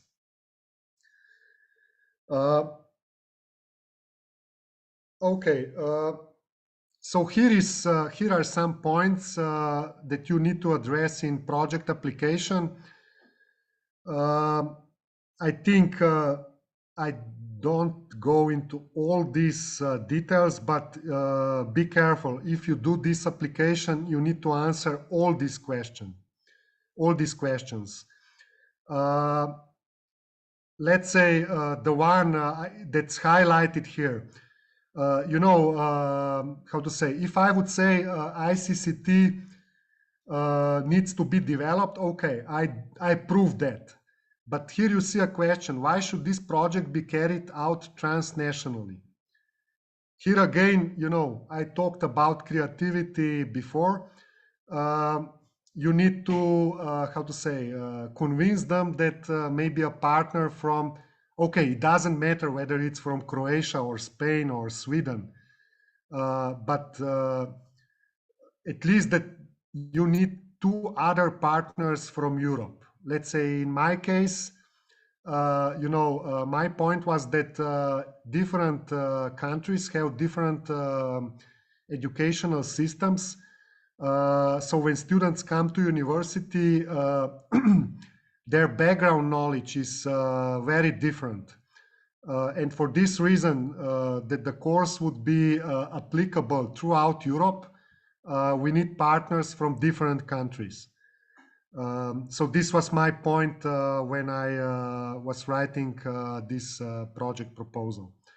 Again, you know, this solution doesn't always fit a project idea, but you need to be creative. Okay. Then another point that, so here you see like it's already the 4th, how to say, the 4th group of questions that you have to answer in project proposal. So the highlighted one, let's say that I'm highlighting the ones that are maybe typically more difficult to answer.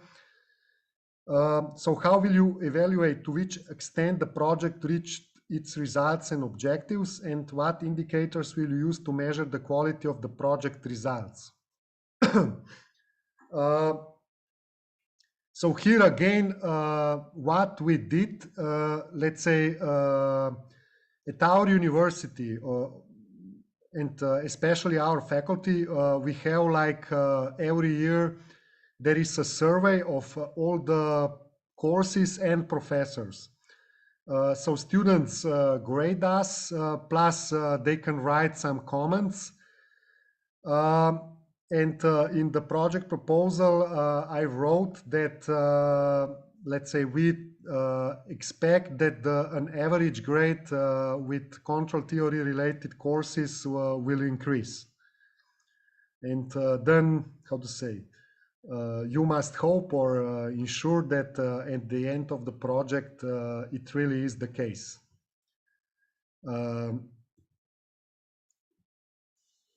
Okay, so here it's like 5, 6, 7 is more like how will the project be executed, and the last one is the part that, how to say, that needs to be addressed after the project, so follow up.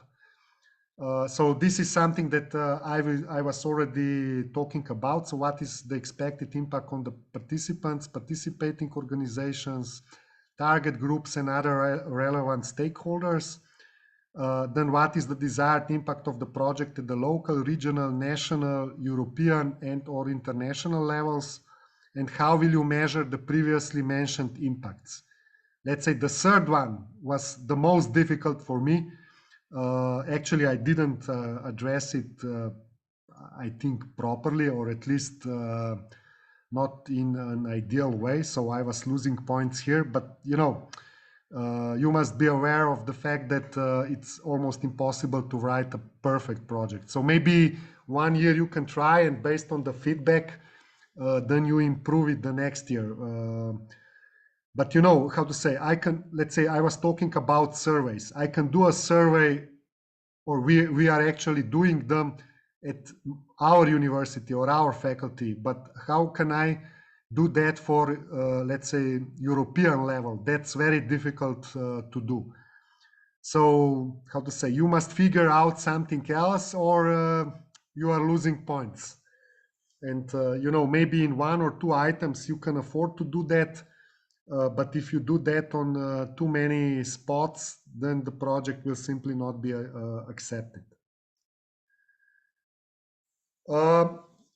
Then one thing that I also want to emphasize that, you know, all the material developed within Erasmus Plus project has to be freely available. Because some people that I tried to make project proposals with didn't understand that. So they thought that Europe will co-fund their ideas, but at the end they are the owners. No, so it must be open access. Okay, in our course, how did we, how to say, which project activities did we plan? So you can see them here. I don't think I need to go into the detail because, you know, like for your project, of course, this will have to be different. So we developed this ICCT platform. So this is also very, I would say, how to say, area-specific data. As I'm nearing my allocated time, I will just skip this. So this is system overview. So we have 3 roles, plant, administrator, mentor, and student. Because mentor can also, how to say, prepare content and so on, but students only access it, or they solve exams. So how did we divide the work? So University of Rijeka, the people I knew were more programmers, so they did the mathematical background needed in control theory, plus they developed the platform. So University of Ljubljana focused on the time domain, Budapest University of Technology and Economics on frequency domain, and University of Pisa in state space. That's how typically control theory is divided when you teach it. Okay, and here you have one example. So of course it's otherwise it's animation, but on presentations I don't execute it because either it's a problem with time lag or sometimes it doesn't work. So with these sliders, you move the reference height that you want. KP is the amplification, and outflow is the disturbance. And then you see the water level in the reservoir. Of course, KP disamplification means that the support under the lever has to move left and right, and this is done. Also, if Q out is increased, there are more of these bubbles which indicate higher intensity of the outflow. And of course, you also see all the curves. So let's say this is one example from time domain. Then we have another one from frequency domain. So this is DC motor cascade control example. So you can try all of them on this course, as it's freely available for the ones who at least know something about control theory. There is also a textbook associated with it, also freely available in the language of all the partners, plus in English. And for, let's say, state space, I have this lunar lander.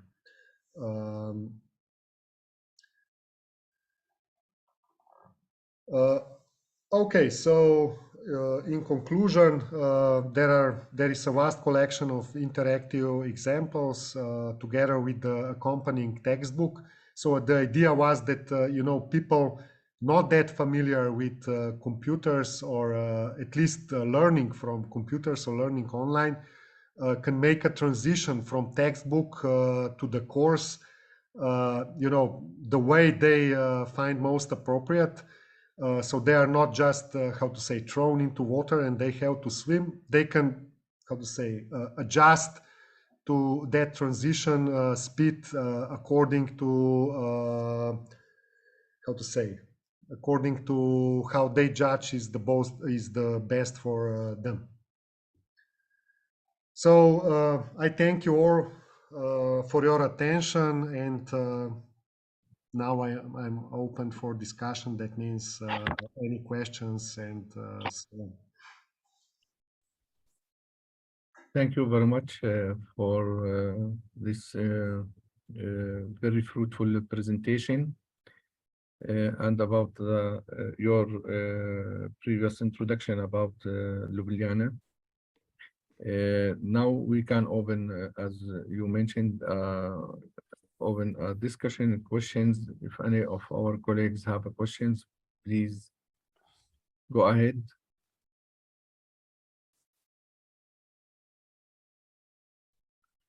Please stop share to see participants. Thank you. Do you have any questions, my colleague? If not, I have a question to Primoz.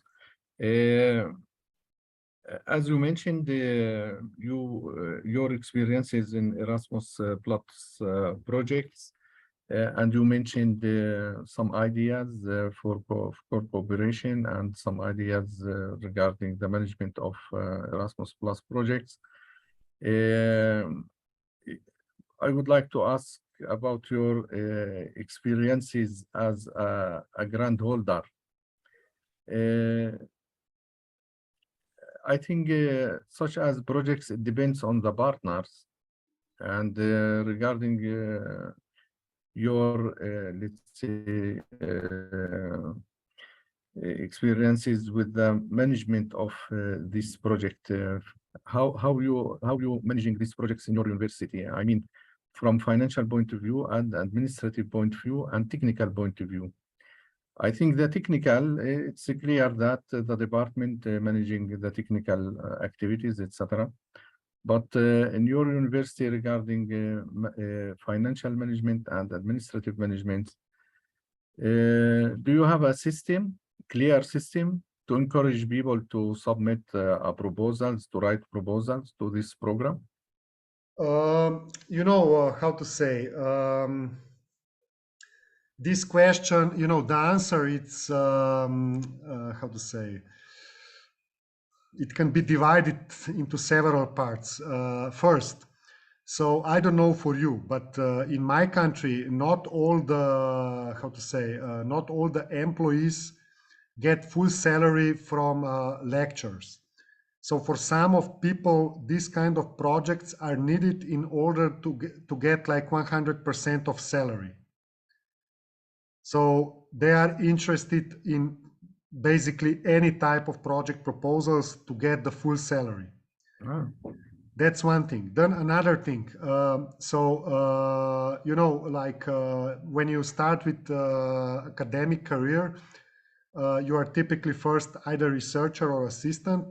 Then you become assistant professor, associate professor, and full professor. And in order to be promoted, of course, you need papers, how to say, maybe student surveys. I would say now I'm employed at the faculty for 20 plus years. So throughout these 20 years, maybe emphasis shifted, maybe from more pedagogical criteria to research ones. But nevertheless, we always also needed projects. So even if you have full salary, like I don't know, however long you are employed at the faculty, you are expected to successfully, not only to submit, but also to get the projects accepted. So basically, I think all the people who want to stay at the university like long term have to write project proposals. So this is on us. Regarding financial, I don't know what you mean by this, but I can tell you how it works in our country. If you are a coordinator, the money goes to university for all the partners. So the money for all the partners is received by the coordinator. And our university then opens a kind of account that although I'm the person in charge for this project, I'm not able to access it. So in order to get my share, I must write a request that they put money into my account, my university account, and also all the other partners have to write that kind of document as well. And from this account that I don't have control of, it goes to them. And this is done by our financial, let's say, service.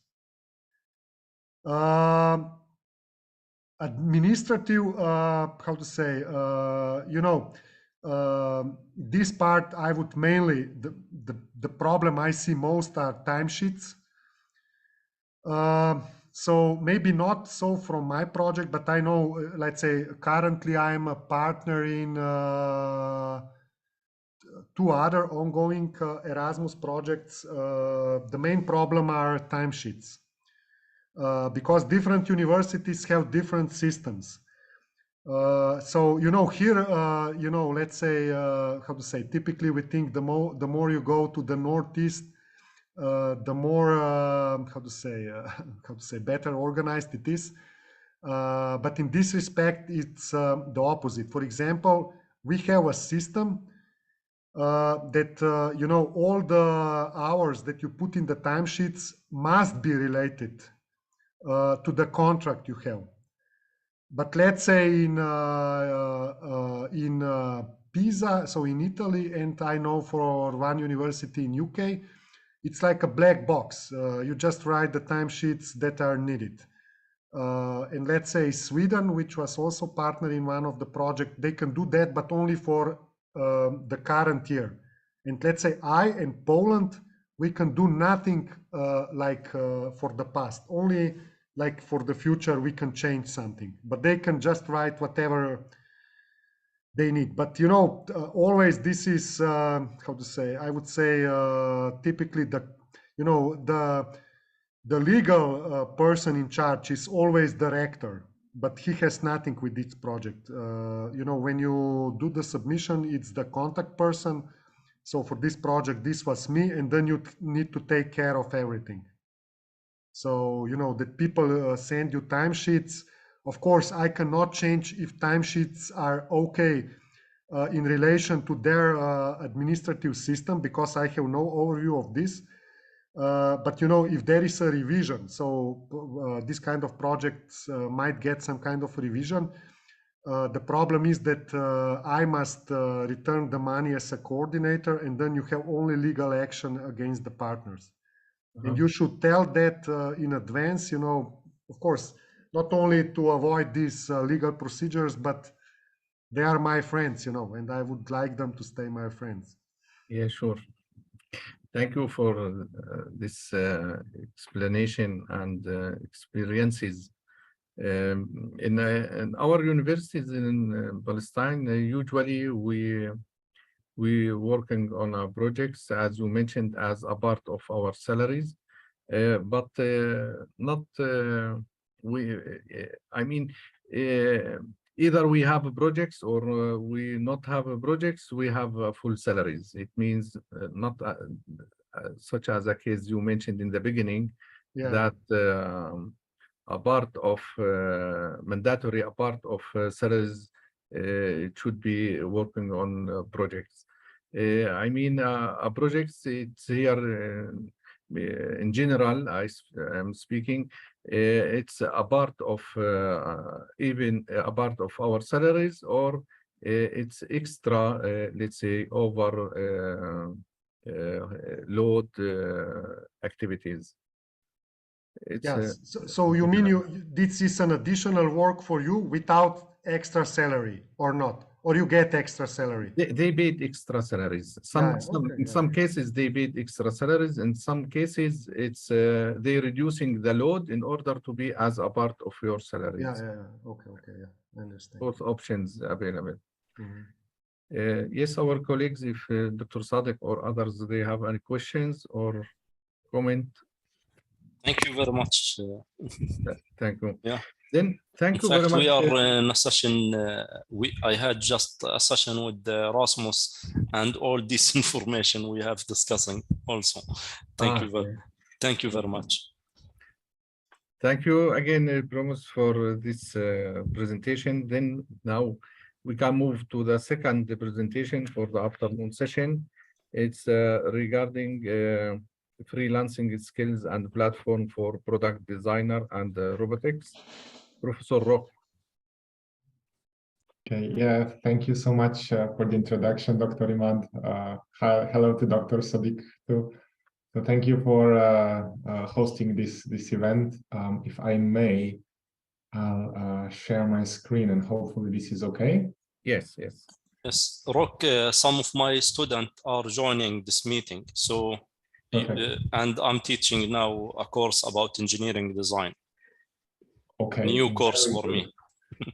Okay, very good. So welcome then to the students as well. So I really usually enjoy working with students. So it's a big part of what I do. I lecture 4 courses at the moment during the winter semester, which means 8 hours a week, being on Zoom calls in my case, because I'm currently in Italy on a research visit, basically to University of Perugia, working on robotics. And I'll tell you a bit about what we do. And the main goal of the presentation actually is to show you how you can become a freelancer with engineering and technical skills. I'm sure you know some of these platforms, but I really want to go into this in a way that let's look at how these websites look live, what kind of people look for jobs over there, what kind of money people are getting, all of these important things. Because as far as I understand, the jobs, especially in terms of engineering, especially in terms of robotics, I would imagine are very limited in Palestine, obviously, for obvious reasons. So if you're an engineering student, one of the things that might be on your mind is a bit of entrepreneurship and thinking about working online, working remotely, working for foreign businesses. So the overview of the presentation, I'll tell you a bit about my background and a bit about so my focus in terms of my professional endeavor is currently robotics. But robotics is a great topic because it covers a lot of different things. It covers mechanical design, it covers electronics design, programming, as well as several topics that are specific for robotics. Lately, a lot of programming is coming from the AI side of things. For example, image processing with deep neural networks, decision algorithms using reinforcement learning. So there's loads of overlap across a lot of technical areas that come into this one topic. So we'll look at it from this perspective, but this is, I think, the information is just as useful for people who are mostly doing design in SolidWorks or maybe using CAD/CAM to do some engineering projects.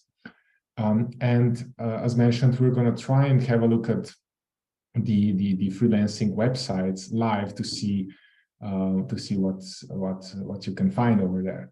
So to tell you just 2 or 3 minutes about myself. So I'm currently an assistant professor at University of Ljubljana, so the same university as the previous presenter. I'm not going to repeat all the facts about Slovenia and our university because I think that was really nicely presented earlier. My main research interests are robotics, and then I'd say the overlap between robotics and artificial intelligence, especially reinforcement learning in multi-agent systems. So if you put these 3 things together, you would get, for example, problems of intralogistics using autonomous mobile robots. So how do you automate warehouses using fleets of autonomous mobile robots, which is one of the projects that I'm working on. Other projects are basically anything that's robotics related is of interest to me. So I'll show you some of the work that we've been doing. I'm teaching robotic systems, algorithms and protocol, and mechatronics courses. And I've done some of these kinds of European projects as well. So I'm for this REACH project from our university, or from our faculty, I'm the lead person. But I've been also involved in several purely scientific, purely research projects from the Slovenian Research Agency.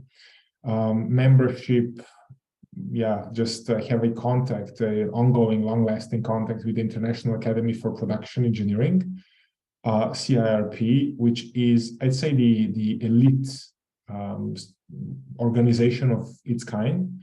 And for about a year or so, I guess a bit more, I've been an associate editor of one of the journals for Elsevier called Advances in Industrial and Manufacturing Engineering. All, let's say, these broadly related engineering topics are welcome. So if you want to publish in this journal, contact me. I can do a pre-review before you submit. So our robotics endeavors started years ago with a lot of educational products. We've been developing our own small mobile robots for teaching purposes. The one that you see here on the left-hand side of the slide, as well as moving through a maze in the top of the slide, this has been developed within one of the nationally funded student projects. So it was a student project where 10 students developed the robot, developed course materials, these kinds of things, and we've put it open source completely. So it's one of these things that you can actually find online, all the designs and everything. We've been involved with a European project on robot operating system, which is the middleware for robotics that all of the academia in the world uses. We also teach our students a bit of topics, some topics related to ROS. And as you'll see maybe later, we're going to try and find some jobs that are just ROS specific, and you'll see that they exist. So at the bottom, one of the things that I think is also interesting, might be interesting to you, especially to the students, So we've been going with our students to this robotics competition where you have a car following a line and changing lanes and doing these 90-degree corners. But since COVID, it was not held live anymore. So we are doing our own. We've built, wrote the code for our own simulation. We've open sourced it, and we've actually held a competition for European universities already. About 25 teams joined, and we're running this with our students. So one of the things that you can do, for example, as a student, is apply to these online competitions these days, virtual competitions in robotics or any other field.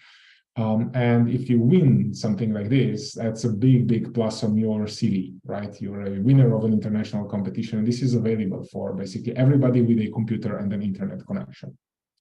So our lab, as Primož maybe I mentioned earlier, deals with varying topics. Some of it is, let's say, robotics, but there's also industrial engineering in a more general sense. We're doing development of electronics. We're dealing with control theory. A big part of the lab, or a few people, are working on vision, machine vision, computer vision. Sometimes we put all of these applications together to create interesting robotic systems. So just as a short continuation of the introduction, what we do. So we're building systems on the top left side, and the chart that's running, you can see basically that was a project that was related to making a prediction system for a company that builds this kind of mobile robots. So robots, as you may imagine, have lots of sensors. And the idea was to create a general purpose learning system which could predict what the sensors are going to see in a few seconds, so that the robot's able to react to events in its surroundings appropriately, even before they actually occur, as long as the intent is there. So we're working on interesting interfaces for human-robot collaboration, where you have a wearable device on you and you can move your arms and your torso, and the robot is going to sort of move like your arms are moving. So you can tell the robot what to do using your body, basically. And in the bottom right, you can see an animation of a stereo camera system that's able to detect what the person's doing with a high accuracy. So detect all the objects in the scene, track them around, and basically the idea is, of course, that the person and the robot, when they're collaborating, they need to understand each other. So the robot needs to understand what the person is doing as well, not just the other way around.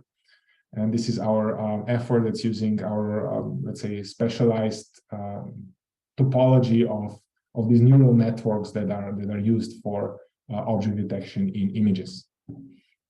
A short animation, where this is now a bit older. We're building systems for adaptive control of robots. So you can see a robot that's trying to keep a 90-degree angle to a surface. And this is actually used in medicine for a medical operation of hair removal. So we have a company in Slovenia that produces these kinds of lasers. And we have a research/development project with them on controlling a robot such as this one.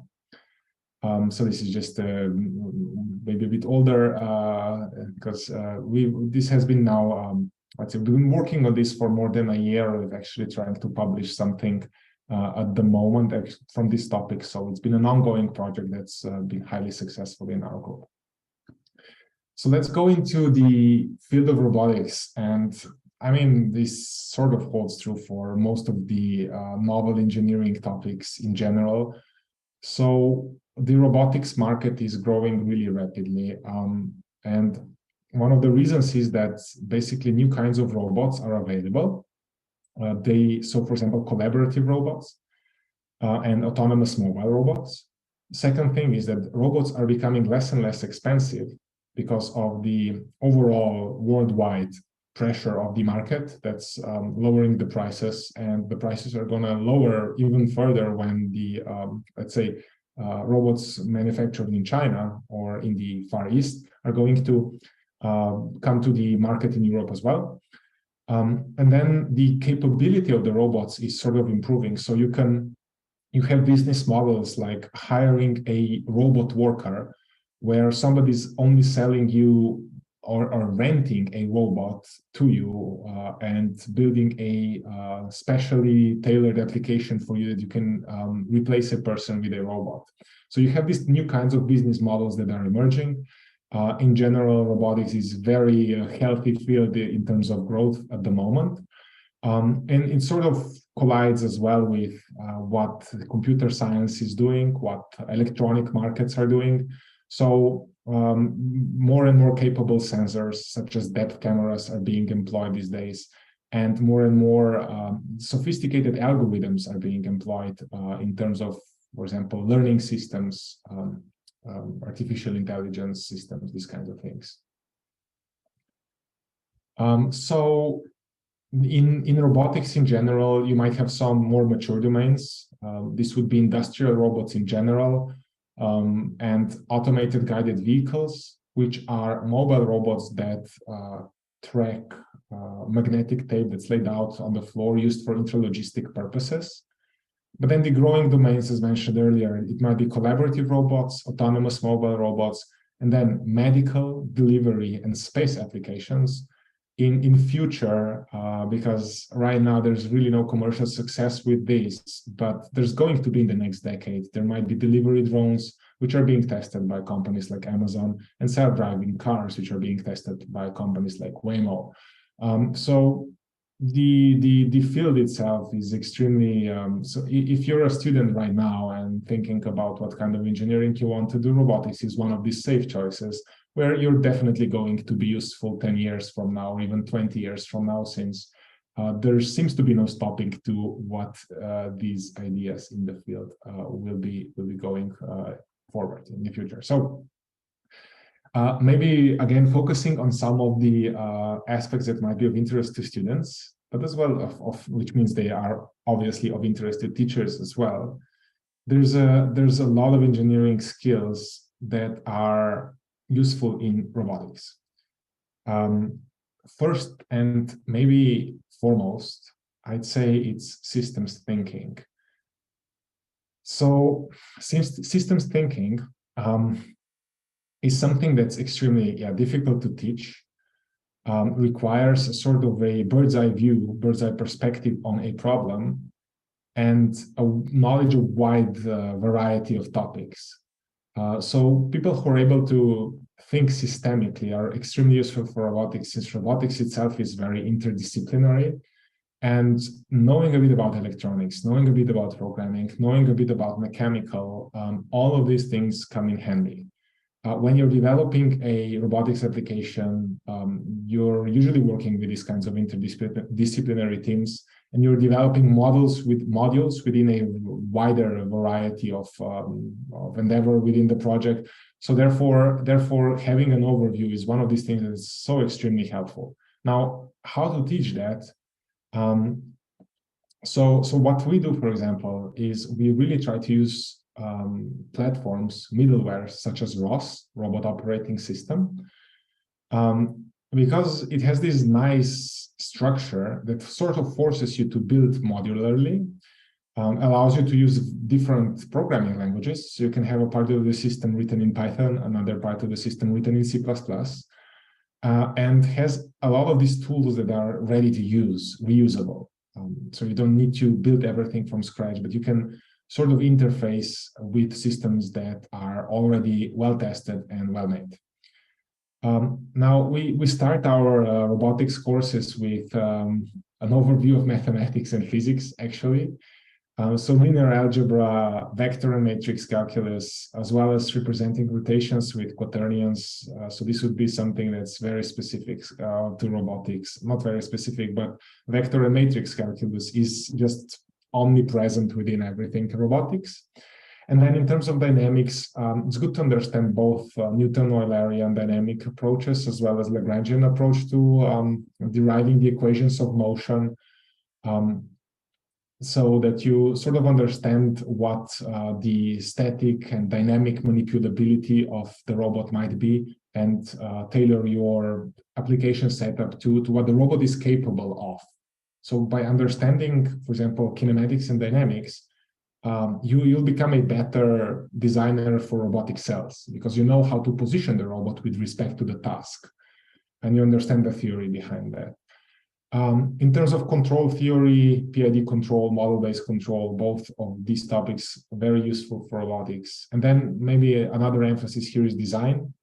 So you have mechanisms in terms of connected mechanical structures that you, again, are ubiquitous within the robotics world. As soon as you have some fixtures, as soon as you're designing grippers, you're basically dealing with the topic of mechanisms. 3D printing, just because it's easy to prototype things, but it's easy to test your design and improve your design if you know how to do that. But then going from a 3D print to real manufacturing requires you to understand the manufacturing aspects as well. So you can have a nice design in SolidWorks or whatever software you're using for 3D modeling, but then you need to understand how to produce that particular piece in order to have it manufactured. So if you're designing it for someone else, and we're going to talk about freelancing soon, these kinds of things are important. So manufacturability of components is something that you need to look at. Now, there's I'd say these special kinds of engineers, which I'm just going to call embedded system engineers, which usually know a lot of electronics, are able to work with embedded systems, work with Linux as the operating system, lots of real-time control, such as Linux kernel extensions for real-time control, and a special kind of electronics designs, also printed circuit board design.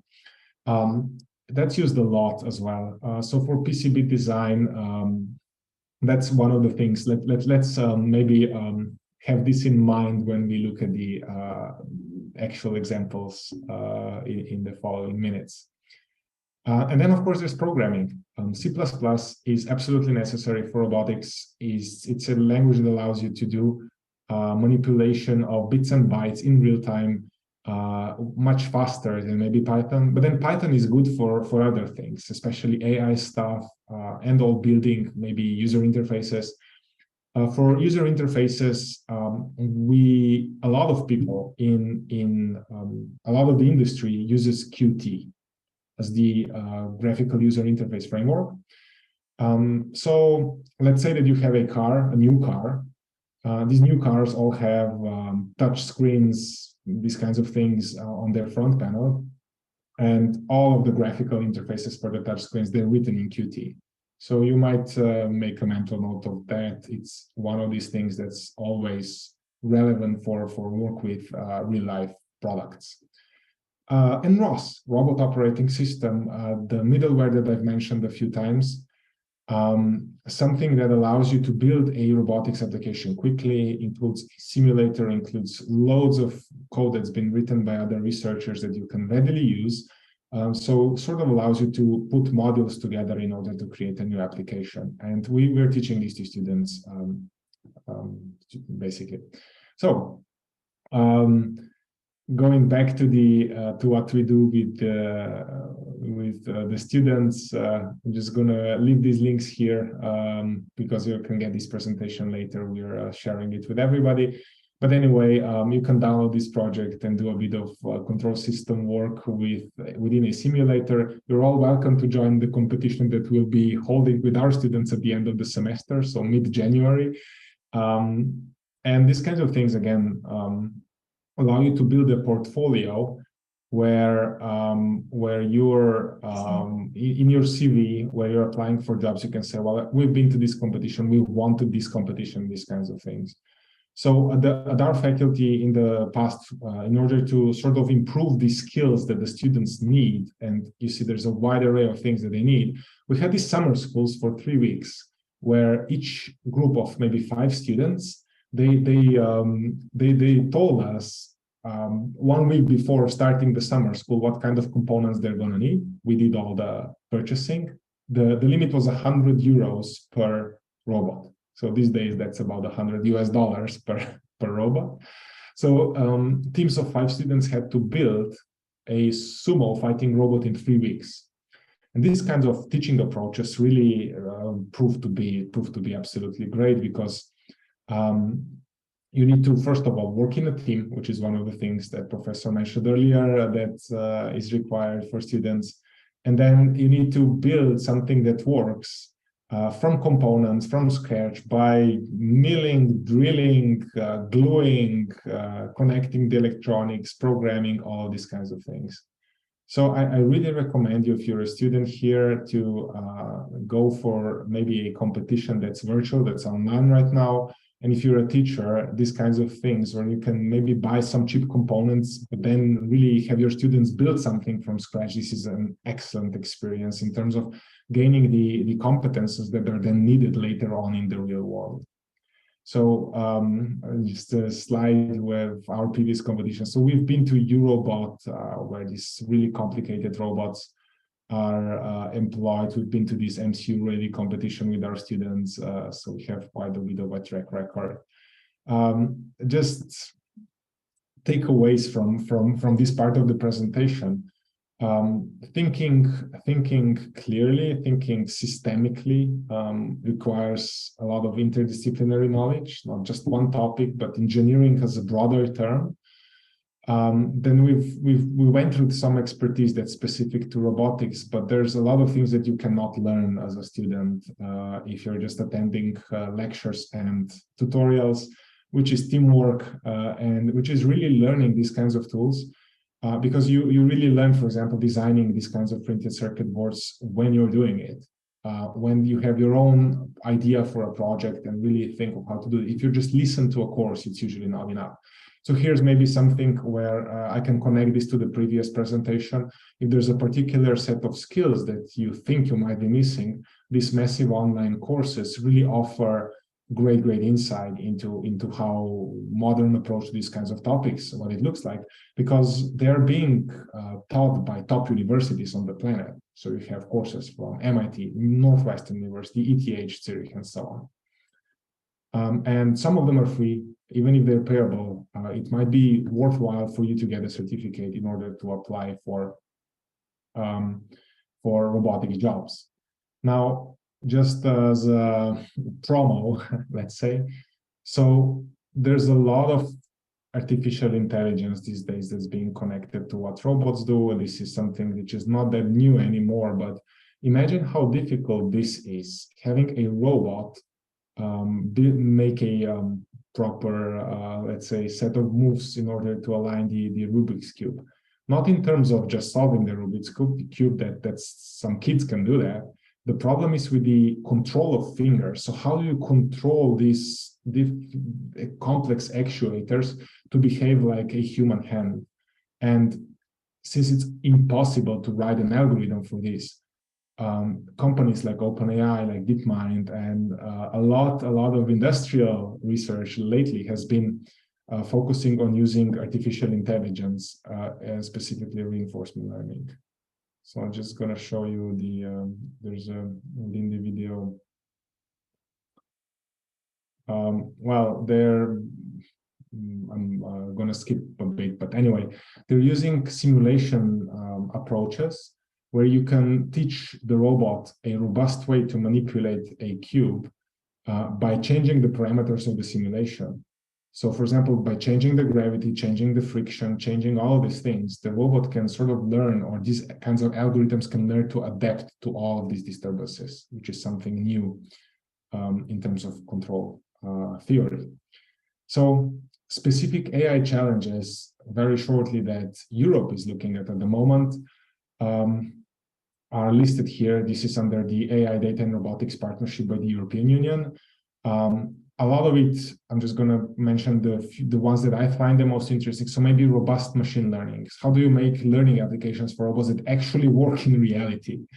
And then how do you create human-centric machine learning, which basically means that you don't let the system do just teach it one thing basically, but have a human involved in the loop that's going to make sure that whatever the system has learned is safe for operation and sort of involves a bit of the human knowledge, a few of the human aspect as well. So there's a lot of AI, data, robotics topics that are sort of being conjoined, and a lot of people are working on these things right now. In terms of vertical domains, healthcare, maintenance, agri-food, agile production, so manufacturing, and obviously in terms of other domains, transport, home and entertainment, you might have a Roomba robot from iRobot that does the sweeping instead of using a broom these days. But then more and more, let's say, applications in construction and space as well. And in terms of the AI that I've mentioned, I'd say the topics that are most of interest today are deep learning, meaning large convolutional, usually neural networks, and architectures such as transformers. In order to do image processing, you might have seen something that sort of emerged in the past few months, which is the diffusion kind of generative algorithms, where you can have a text prompt and then generate an image out of nothing, out of noise. So these kinds of things are going on extremely rapidly. They're open source. As long as you have a computer, you can work on this.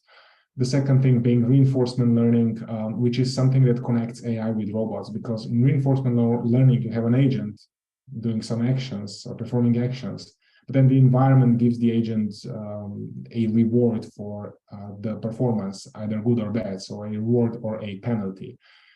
So if you replace the agent here with a robot, you have a pretty, let's say, general version of what a robotics learning application might consist of.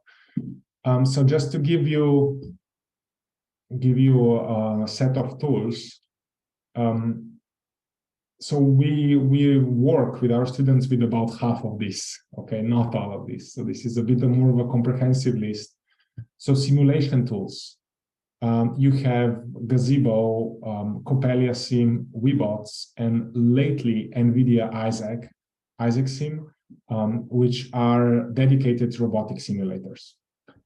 In terms of programming, I'd really basically emphasize that knowledge of Python, MATLAB, and C++ is a must, basically, if you want to do any programming in terms of that. But then all the other stuff relates to the specific subset of what you want to do: OpenCV for vision, PCL for point clouds, most of these things for machine learning, this kind. So these are the software tools that are useful in the domain of programming.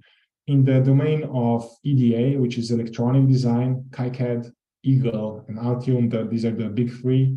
KiCad is open source and freeware. Again, a great tool that you can use to do printed circuit board design. And of course, in terms of CAD/CAM, you have FreeCAD, which is not very powerful, but then people use Fusion, they use Onshape, they use SolidWorks, they use CATIA, they use all of these 3D modeling software to build components for design components for any kind of mechanical systems. So moving on to the additions, or to the, I'd say the most important focus of the presentation. Let's say that you're a student, you've been studying now for a few years, you're gaining competences in a lot of these different fields of engineering. And the question is, how do you create a career out of this that is maybe not necessarily limited to where you are at the moment? Because these kinds of work, in terms of freelancing, in terms of remote jobs, is being more and more available these days. I might skip that because I don't want to repeat too much in terms of what kinds of skills you need for job posting, because let's just look at these sites and what you can see on this. So I've tried to create a list of some of these, let's say, freelancing sites that you might be familiar with.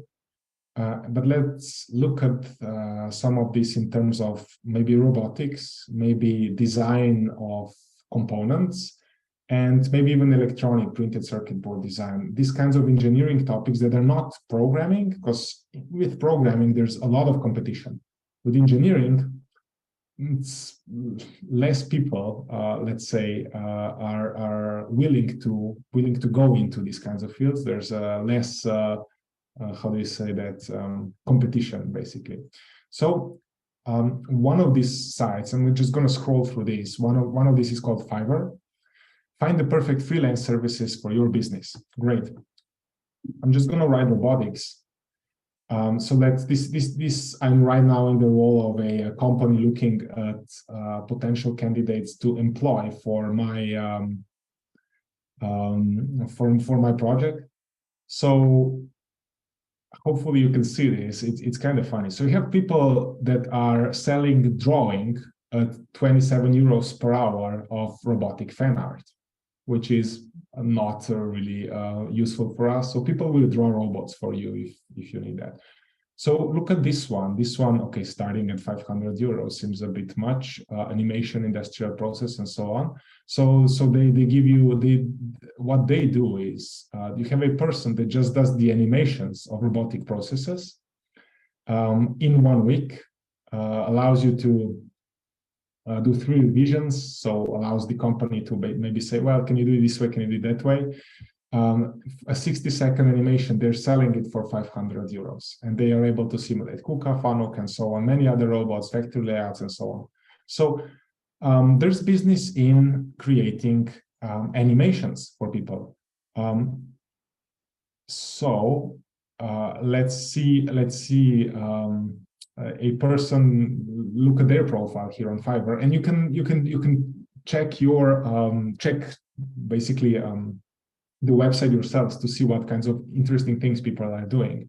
So it's somebody from Romania, responds in an hour, last delivery was 15 days ago, so they made a 500 euros in 15 days ago. You have people's opinions, great experience. We needed them in 1 word, fantastic. So you have customer ratings, and you have their portfolio in a way of what they've done on this website.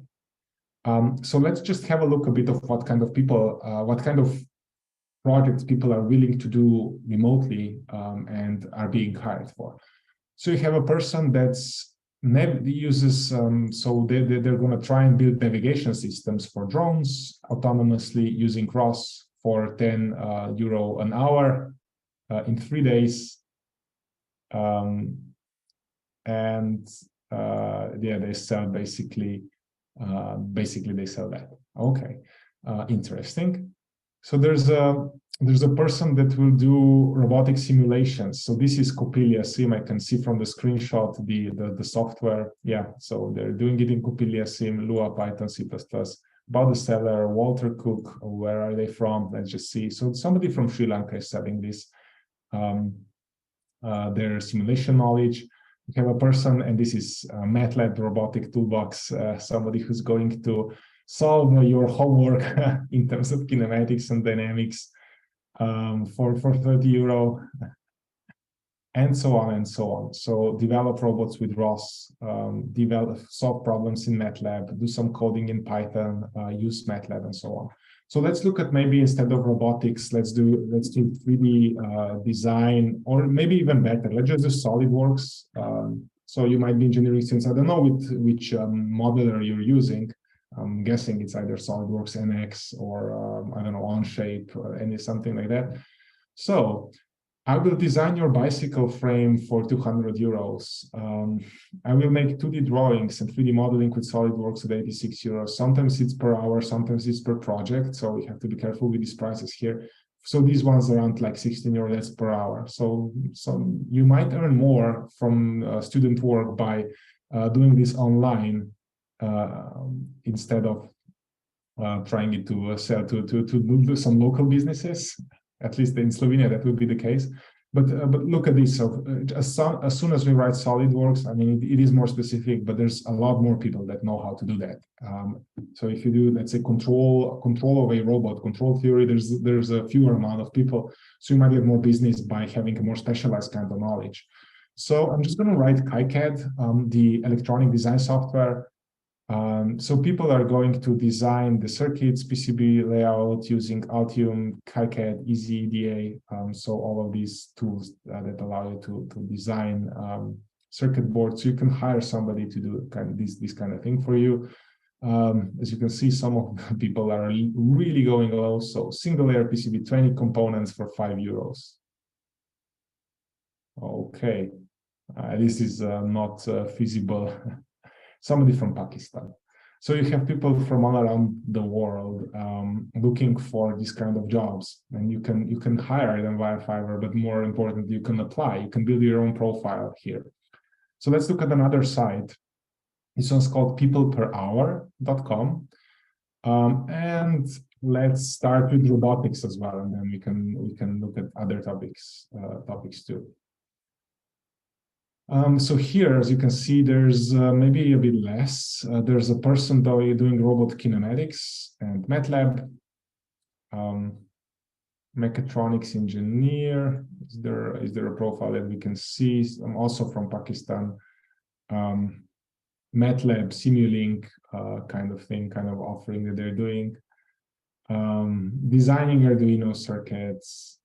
Of course, animations, 3D modeling, these kinds of things. So let's look at maybe again KiCad as one of these programs that people use for designing electronics. So there's none of them.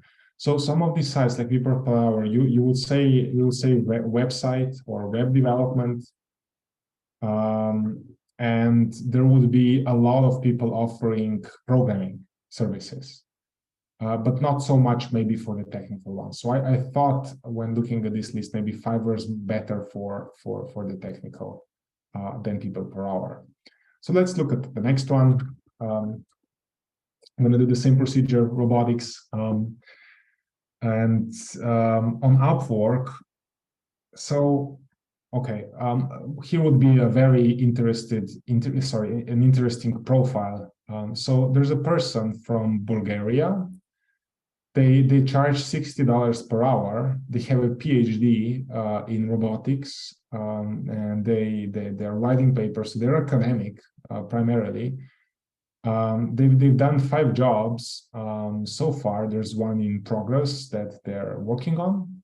But the thing is, they've earned more than $200,000 using this $60 per hour. So actually, they I guess have 6,000 hours already that they've put into this website.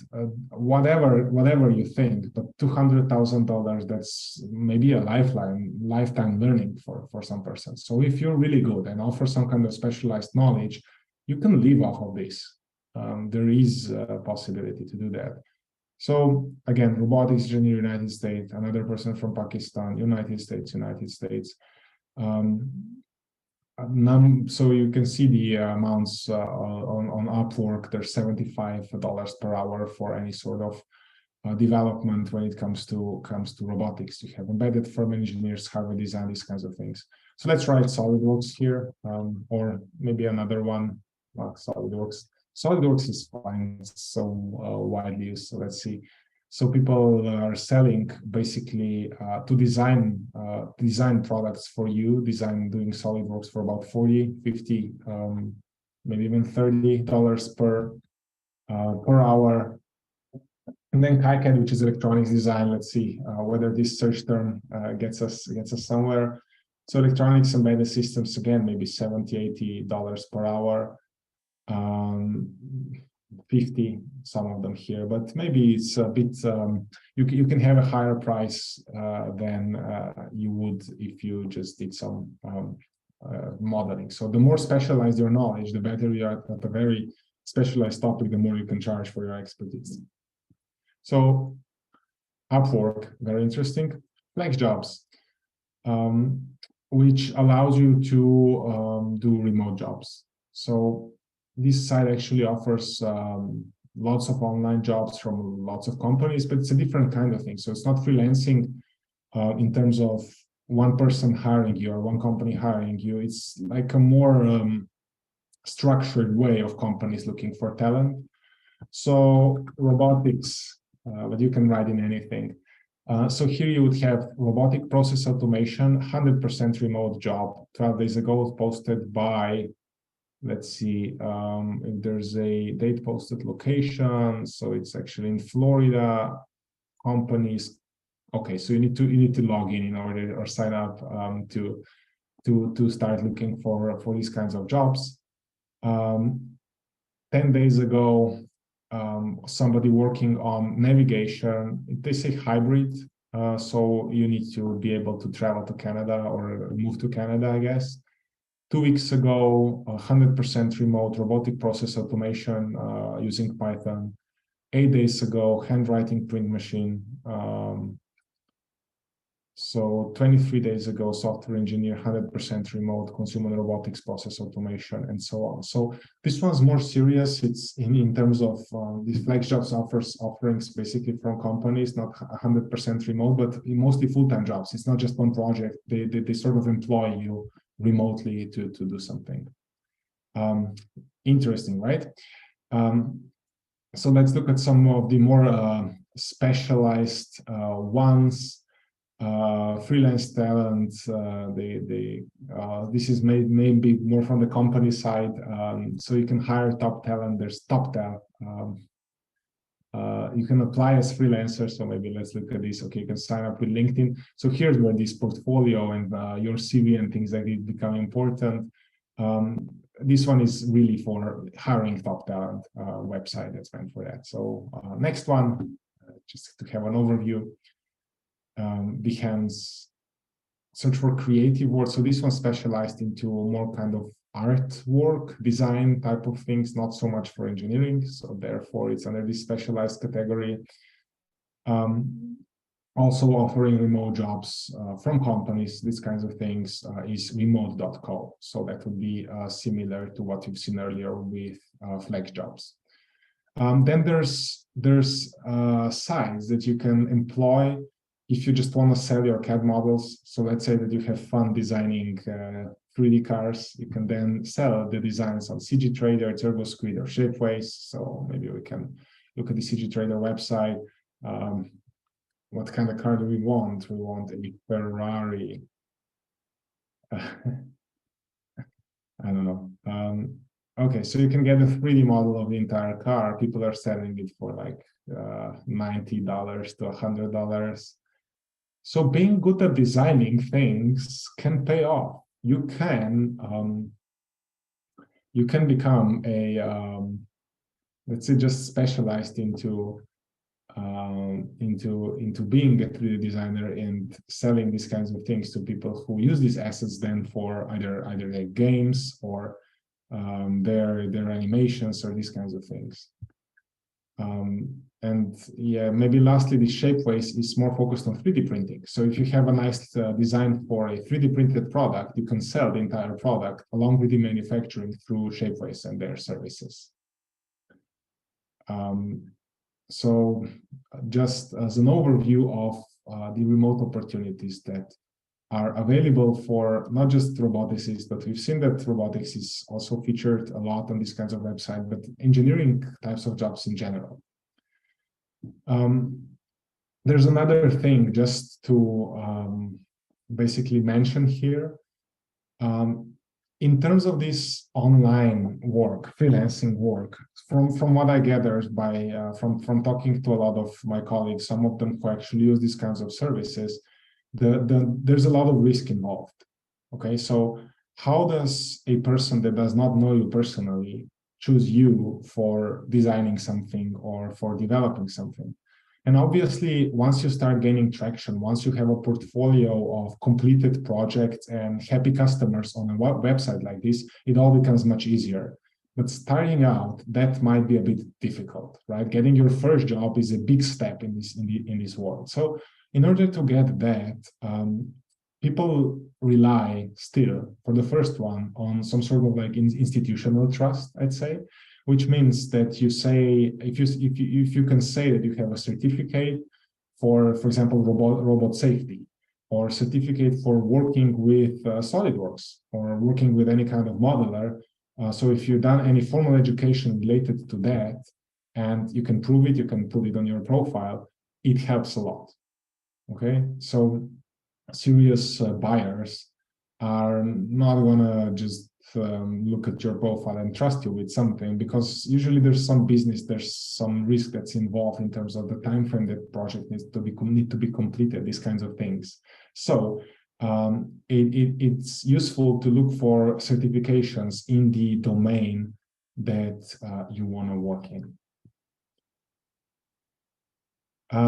So I'm leaving intentionally some time for questions because I'm hoping there's going to be some discussion now at the end of the presentation. To sum things up, I just want to maybe say that as you see here, now within this overview, there is opportunity. And especially for the teachers to maybe tell students that there's that the world is a big place, as well as the students having the courage to start being a bit more entrepreneurial and trying to make money with this kind of freelancing online. And in my opinion, the competition when it comes to programming is absolutely huge. But when it comes to engineering, as long as you have some sort of specialized knowledge, I'm absolutely positive you can function in terms of earning enough money to live and more by being a freelancer. So with this, I just want to thank you, and let's start the discussion. Thank you, Rob, for this fruitful and fruitful presentation and huge information you mentioned through, as an example, the robotics and how freelancing it can be done for engineering disciplines. Now we can open a discussion, and if our colleagues have questions.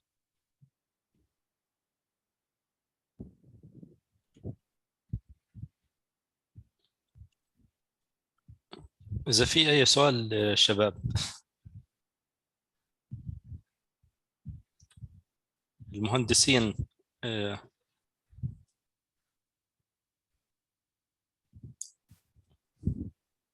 دكتور صادق، ممكن طلابك إذا في عندهم أي استفسار أو سؤال. إذا في أي استفسار من الطلاب يتفضلوا. أنا حكت لهم إنه المحاضرة للدكاترة فممنوع يشاركوا، بس إذا ما فيش أسئلة من الدكاترة ممكن يكون لهم مشاركة، فتفضلوا. إذا ما فيش أي أسئلة من الدكاترة تفضلوا.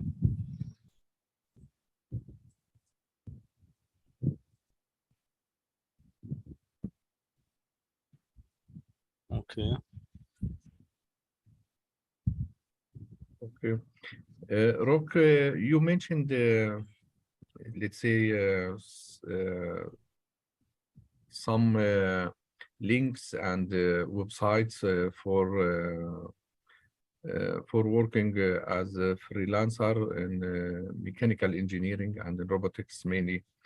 According to your experiences, which types of engineering it can be, let's say, related to this kind of job, I mean freelancing? Mm-hmm. So when it comes to engineering, it's very specific because engineering is a very physical endeavor in nature. So if somebody is creating a product, how do you employ somebody who's gonna do something remotely when in the end the product is physical itself? So a lot of the work that you can do is related to simulation, animation, and design mostly. Yeah. Not so much to actually working with physical robots remotely, because there's of course safety concerns for that. So the kind of knowledge I'd say would be the nice like intersection between maybe simulation, programming, design of mechanical components, and design of electronics. These kinds of things mostly sought for. Yeah, thank you. And in fact, this website you mentioned first, Rock, it's for everything. I mean, for the programmer, for the designer, every jobs are announced in this general website. But is there any specific or special one for the engineers for communications? So what I showed in the slides were a few specifics that are that allow you to sell 3D models. So that's something that's maybe more engineering related. There's a community within ROS, so Robot Operating System, on the website called the Construct Sim, where you can log in and offer your services for programming within the ROS ecosystem. There might be more, okay? But if you think about this, being a company that's looking for somebody who's going to do a design or who's going to do a simulation, the first thing that you do, you would probably find these large sites before finding a small specific site that's focused on one particular community. So I'd say my recommendation would be to go to these big ones like Fiverr, like Upwork, and create a profile there first. There's more opportunity. Yeah, and still there is communities where we can, our student, they can work online using this specific community. I don't know about, for example, SERP.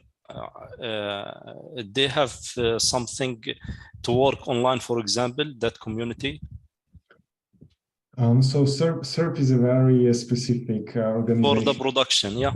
Yeah, so it's the International Academy for Production Engineering. It's sort of a closed group with about 1,000 members, maybe 600 or so active every year. Go to the General Assembly, which is the big conference. It's sort of like invite only. Basically, you have to know somebody from SERP in order to get invited to these kinds of meetings. And then once you're in there, you can figure out a way to stay in there.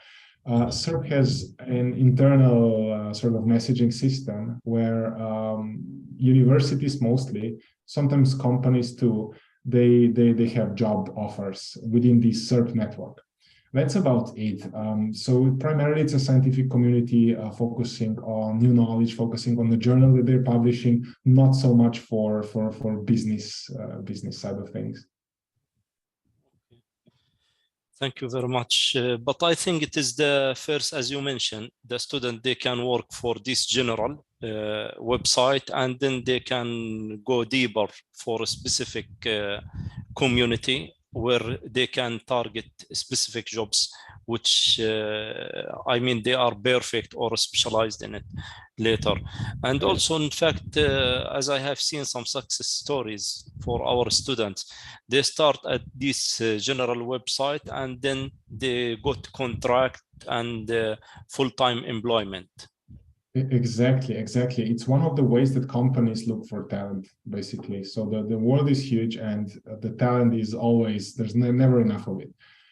So I know people who are working, so in Slovenia, the people that I know that are freelancers, all of them are programmers. There's nobody who's working, especially in the engineering field, because there's just a lot of opportunity in companies around that for employment for engineers. But for programmers, the thing is you can work for, let's say, a Swedish company, and then your salary is 2 or 3 times higher than it would be in Slovenia. I know people who are full-time programmers that have found jobs and work remote because it's in their financial interest more so than the availability of jobs, which is, of course, you can work as a programmer in Slovenia too. It just makes more sense to work abroad since the pay is so much higher. Yeah, thank you very much, Rock. And this is one, in fact, of our outcomes of some projects. These success stories, about 30 success stories, but all the field are non-engineers. So the engineers are new in this field. I mean, even though some of the success stories we have, their background are engineers, but then they specialized in programming using some languages. Yeah, it's like this, yes. So programming is easy to do remotely, right? While other things are just more difficult. But I think the thing that you mentioned earlier, which is establishing a contact with a company through a remote work platform, gaining some trust, and then sometimes the company is just going to offer full-time contracts if there's trust that's established in this work relationship. Thank you very much, Rock. Any other questions? Okay, then please kindly to fill the evaluation form.